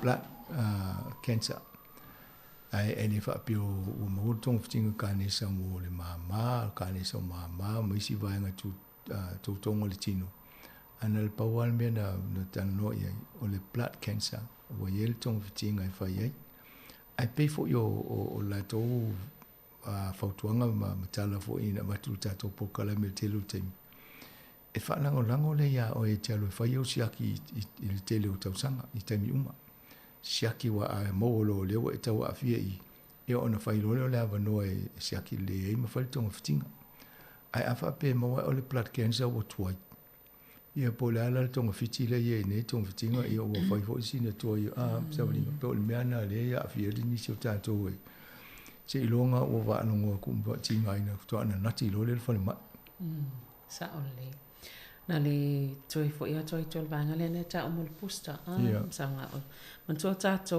Pacifica ma tanga ta maori fast fulong al 5 ta sanga le wanga va mo le pusta longa lona lua ia ma tanga ta lunga tol ta i lima su ta sanga ma tu ia mana ia to te la ya lu le lima sfulu nga lunga ia tanga to Pacifica le wa mai fo le yo ia te le fo na va no wa o la to nai la lo mo ta sanga lo nga to tongi pe mana fo sa tu ia le o tu ava no mai fo le ma lo ai e ma fu mai i o fo o tanga lo junior o la to le lo na fi na le ma lo fa mole o fa tu sanga tanga sa mo o i Pacifica ma mpalang nga ese tu lang o so fu nga le ye yo nana tu ava no mai vo ta to la o le tato tali o le tato o tali sa pa ia ma fa ia tato tui ai le anga tinga ino na tanga te fina o ia le a manuia ia mai ina ia mo se si ano tu ye ai tato va ai o ava no ia ta o mai e a foi pui tato Maria va tai mo ngol vanga na ia o le si vanga msanga le wa ia tato ia fa maunga po le vanga fa manato taimine wa to tele malanga ia to tele fo ia lava ta pena tanga te pena mai vanga so fo maloloina ia I vanga to ia fia e nga se pena ta o ia to fa pu e lo fa nga malanga po ala wa ia so ta pena ma pe fa pe to ia fia e awo ile covid na mane tele vanga lia manisi vanga fa po to ile fo fa tala no to tato o fa sala la mo po kalam le fautuanga ina ia fai malo in travel insurance a talu sa mo ai o el sixing New Zealand ai ma sa mo ai mo fa ma te le yo ta fa pena foi pe malanga mo tanga sa mo ni ai le sit se New Zealand a mo fa ma ia te le ta ia tulanga fa pena tula I mai tausanga mo vai sa fa tano fo po kalam ia uma ngase tanga te fa ma ia ai fiusi ai ngai tau tongi se ai tala te lea ia o isi temi e fai right off a misi ai te le lungai o kilani Ia o atonu e tatou wawa i tūlanga whapea. Po lea le tau e whai le insurance. Te lea o whai au le insurance i pe walo i po Australia po Samoa. E nei runga tō se lau luas furu lau kawa e whai a. Ia atonu tau hone wawa i tatou i tūlanga whapea na e. A whapea o le pāsese le tutongi atu i nei. Tala noalo i vaenga le whai lau insure. Pea o le te nofo i nei le te whatupea. Fai o rota male fia mai e mawhaina a fai se kawa ai fai atu i nei. Ia na tongi whaatasi ale mal pāsese le taimi nai. E le nai malanga mai mautino anga se ngase asi mai whal mai. Ia te le pole nai kawa le insure. Ai asi mai ai. Ia na umale ia matua i tinga ina tangata. Mana ia. Mana ia. Whamanatu ia peo vaenga tā wana. Ia mai se fo i leo tātou la tala tātou le. Keu se masi ia. Pe o numero masani a fo i lea i le. O le oval se la wono tasi ono monisi. Wha maunga. Monisi wha amatalanga pe mo le. So i fo malolo ina lau te le fo i lea wa. Wa mo mia le fsosani. Ia wala au mo mua i le laina na. Wala a tele in tāpuni au nanga lau fo mai. Ia. E al watu mo fal mai. Ai vili mua le telefoni lea pe a. Fai ua mo mia se fsosani. O le si polenga le iai nei, e fōringa mai, e leo ato o toa le whailoa o numero tangata le maua ni ngasi. E leo tato e pe fast food wafe, e lena wai talua nei leo whai tangata le maua a ele tantununga, e to o tele atu tangata, e leo ta ua o la tau le maua ni ngasi. Lona winga, e o tato, e te tau ona tato wawa ai le tato vana nofo mo tato wa a inga. O whaala popotonga te awai o ngā ruenga. A mo le whaanonga kua peo e se le mero e ia siaki lo whaile o test, o le ai ele me voi whaile test. Pe te aru fō mai. A umarona whaile test e vai positive. Ia o lau responsibility po le me tau na whaamomo e tauna e whaia. O lo pui le i tangata o tau ainga. O tangata e te mafuta tu ia i po whaala popotonga ia ile e kalesia o lotu. Ia o lo fale whai ngā ruenga. Ina ia sefe umalato. Ai au te ngase o maua e positive. A e alua e me tumtumu i tangata. Tusa na o lo lea lofo i tangata nai ne te masani iai. Na o lo tutau o vatu e lovo e rusi le te wherua i maoi. Mea le toi whaamanato toi le si vanga tā ua le au te nau te le wa peo te o te fia iei le whai puponga le peo te fia iei le mariu lea. Ai tauna e mua mawhawhau, ai watu neila ai pisia mal tō te lo tangata ia le te ta o tangata lo ai. Ia, tua li manui ale nā, tua inga mea pe atupu mai. Sa o le. Wa e pe o le whaafitauli nā o te leo tangata sa o i wale e whaiani. E mantua leo tangata e whaamania i le vai rusi e fitu aso i. Whaanofo e sea i o le whai mo ia o le ai ngā toa i e le mwhenfitoi whaanofo e sea. Ia ai e sa o le a tonolo i e tangata o lo whiwa i amal virusi. Ia e mai se o le si whaamanato i no whaate tele ia e abatu i whaloloa i a pole mō. I tū mua tangata i a peo whautuanga whaile mai. Whaile mask, whaile au tali pui whonga pia whapea e te langona o lei te pole wai o le uwheo i whaatasi tangata ia. E sa ule a mai le tinapol ta mamatua le whaatali atu le whale le virusi le pia whapea lei. Se whelua ino whanga tumutumu i pi o. O le la whai nei whai whaatasinga ainga kisi masi mo le tausanga whauwa. E resi o le la na nalo na mai le la iei ala alua fi au wai e mafuta o lai mai tangata mai Australia po Aukilani po Samoa fo. Ne ai e si la lo wha mauni whai tofia ia ape a whai mai se tato live lunga le Facebook pe si o tamata tua i ai lau nofo ia matau fi ila u lau COVID te ua maua tua se si o tō a. Pi whapena le awala i taun sa tō mawhawhau ai pui o tangata. E leanga leo mai, ai mamai whaatasi. Na le manuia ia leo tō tā whaonga kisi masi mal tau sanga fō. Ta o me. Wale isi vaenga le whaamanato msanga o tangata i mō whala au. Te milanga le la malolo ia le mai whautuanga ina ia tautua nao lava le sapalai o au. Vai la au ma whala au mōtong tinga pe o le whala au le suka, whala au whapena le. Whaonga ia sta itasi. Ia no leo la tā puni mai lo fo i vaenga e. e o e piki mai ai ma au nanga e mwhaina matala ina ia awana i popole se si pe afe o malfala au taime ke si masi au mangalo na oka fo ma ina o le si fo la au fo o le fo la o le ngungu na tanga te mo fo le ale ka na tam fa ia ma va ai tam sami paleni le fa fo to tato por kalam ia o fa pe ia si fai fo le sala ni tau sanga la ngala tala sai ia fa la ve umana to tinga ina ia le o tau fo lo nga se ngasi ai nei la te le al tem ia mai tato va ai le ia ai na o tala tu tato le na pe ni se fie vidi mai foto ina po kalame po afo ni to ana pta inga po ni po la so fina ngalo i po kalame nei io le ofa tolu va lima lo ofa tasi en fa io na vidi io to lungo social media ia ta ai po la so fina ngalo i po kalame nei po nga mo e po la fo se me tau na mato va va ia ona le manu le mo le taimi va to sina tali ai le fa mai atu tato po kalame ala va i fo se ta mas tato pisi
e te whatalo whatu tato o whafonga ni tu aso. O lo o matata noa tu ai nisi o vaianga ni mwhautuanga fo i peo na mo mai e whaasolongo tato po kalame so i fo mano loina. Mese level te mine e leo tato fo i le mano longo kisi masi mo tau sanga fo i ola halu fo tato te leo papakiu ma mena. Ia whautuanga mo so i fo mano loina. So whalinga o ngaia o isi lisi o mena e wawa i fo i mo le te mine e tau sanga. E o le fo e mele wha manatu le o lea lava e wanoa le so soani mo tanga tau whia ngai ma wha awhita auli o nao whainga tā tōlanga le wha so soa i tōno la inga e meisa le taimi le kibisi masi a ma le taimi e malolo i mai ngā luenga ia lea lai e ona o pe o lea mai le tala o tātou tangata Pasifika le taimi pe e nge pe mamai o e sili mo se so soani ia lea e le so soani lea e olo mwhai na maua ia e mwhaiona e wala au i le MST po le WINS so soani I ni tau vaenga tau e pe tongi ngol fale, tongi ngol el tise, tongi ngol whaatau ngol mea ai, tau mafa, ia po wale a toa foi lo te tongi o le mau ona o ngase ngase mtulanga wha pēnā, le mwhaiona mau malif so soani a wha so taile MST po le wins. Ia, o numera na le oval se lau 555 o iwa, mo I lato mo miel so soani lunga atu o le 15 tau sanga le matua, oval se lau 552 o lua, ia ona I whana wa onga, oval se lau valu iwa o. Nai mo la whamtala upu pea mo miel so soani. Ai vaenga la ia tai au manino am sanga o le fo itu mai I mo lato mo miel so soani vaenga ia. O le numeral oval se lau, 355 mo Wellingtone, Porirua, Makapiti, o le Pacific Health Service I le Heart Valley, o le oval se lau, 755, lua tastolu, ia mo tangata la vai le Heart Valley, e le sosani mo vaenga ia. Ia ai mo la tau o mo mia mantua fo taimi ia I ni se fianga ima a fianga o le mafofau ia po a foi. Ia vaenga ia le youth line, wala au le oval se lau tolu fitu ono tolu. Ia po le text fo ia le lua tolu fa, ia maisi upenga te whailangi na mwhaiona whaafso taipe amo mia fso sani taimi nei whaatali noa. Ana ia atonu I mani whapea tu ia numero I lungo tato page a ina ia maua fo I tangata le. O le o mta ufa pene a moro e o whamtalanga lea. Ai wa ile ia pe a le oe po se si la fio so po se ainga te tau ia po se ainga foto te fa ainga fa tasi pe fa wo. Fa I o numero ia fa I ona video. Ia ma video nei a what fa tali se video las fa le wai nei mo se si o to anu mai ne me tu po las fa ri mo le so kisimas. Ai si lo video nei mo no la nga fa yanga lu nga masani ni se mo ia wa matan fa I mo tau sang. Atan to no mo ti no le tali mo se. Ai video las fa ri. Ia o isi ngā ruenga, tai pia o ngā ruenga uma. Maso nai whaiela tō I ngā tītai au, ia ma wha amanuia ki si masi ono ta ape role tō tele I malolong. Ia o te loi eini tangata nā e ti tai pia o tato li tio I wha wau ngā ruenga. E mena e manea tō I le vola atu numero I aise se mana o miana vidi mai le tato numero na e mo, tō I numero I tato ofisa. Ia, sanga pe o le sisuinga tele tau sanga nei o le fsoia inga mai le paenga le o te whātu ora lea e pe whaululu le sunga e pulea e māchi apa. Ia pe o le sivaenga tele nā sa whaatano fo I nei tau sanga le whaamasaninga fo I le fsoia inga mai le vaenga tuai tai pe o pulenga whaafalmai. Ia maanga e mai suinga fo le wai e nei fo I vai tau. Moni atono le si vaenga le o lo telefo ina faitio ina e nisi o tu ngai o tu I le tele o swinga le malo. Ia ai lawe vea tu manai tangata ina tō fia o whaile la fōu le malo e mataulia o le New Zealand Health le whaapirtania. Ia o le ngō Māori lea. Ai e sui ia District Health Boards. E luas fulu e pelu su tasila whai o pulinga whaafalma SS. Ia na mai lole e fi le malo le tino lea. Ai whai e whaona vaenga regionals, I vaenga SS o New Zealand. O la tōla na e vaia ngā luenga whaia. Ia al temi nei, o lo wha solo ale whasuia inga mai po la tōnu ale tātianga iai. Awa o leo wha ngai oi peni so ngā luenga na wha atino e le pulenga wha mai tu malo na peona iai. Ia o la matana se e atu desi I whainga fō. I le temina amatai ona tau whai whasuia inga lea. Sa tala noa toi whionga tangaloa, junior tangaloa, whangaloa, junior unu. E tala noa toi whasuia inga lea ia male vaenga a ngai ia peila le temina ila umana whiwhiri o stasi fo I o tai te tonu vaenga lea le whatu ora le pe on tano toi savalinga. O le mea nai whai e tātou a misia ia primary health services I pe o tato au onanga whafoma I le whai. Ia o loo wawai fo I lato I le taiala le tu mai lato ina ia muli e ma whaatino I ngā ruenga pe o na fofo ina le malo. Ia e whaangolongo le tuanga ia e se whaala lato langona tele mele whai le malo tau whai le mea tau whai le strong public media me whapena. ana amata mal amatanga ia le mau malo ele te tau ono tau whaia le ngal wenga le a o le tau fofo le virusi le la tunu. Ia ana ua te tununga e taimi e te le ma whai ona e whaatali wa e whaatali o lona winga o le si fia na tau sanga o tau whaini suinga tau na tal whiangai. E pe o mena la i tātou asa o le fionga la ia pulea i Machi apa. Ia o ia na peo na whaatu sahanga lua fo i momoe lalo nei o ia sa CEO le Manukau District Health Board whiwhiri ele le malo e sau taita ia ngā luenga lea. Ia au Machi fo i sa e le tato komiti whaatonu ni si o tau sanga mwai. Ia tonu sa telefo ale fia siri a Machi sau whasitala o talo fa ele telo le pisi tau whaatulanganga mai le atanga le masino iulai. Te tonu isi teimi o tau sanga fo ia la mo se ama noe te ato tala noa i am wha mamlama mai nisi o fuanga e peo no iai. Mano, tonu pe o vaenga ta ua ia masanga fai fo i le o fai ona wha lo mai ni fina ngalo nisi o malo le tonu ia tonu le solo nga le ia po kala mo sai fo malo no ina ne e wa ia tumo le mamalo la whafonga.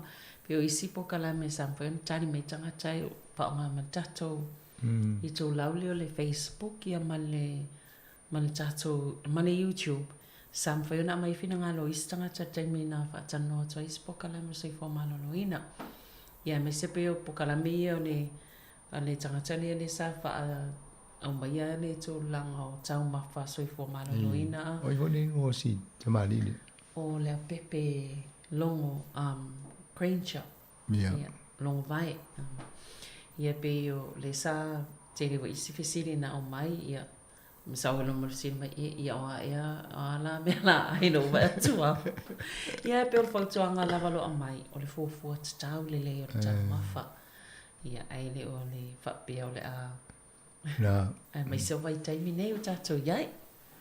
Yo ia pa o nga venga ma to pe na le tata longo. O ia ia le whaitari o i lawa e pule lo soifua malo lo ina mo lo fo soifuanga le laulangi nei. Ai peo na watulu e mātou ia vaenga ia tau na whamanatu a. Ia. Sang peo le si vaenga tā ua i o le mana i o le spokala men lo tartano i fo ima le sunga ia Lee Pierce. Ia. Ia. Le whaawa wei le fo isa toi whaawa muli muli ia le sa i sau noe e mana o fo ia e toi whaawa mo le tau sanga pe a. Ia. Malmana ia i o le whaonganga o lo na whaatus sanga o vaenga o le tino ina ia malama o fia i fo i le malo lau whaafonga mal tau o lea tōtonga ma lea tōtonga o le tangata. Tātou e le pole te tōtonga pe o taimi e whai ia o fofuanga le li e tofu ale vaenga o le tino mo malanga luenga e whai mo tātou. Ia pe o tātou e wa ia ina ia nei le fofuanga o le o tau mafa e whaolo i tōtonga i o tātou tino. Ia tonu vaenga nā sa wniu teni lope se si vaenga ki o iai me. Ai mo le tātou au whaafong whaftai fo le tō langlanga o pokala me wa e taimi e tele in tō fasiri. Ia ma tau fwai whaamamlama atu. Ia tonu le fo ua tele na mana malama le tō tele o tātou au whaafong o talu mara tau sanga lua fesifuru a matal pokala me. Ina ia tau fsoswani fo i tātou mama anga i tōtonga tātou. Ia ma tau singo tōtonga ese. Ia ma whainga o ngase i o hafo tong fitinga. Ina ia tupu mo se wha lawe a misi a wani tupu tau whai ina ia prevent a e leo le kam whai e fix pe repair. Ina ia tātou manupui e le anga i luma. Ai mole anga ia fo i kisi masima tau sanga fo ia whamanua tōle pokala me sau fo maloloina. E ma o le wha a wawa i tūl wha fo ingol pokala me leo. Manui e toi i tā sia po ai lawa o ngase nei teimi ia lofa le tua so ni lo ngase. Ia o tātou fo i o lo malo roina le nei teimi ia tau ave bea e si lo fia lawa o ele mea o lo te tau mao ngā mo e. Ia o nā o le mena e tau nwhai e ina ia awene i mawio o i se ngase o le tino. E mo fo i tātou umalawa le au whai ngā luenga le malo roina mai le li. E mauri atu le simasi mal tau sang phone manuia mal tato matua le tamai le lang i o pokala mena i whai o tōle pokala mena so fua malo loina ni tau sanga. Ia se i to fo te mi tau o masino fo ia ta to tala no fo le mta fa pene o te mine ia to fa so fua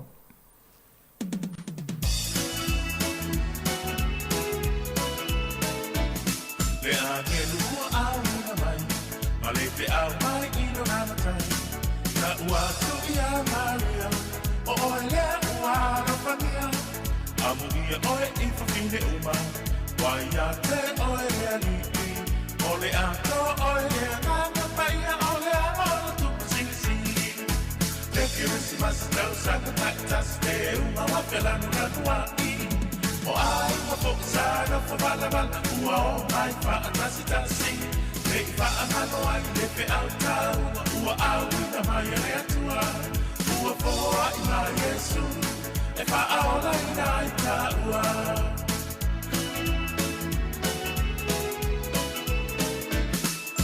fa ano ya yesu ole ano ona sing sili ese o ia na ta avena le no fo ina ata vita vai batu ole aina o ia topo e fa ava o lo na malo e fa ava na ele ai o senata ana le que se mas ta sana cactus de una wafela na nua o ai na fosa no fo mala mala o ai fa tasi tasi nei fa no ai le pe alta o ai na mai le tua o fo ai na yesu e fa au mai na ta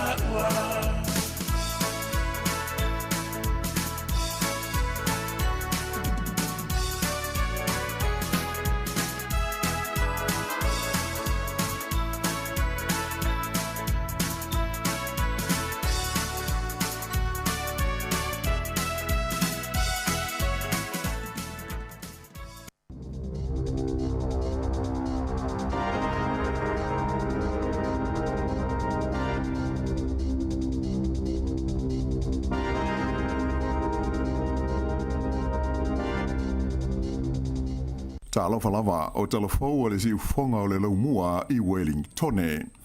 O le tala mua ua whautua ina i a tangata uma ina i a tāpena pena ma sauniuni mo se tūlanga aluaru mālia o le tamau ainga o New Zealand mo se vaenga tele o le tausanga fau o lumana nei.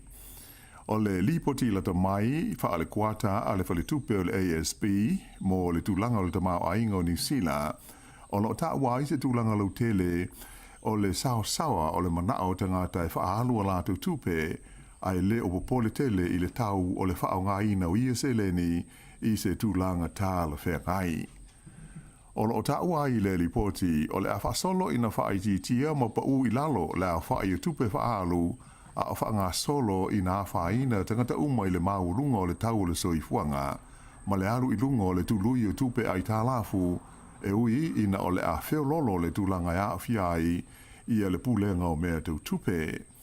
Pei tai e iai tangata o le a whenga i pēr masi i tanga te tele e a whiai i le whainga o ai tā lafu a e whiololo se le ni o le a maua i tangata e teu ma whaasawa la tau tupe ona o fuafuanga le whale tupe tūru tono New Zealand e si tia le tūlui o tupe po le OCR i le 5% i le tau loto inga o le tausanga fau lua afe luas fulma le tolu. O lo balo ia mai fo i le ASB le lato li poti le nei le pa u o le luas fulu 5% i le tau o fale. Mai o le a te tau ona toa mai le maketi o fale i le tonu o New Zealand i le tausanga i lua afe luas fulma le faa. Sa whailo mai fo i le li e to mai wha abitoa i mata upu tau tamau ainga a le whale tupele nei o le ASB o Nick Taffley e te tau ai tangata uma o na sauni ma tā pena mo lui tau o le tamau ainga i le lua afe luas fultoru o na e ono umi se taimi e whaanga solo ai fuafuanga le whale tupe tūru tonu po le Reserve Bank e tonga fiti ai ma tau whaapa u ilano le tau o le soifuanga i le tonu o le tunu a toa. Sa tūmau pēo na māua lunga ia le tau e mau te tongi ai tangata i whale o New Zealand i le masino o Novema, e ui ina sa pa u ilalo le fua wha atusa o le tau whale i le tonu o le tunu. O wha mau maunga mai le kompani o le Trade Me, o iloa ai, o le fua wha te tau o rent o whale mo Novema, sa ia i lea i le 5 se lau walu se furu tā la i le vai aso. O lona lua i leo masina so o tū lai mai pēa i le nei au wha inga māwurunga. Whaalia mai e le whaatonu o whale e le kompani o le Trade Me, Gavin Lloyd, e whapea sa si tia le whaapasene o le tau o rent o whale ia Novema, pe a whaatuse le masina lava le tasi i le tausanga te luai lua awhi luas fulma le tasi. O Nelson Matasman, whapea Taranaki, o i tū malo ia sa si tia le se fulu whaapasene o rent o lato whale, lea no o ai i le 5 se lau fitu se fulu tā la i le vai aso i Nelson whapea Matasman, o se hau wha inga o pito maurunga lea mo lea vaenga o le tunu. E lata atu i ai le tū malo le Manawatu whapea whanganui, lea sa si tia le se fulu 12% o le tau o lato whale maututongi ai tangata, ma tu lai mai ai i le 5 se lau fās fulu tā lai le vai aso o se mata tia fo lea mo lea vaenga o New Zealand. Na whaali mai fo i Lloyd o Marlborough, Wellington, whapea ma au kilani, o na paui au i tū malo e le i aises winga i le tau o lātou whale i le masina o Novema. Ai peitai o au kilani, Wellington, whapea le Bay of Plenty, o i tū malo ia e au pito māwarunga i o rent o lātou whale, e o i le ono se lauta la i le vai aso.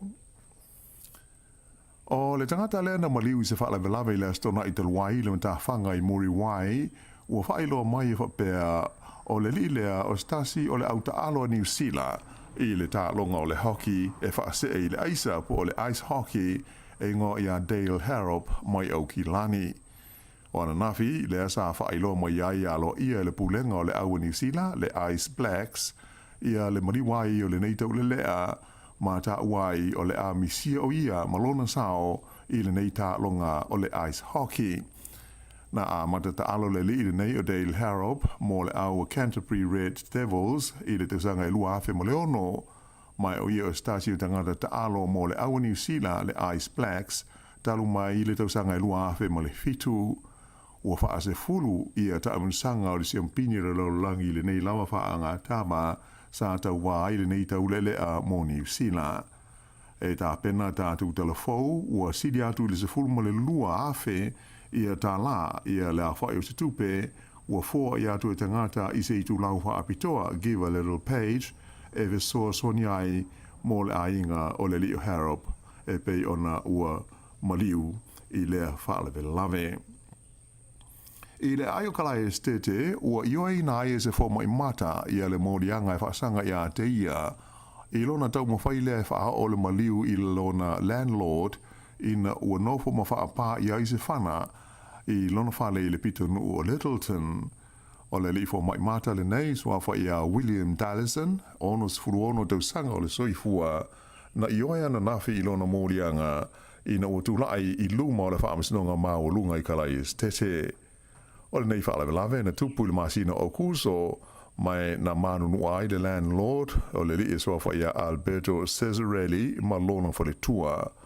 O le aso luas fulvalu a perile le tausanga fau o whaatulanga ina le whaamisnonga e tu ina mai ai ia se whaai unga mo le li fo mai mata o lo molia i le nei mata aupu.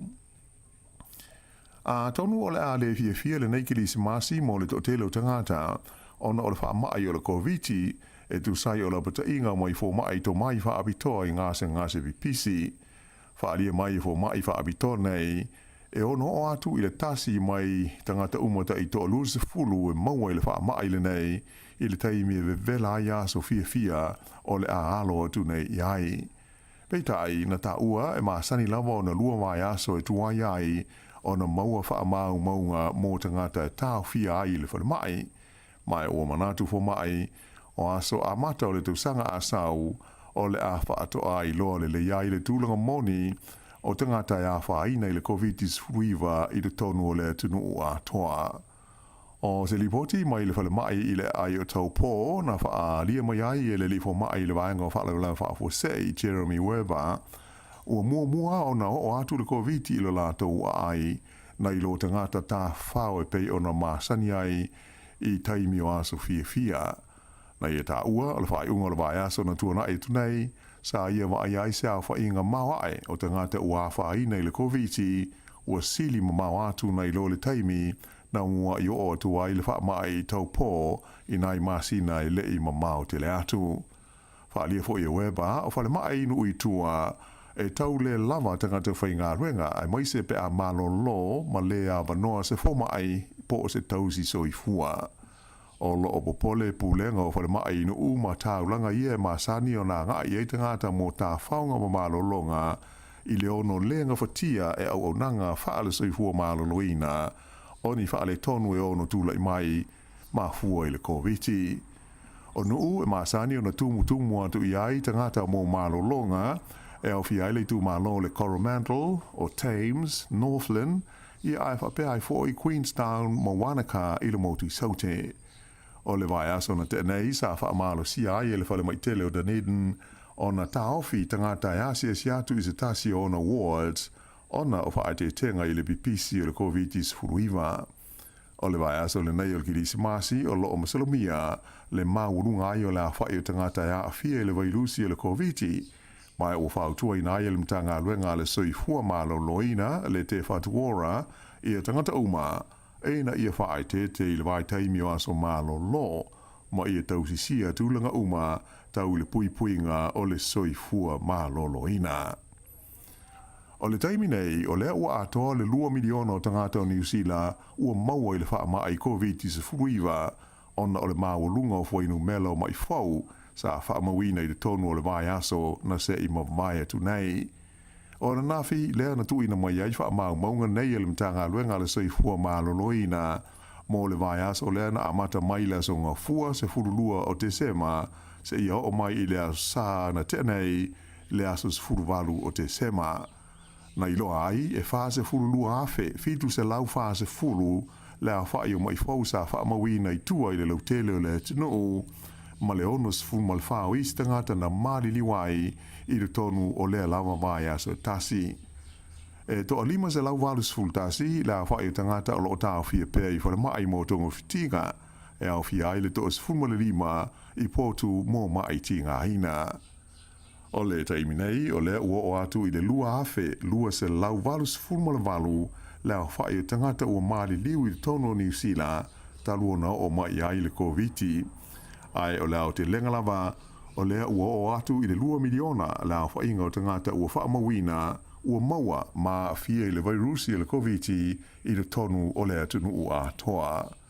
Vai aso tarwai, sa atula i mai i le whaas furuafe ma le iwas furuvalu, lea wha i o mai fau, ai tolus furulima lea wha i o maliu. Ua whailo mai le se atu o le lifo mai o Ashley Bloomfield mo le tau aveina o se tofinga whawhaia aonga i le Universite o Aukilani a mata i le tausanga fau. E pei ona si le fia o le lifo mai le nei o Ashley Bloomfield te le tausanga o avea ma whaatun sili o le soifua maano loina New Zealand. Au lea ua whailo mai le Universite o Aukilani ua tofia o ia e avea mpolofesa e ulu i aile a onga momata upu tau i le soifua maloloina o le whaitau a whai o tangata, le School of Population Health. Whaalia mai i le pule o le Universite o Aukilani, le tamaita i polofesa i a Dawn Freshwater, o tāla whea ngai le tofia o Bloomfield i le nei tulanga, o le au fi ai, le whaavaina leo se a onga i whaapitoa i suenga tau whainga whaavae, a toa mo mata upu tau le soifua maloloina o tangata uma. O loo manatua le totele le li fo mai le nei o Ashley Bloomfield, ma lona taita inga o ngā luenga whaia le malo, mo le puipuia, ma le tautonga fitia o le wha mai COVID-19 se fulu maleiva. O le aso tolus fultasi o Januari, lua afe luas fultolu, e a matalo i ai o ia ila na ngā luenga faule nei i le Universite o Aukilani. E tele se vaenga o le uta se loli na nuti palaina ma whaalenga ina uataia i le ala lau papa o le nafua afi na Ranga Gorge i le aso ngā fua ala nafi. O se ata video sa pueina se ta'wale na muri atua i tua o le loli le nei na i loa ai le sala lau solo i lunga o le au tele o se vaenga o le uta le loli ea mai sa i longa o nalu le muai ma le solo umi o ta'wale i lunga o le motorway e a ngai mai i le lau mua i Wellington i le te ale titi o le tūlai lua i le awa uli le songa fua. Sa manuia o nai laistasi na whaina pe whaamanua li ai le whaalawelawe, mai sa le umi fo istaimina polokai, maaru le mū le whewa inga masani o ta'wale i lea vaenga pisi o le ala tele. Ua tu ina mai se la pata inga whalawa i tele mo tangata au kilani o lo wha moe moni ta e lenga i le sami e tau wha malu wai mai le vevela o le tau i le nei vai tau. E na ia wha tete mo alu a toa maisi o taota e whetā whea i le au e nisi o mata whanga e masani o na fie tangata e tā whao mata e le ai. O na nawhi, lea sa whaafau ina i le whaafanua o le tulanga ma le saonga le mua o le sami mawai a le whaalaputonga o le Safe Swim. Mai o lo atangi ai le tele o ni mita whanga i au kilani ua le o saonga le mua le teiminei e ta e le ai nisi. O mta whanga au kilani o mauti noa le ta tele ai o le alu po le Blue Bottle Jellyfish. E au fia ai le Kare Beach, whapea ma le Petals Beach. Whailo mai e le Safe Swim, o le tu ainga alu nei e ona i o na ave mai matua tinga pe a uti ai malabea i le tino se tangata. O le tonga fiti masani mo e a whaina ai le jellyfish le nei, o le furu mama, o le mea ua whaina le suasami, o na whao ngā leo le vai mawhana whana e to'o ai. Ai, o e tinga ina tele, e da tau na wala au le ta wale le whalmai, mo se fe soswani, ai mai se pe a whai o tau puni le manawa ma niwa ia le ulu. E whoringa mai o la whaau o peona vevela ia tulanga o le tau mo le tulangi i mātū o le motu i mātū o New Zealand, ai o le a whiololo ia pō. Whaelo mai e le li ofisa wa ai tau ia Dan Corrigan, o se wahenga whaale tonu o le tau i le vasa tā se mane, o lo mafu mai ai winga susu o le ea, ia ea afia mai ai, ma le si o manga o se wahenga tele o le motu i mātū, e la vea ai ma au kilani. O lo malo ia mai fo i le ofisa wa ai tau, le Med Service, o le a whaau o pea winga mawhana whana ia, ma vevela o le tau, e anga ia tu lava i le kirisi masi, ai o le a matua, o le a le matua vevela tele e pei ona sa iai le astofi, asfreile, ma le astonai na mawai atu nei. O ia aso na o atu i le luas fulu degrees le maulunga o le mawhana whana o au kilani le pō. Ai o le vai aso nei, ua palasi i fua i le sfurulima, ia whaasolo atu i sfuruono degrees centigrade ia le tulanga o le vevela i pō. O lo malo ia mai fo i le Med Service, le lei ma mawhana whana o tulanga o le tau, i le aso to nai a o lumana i aile kilisi masi, mai o la wha pena foi o na le lei lava i e tulanga o le a iai le tau, i le aso kilisi masi. O leisi vaenga o le tātou tala, ua whaelo mai le tau ungo se suenga sa whaia taluai nei, ua tulai mai ai o le ano o le mamoe po o le lam, o le porotini lea e au pito fia i aile to tele, mo tau mo fitanga o le kirisimasi o le tausanga le nei lua afe luas fulu lua. E le ai ase va ma mao ma le ham, le tūlanga lua atu iai, ai o le ano o le povi po le beef e tūlanga tolu. O le suenga le nei sa whaatau taia e whaalapo tonga le tele tolu ati nae o ano manufasi e New Zealand. O lona lima ele nei o tausanga so talu ona whaia i a lesa i li linga e whaingoina o le Great Kiwi Christmas Survey. E si lia i le afe la whai o tangata sa visiringi ai i le nei sa i li linga i tu e o le tunuu. O le taununga e tolus ful valu tesima le tolu pasene fia i le lamb, tolus ful 5% fia tele i le ham, ai se ful tolu tesima le tasi pasene o le beef. O le pavlova o le dessert au pito arumia lea i le nei tausanga e tusa ma le onus ful valu ma le 5% o tangata sa la tau whaalia mai o le pavlova o le a dessert hai i le aso o le kilisi masi, so o atu i ai le trifle a o le strawberry whapea ma le askurimi e tūlanga tolu. Ma le tātou talawhai o le lii o Lionel Messi e le ngata ina te lelo na sao i le whao se fianga o le au soka alo na atunu o Argentina o manu malo ai le taminosanga o le ipo le lalolangi a e ua wha mausali na ai lea malo ma lona tūlanga o ia o le tamata alo soka o pito le lei i le neifa anga tama i le lalo langi a toa.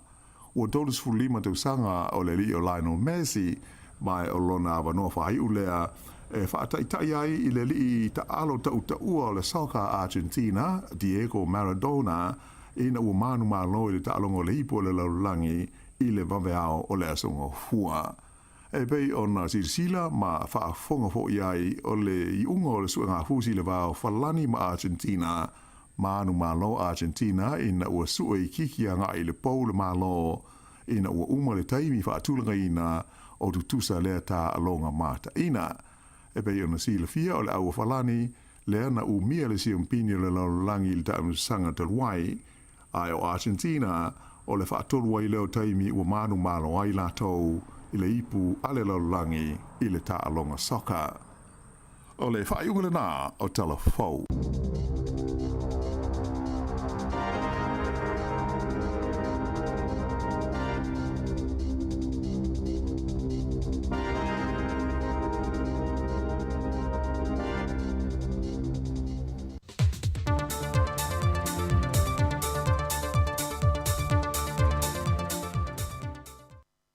Tātou te whawhtei le tualni aso fau tātou lia i le ola ma le malosi mai ana teia, o le whaua wina o le tautua se fonga le lau mua mai Samoa e tawala i tala fau. E to buatu e tātou tala i le so. E se fontanga le kabinete na whaana nati le wha iwa le aso ilo na aso sawa. Aso se fumba le vanu te sema lua fe lua se fumba le lua. Ma pasi e le kabinete le pika lua se fumba le lua ta si fata si o. Le whaana nati atua i leo le fionga le ministan whaana puputonga le malo le atinu Wayne So Ialo. Moni tong fitinga whaana tinati e fia whaia leni usila. Mai te tau na whaatino ina se teimi vave e se a fianga ilo na whatu e le mawhai o na whaatino ina i Samoa nei. Pasi e le kabineta o le tong fitinga mo le minister. E whaatu pena uma i lalo le porkalame al malo. Whaatase ma le tongi ina leo le fitus fuma lima afe ta lani usila. Mo le vaalele whaapitole le air ambulance ni usile au ina atuai. Ona o le tūlanga tūnga wa yeiri ngase. O ia vai ngā tupe na wili ili nei lalo o le whaatupe ina le mtanga luengo whaalapo pitonga le malo mai vai ngā tupe tāla whea ngai. E au fiel alauni e vetus ful lima tāla Samoa ele se ful waso tu sa le ma le fetus e lau lima se ful tāla. Wa te sema le alauni moa pitanga matama fitanga. Atoai ma le lima afeon se lau tos fulfitu ta la lima sfusene ta la ni usila, mo isi vaenga mo mia. Ua te tala loa ia ina nei le fale fau le whaalapo tonga whaavai whatunga o Samoa Polykidney Foundation, le ua fausia nei i se vaenga tuai o le fale mai a tupua tamasese mea o le mtotua. O lea sauninga sa a wai le fionga le minister se fōma loloina, va lasi ta fito sele male te fono le ka le sia so fatasi o Samoa le sunga Reverend Aisolu Yuli male au finga luenga le fa la putongo fa vai fatunga o Samoa o le talo le ngā luenga na fonga ina e le fionga le minister o le unanga fa la putonga fa vai tau fatunga o Samoa sa amatalia le tau sanga e lua afe ma le lima I wha maunga I ono lava ngase ma le skulu tasi masini na amatai. I tausanga wha le tupe le luafe ma le iwa le luafe skulu. Sa wha mauina ai le lima skulu walu le au wha I o ngase tu mau. Ma sa wha popo ai le isi skulu tasi masini. Ua mau ai le lua skulu lua a wanoa. Mo tonga fitinga I le taime tasi. O le tausanga whaale tupe luafe se fulu, le luafe sutasi, sa amatali ai le au aunanga I tua sivi. O le taimi nei, e se lau iwa se fulu ono ngase tu mau, o lo o iai. A toa ai ma ngase asi mai, I atu nuu mamao e se fulu lua. Whaalia waalase, e leo se ata le leile maawalunga le foi numero le wa si itia iai li la taua ngase le fatunga o. Pea whatu sātu le te me whatoa a mata mai ai. Ma mata le ngā whatia I lo tātou malo. Le taumata te leo se leni te tongi atu le malo New Zealand, sa awina toi o tātou tangata mo tonga fitinga. O ala tau tong fitinga o loo whaatino pea i awa noa. E lua sulua lea sa whaavai mai ai i le tausanga e lua afe maliwa. O le maota o loo tala ina nei e mawhai o na whaatino ai. Tonga fitinga mo le ono skulu ngase i le teimi tasi. O lona winga, o le nei fale, o suia mai le foi numero. I le ono skulu tangata po ngase e tonga fiti i le teimi tasi po le whiangai ia mamasini i le teimi tasi. O le polo ketu le fausia ina le fale mai whaama mātou to fau, na pasi le pepa le kampeneta le lua fesa fulmal fitu, ma amatai li ngā luenga, peita ina mai ai le lua fe lus fulmal tasi, ana polo kol whaama i o le COVID-19 furuiva, ma le mawhai ono o mai insinia mai sia mani wha pi i masini, e mawhai ei on te tala le fale mai fau. Ai o le tala o te oto le wha tupe ino na ngā luenga. O le toi fausuaina o le nei maota, sa whaatino e le company All Electrical and Construction Company Limited. I le tau au whai e tasi le miliona, tolu skulu iwa afe, iwa selau, iwa skulu walu, tā la wha skulu walu sene. O ata mo le ngā luenga sa tusia le company o le PPR, Design and Build, i le tau e ono skulu afe. Sa whaatino fo i le PPR, le vai o le ngā luenga i le tau e tolu skulu ono afe. O le fuafuaina o le tau o le ngā luenga, Scope of Work, sa whaatino e le company o le Levick Consultant, i le tau e ono afe, se lau 5 susene. O le tūsuina o ata, o le whainga o ata, ma le elitise sa whaatino, e le Walter Engineering, i le tau e sifulwalu afe, 2 se lau 5 tā la. O le masini mo le elitise transformer, sa awina mai ma whaapiina e le EPC, i le tau e tolu afe, 5 sene. O le masini whaamama suawai, e mawhai ona whaangai o iai masini whaamama toto, e o atu i le selau 5, sa whaatau mai e le company o le P-Pron i Siamani, i le tau atoa e tasi le miliona, 5 selau fitu afe, 3 selau 5 suriva, ma le 5 susene. E au fiai molona whaapiina.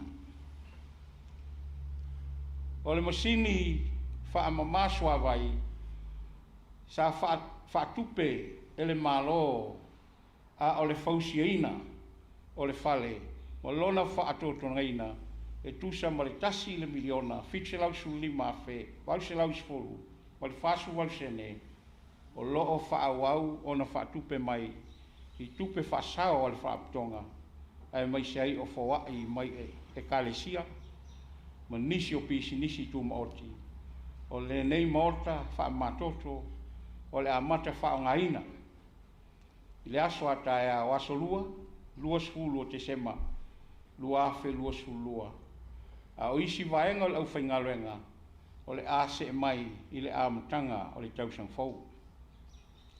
O le afi ele tise wha leo, sa whawa i mai le pulenga o le malai valele. Pei o se tala o oto pupu le nā. Le fionga le minister soi formalo loina, le fionga valasi lo pito whanua ta fito sele. Wa whaalau i loi le vai aso nei, e le komisina o mtanga luenga leo a wapa aulongo i tino Filippo, a lato fuanga o loo anga i atu le lumanai. E a fia ai le toi tu ina leo le matanga luenga o leo ma le au unanga le whalipui. E na ia patino lava ngā luenga whaatino le vaenga e lato ia.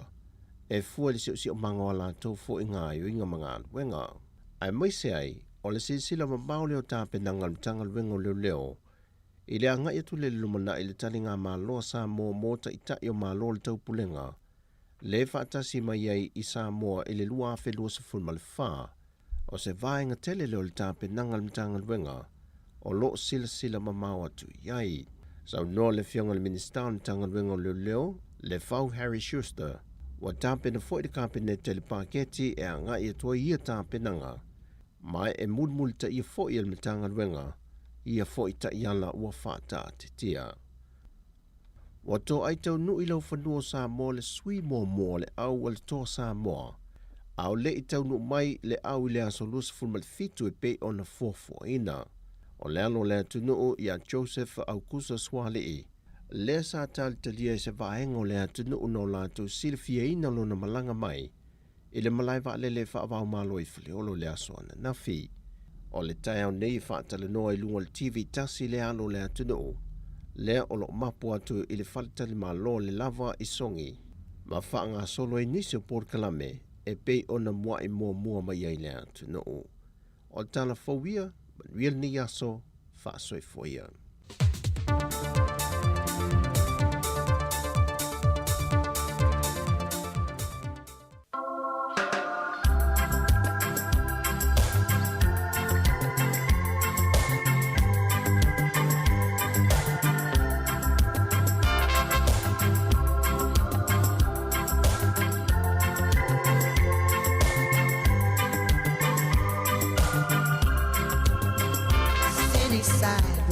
Sidewalks, dressed at holiday style. In the air there's a feeling of Christmas. Children laughing, people passing, meeting smile after smile. And on every street corner you will hear silver bells, silver bells. It's Christmas time in the city. Hear them ring. Soon it will be Christmas Day. Strings of streetlights, even stoplights, twinkle bright red and green as the shoppers rush home with their treasures. Hear the snow push, see the kids bunch. This is Santa's big scene, and above all the bustle, you will hear silver bells, silver bells. It's Christmas time in the city. Ring-a-ling, hear them ring. Soon it will be Christmas Day. Silver bells, silver bells. It's Christmas time in the city.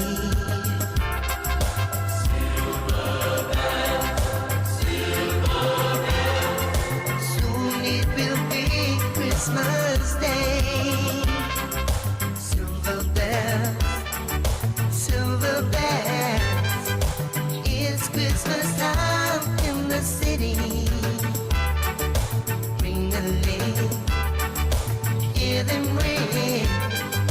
Soon it will be Christmas Day. Silver bells, silver bells. It's Christmas time in the city. Ring-a-ling, hear them ring. Soon it will be Christmas Day. Silver bells, silver bells. It's Christmas time in the city.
Talo whātu nei vaenga leo hauli mai le si ufonga le lau moila na tautua maasani i le nei fo iaso o le aso lua le nei luas fulu o le masino te sema lua whilua lua tā lofa lava ia sa o tau whaafonga toi awina ato tātou talafou mai Samoa ia matala i New Zealand whaapea mai si vaenga o le lalangi malo lava ia te utou le mafuta mai malo fo i lo utou tautua ina pea o le tātou atunu e ala i lo utou whaafonga mai pea i le tautua ma le au nanga si ufonga le laumua pea na masania i aso te tasi.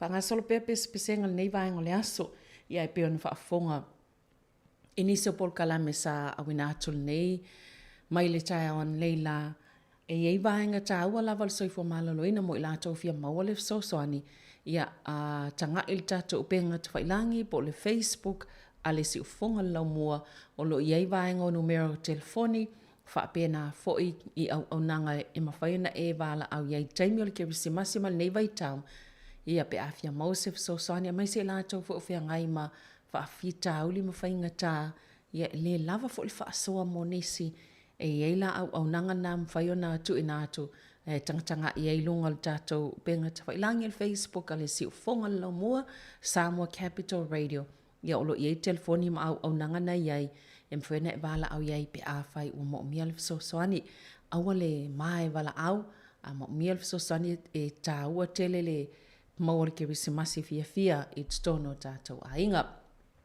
Tal tasi ona mai el tato tautua i lungal tasi ono tesma tasi whamo whaawawli o tato musika i lungal tato la tal Facebook ia whaatasi ai foi ma le YouTube ia ona ia nei vaenga lo fia puina ia mai le tato au nanga i le nei foi vaenga le aso ia mai se lava ona o Paul Kalame mo le kirisimasi pesenga nei ma le 5 stars kirisimasi ia a o fea ngai foi malolonga tau maftanga o le nei vaenga o le aso.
Ua tau nu wala anga sawa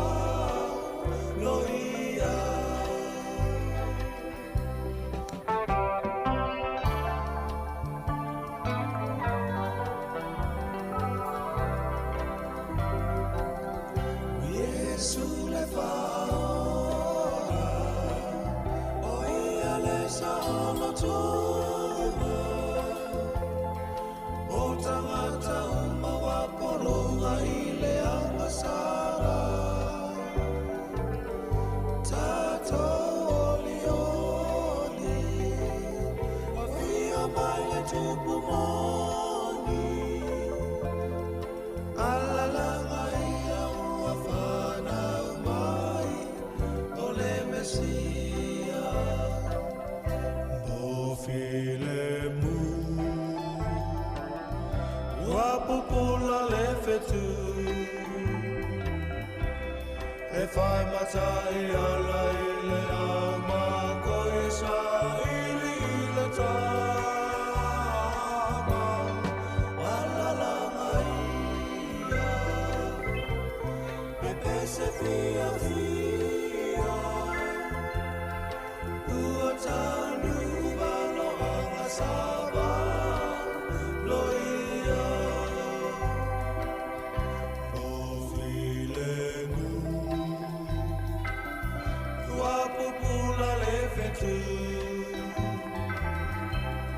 e whai mata e ala i le au mako e sa ili i le tama alalanga ia pepe se fia fia ua tanu valo anga sava loia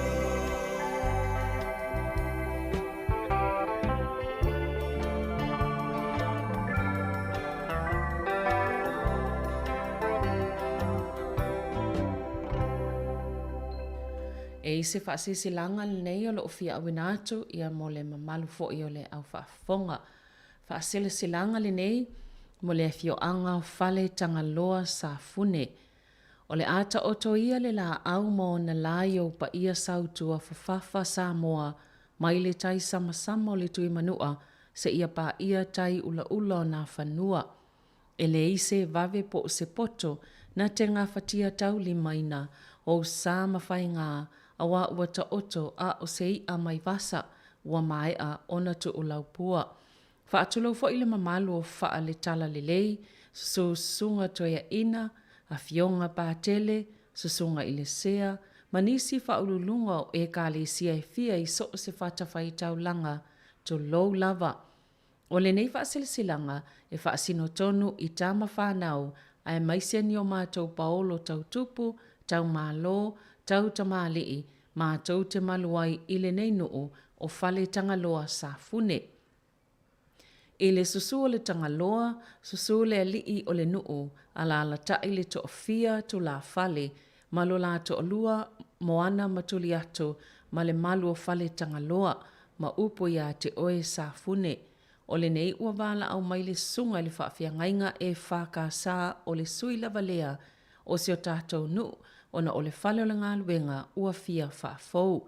Tālo atu wai ma le loto mau lalo tātou wheilo ai, i le hola le e whaka sa i Heart Valley, tasi i wafitu Rata Street i Nainai Lower Heart, tasi i wafitu Rata Street i Nainai Lower Heart, i le aso to ona i fitu o Januari lua afe lua tolu, i le ito lai se fulu le tai au, se i au mai so o tau finangalo whaamol mole.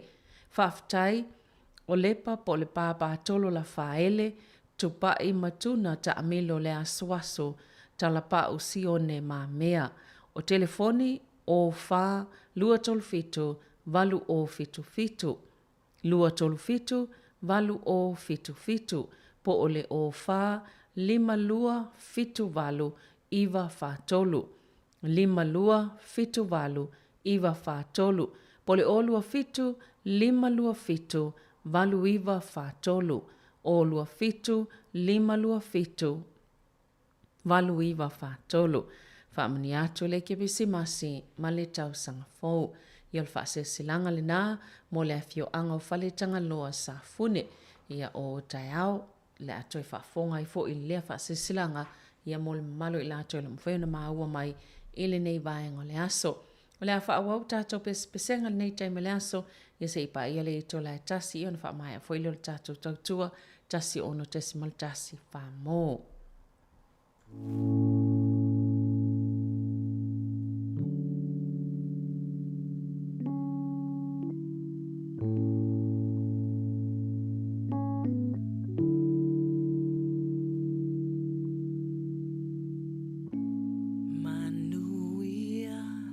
le aso kirisimasi o le aso na whanau.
Whawhiwhianga na sunga ia taulanga tangaloa, ia le pese na outou whaafonga mai ai.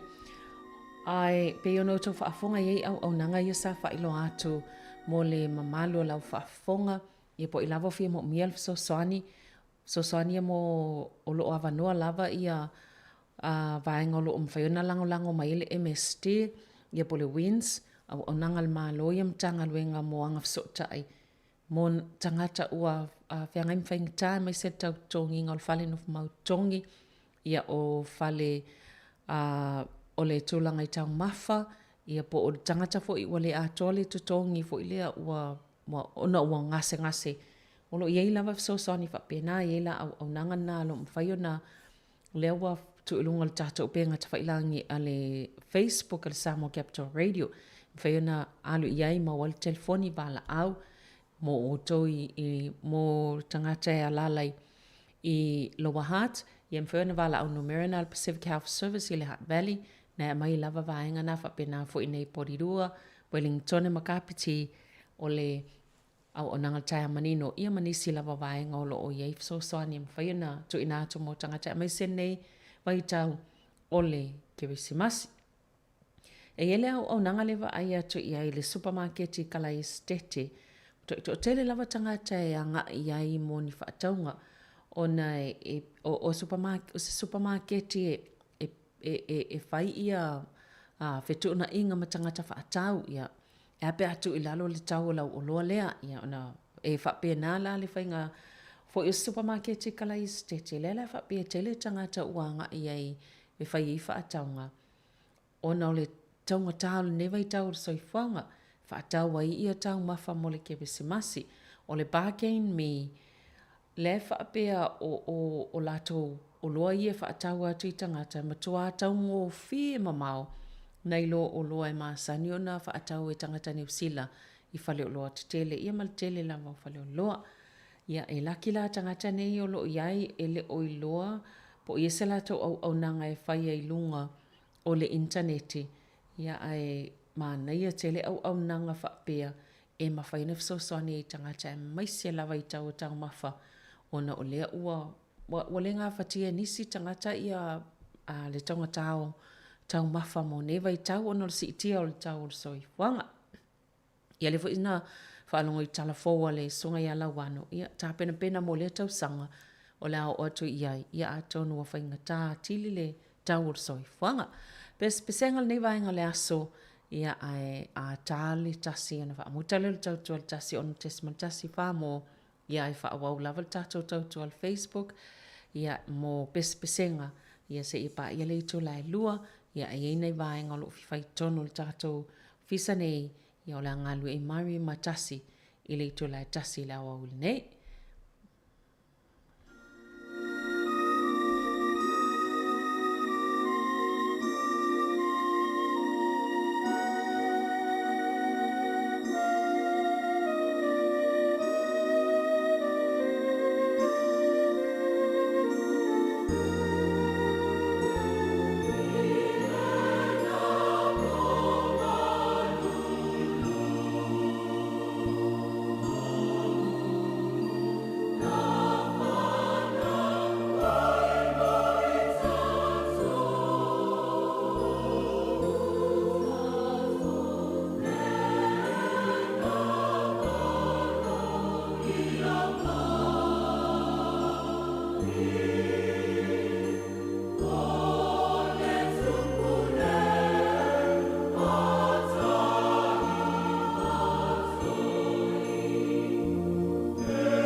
mai o na peso o tai ai. O le tai au le tala lele, walai o le tato penei. Ia so le komisa o mea umana whaingata. O nei tā sanga ua tato au lea mai. I nei manui a ua tato maua mai.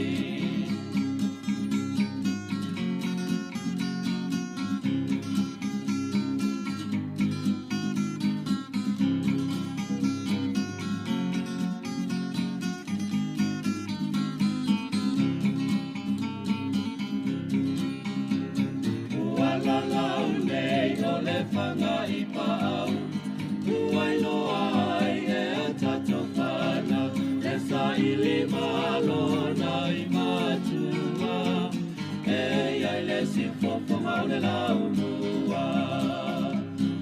Wala lau nei o le whanga I pāu, uai loa ai e a tato whana, e sa I lima lona I matua, e ai le si whawhanga o le lau mua. O le tai o le tala lelei, walai o le tato penei, ia so le komisa o mea umana whaingata, o nei tā sanga ua tato au lea